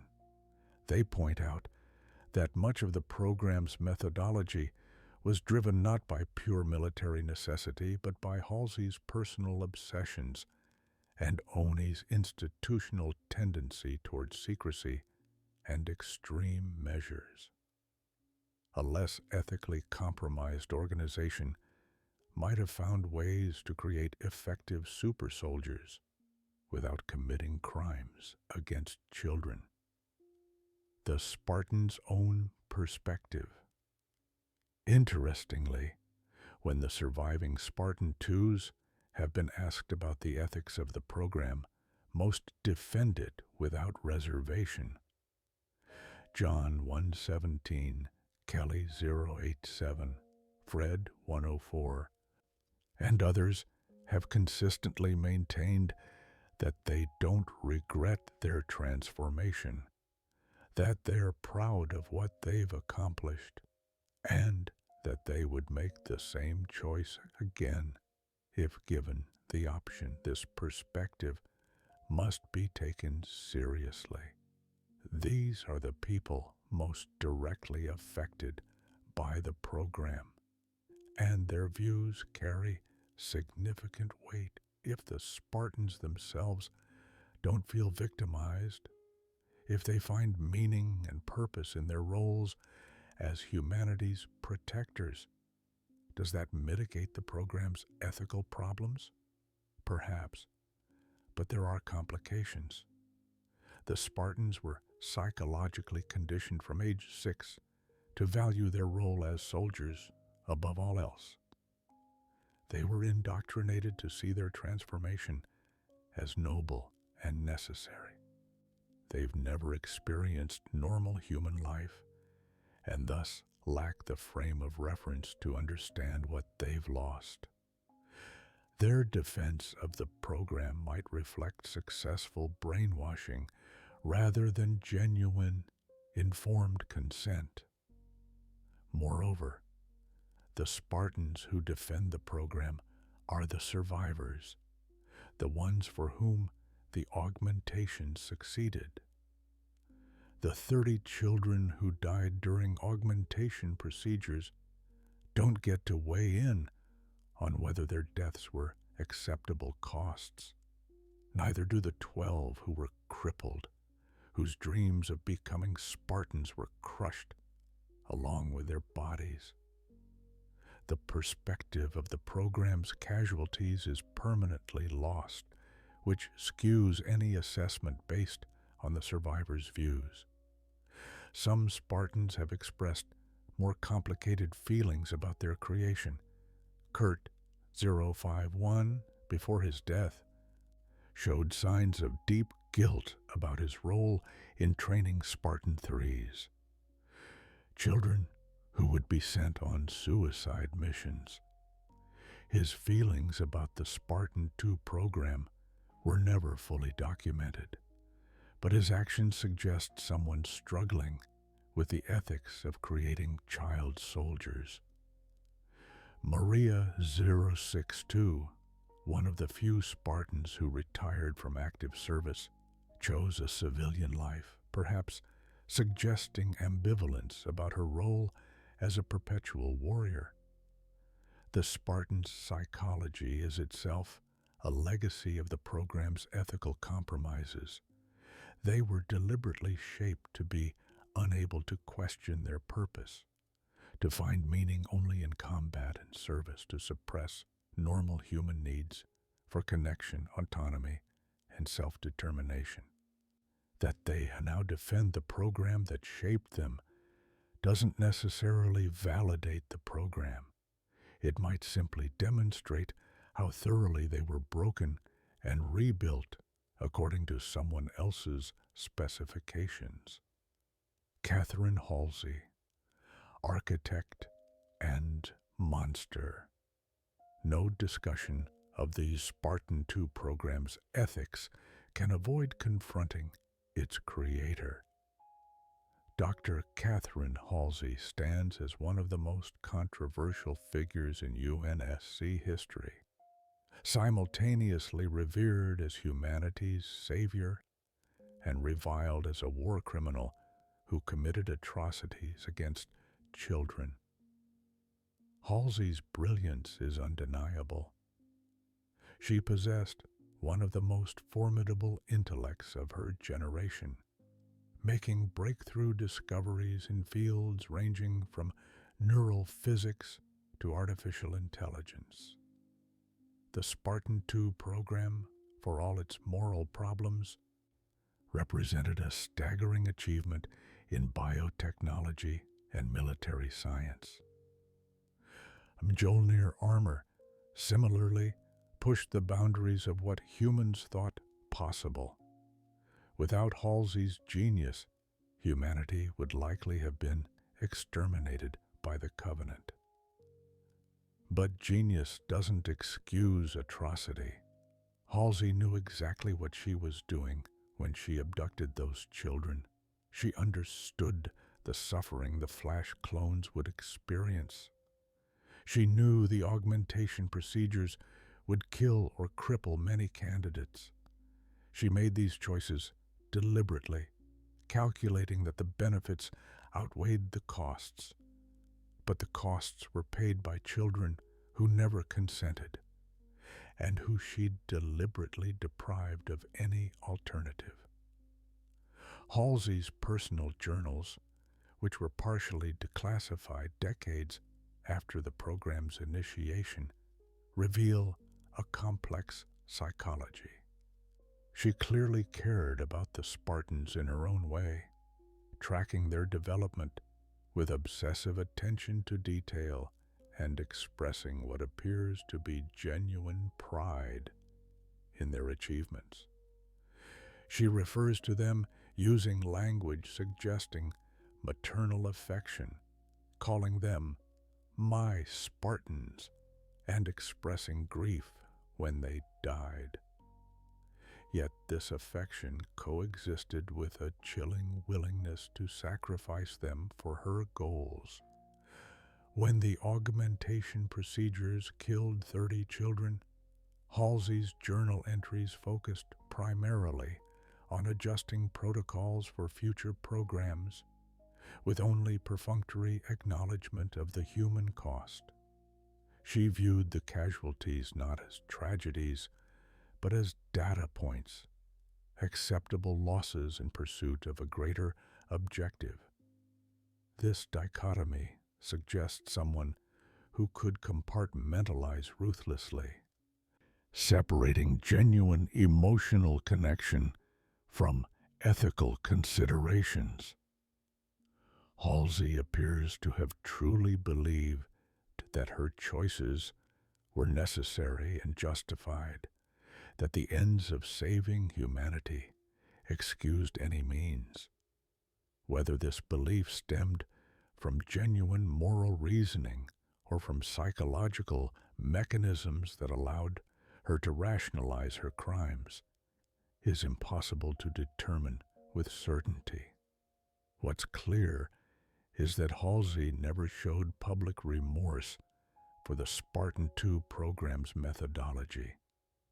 Even when confronted by the Spartans themselves about the ethics of their creation, she defended her choices as necessary. In her view, she had saved humanity, and that was all that mattered. The children she'd harmed in the process were casualties of a war for survival, regrettable perhaps, but unavoidable. This lack of remorse, combined with her documented willingness to commit further ethical violations in later programs, has led many to conclude that Halsey was, despite her genius, fundamentally morally compromised. She represents a particular danger, the brilliant person who becomes convinced that their superior intellect exempts them from normal ethical constraints, that they alone can see the hard truths others refuse to face and must therefore make the terrible choices others lack the courage to make. In the final analysis, Halsey may have saved humanity, but she did so by committing crimes against it. She created heroes, but only by first victimizing children.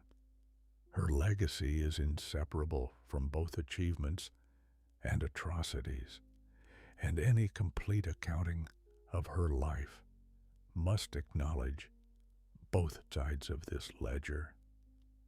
The program's lasting impact. The SPARTAN-II program's influence extended far beyond the 32 supersoldiers it produced.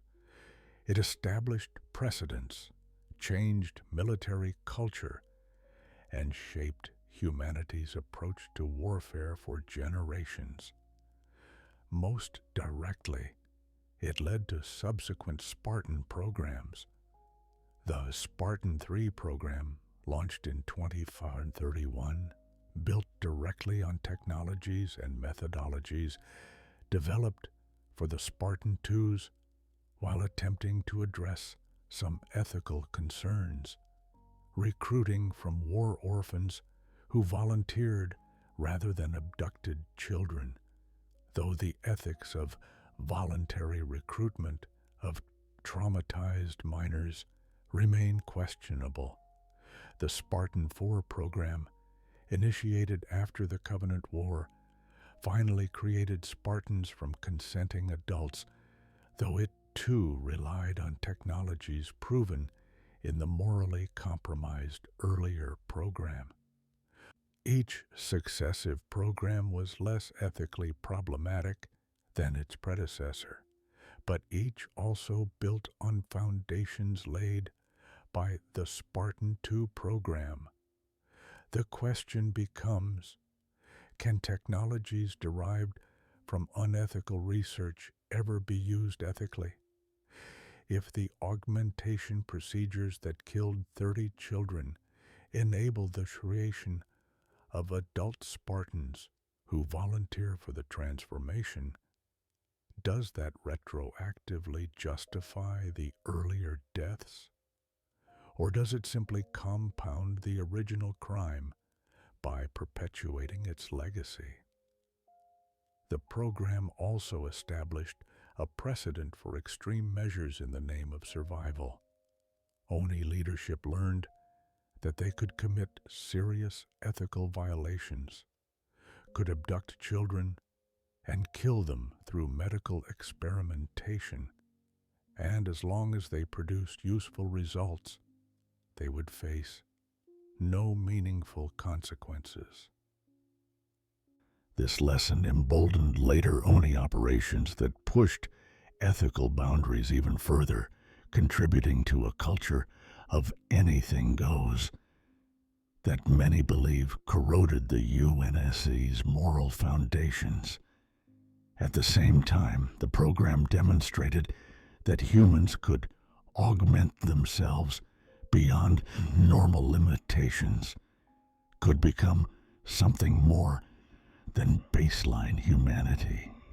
This opened philosophical questions about human identity and potential that continue to resonate. If we can enhance human capabilities through technology and genetic engineering, should we? Where do we draw lines between improvement and dehumanization? The Spartan-II's, post-human warriors who retained their humanity despite their transformation, suggested that such enhancement might be possible without losing what makes us human, but they also showed the dangers of pursuing such enhancement without adequate ethical constraints.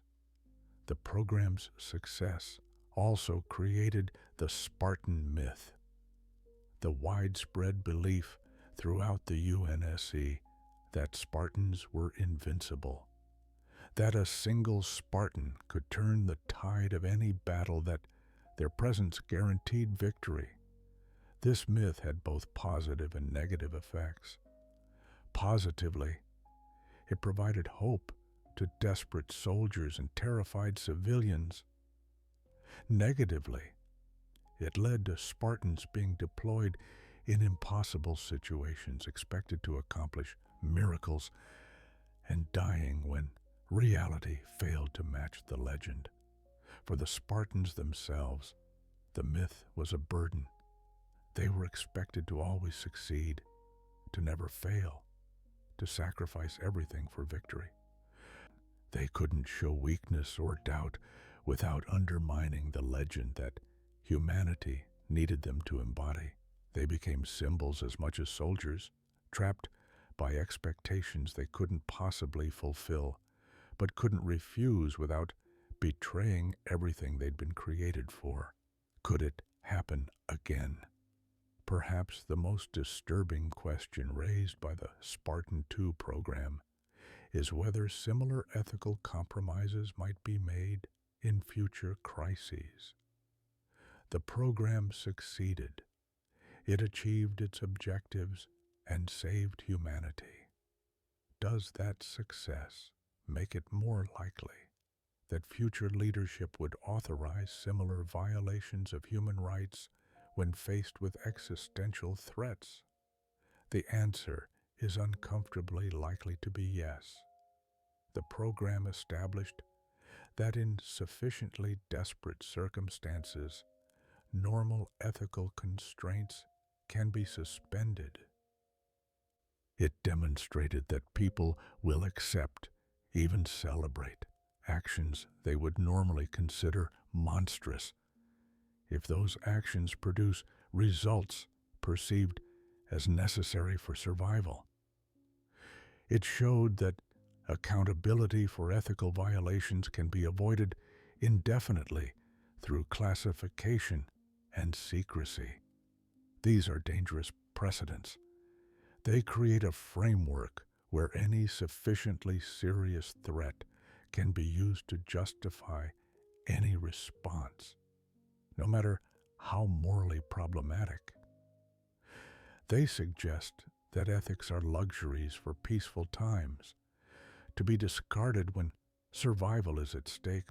They imply that those with power and intelligence are entitled to make life and death decisions for others without consent, as long as they're confident in their own reasoning.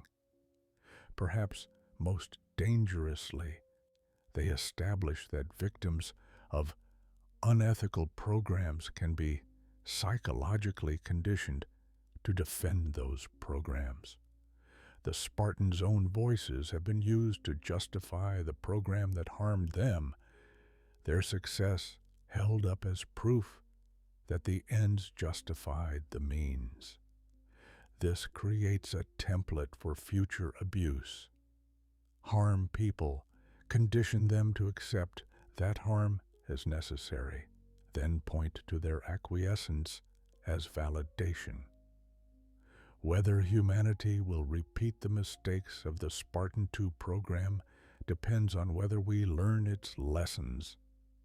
Those lessons should include not just the technical achievements, though those were remarkable, but also the ethical failures, the human costs, and the long-term psychological damage inflicted on those who were transformed into weapons without their consent. The program succeeded in saving humanity. It also demonstrated that we're capable of terrible things when we believe survival demands them. Both truths must be remembered. The Spartans are heroes, but they're heroes created through crimes. Their victories don't erase those crimes, and their willingness to defend the program doesn't make it right. Conclusion: the Spartans remember in the end. Perhaps the most fitting memorial to the Spartan-II program comes not from historians or ethicists, but from the Spartans themselves. They remember their fallen. They honor the 30 who died during augmentation, the 12 who were crippled, and those who fell in combat like Samuel 034 at Chi-Seti 4.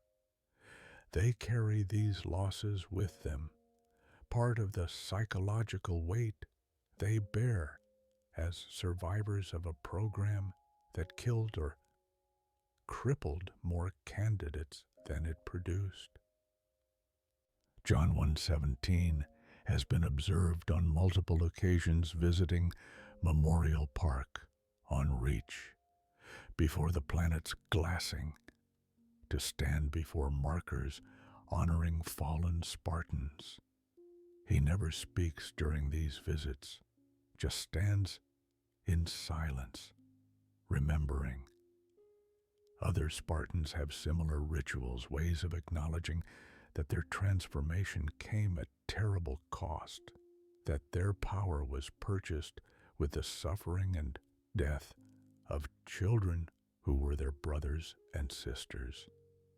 These private moments of remembrance suggest that whatever the Spartans say publicly about the program being justified, they understand on a deeper level what was taken from them and from those who didn't survive. They understand that they're both heroes and victims, both humanity's protectors and the proof of what humans are willing to do to their own children when desperate enough. The Spartan-II program saved humanity from extinction. This is fact, undeniable and crucial to remember. But it saved humanity by sacrificing children, by committing crimes that violated every principle the UNSC claimed to uphold. This too is fact, equally important to remember. Both truths exist simultaneously. The program was both necessary and monstrous, both triumph and tragedy, both humanity at its most desperate and at its most morally compromised.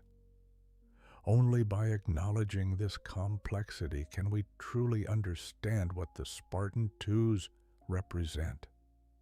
Not simple heroes or simple victims, but something far more complicated and far more human than the legends suggest. They are what we made them, and we must live with what that says about us.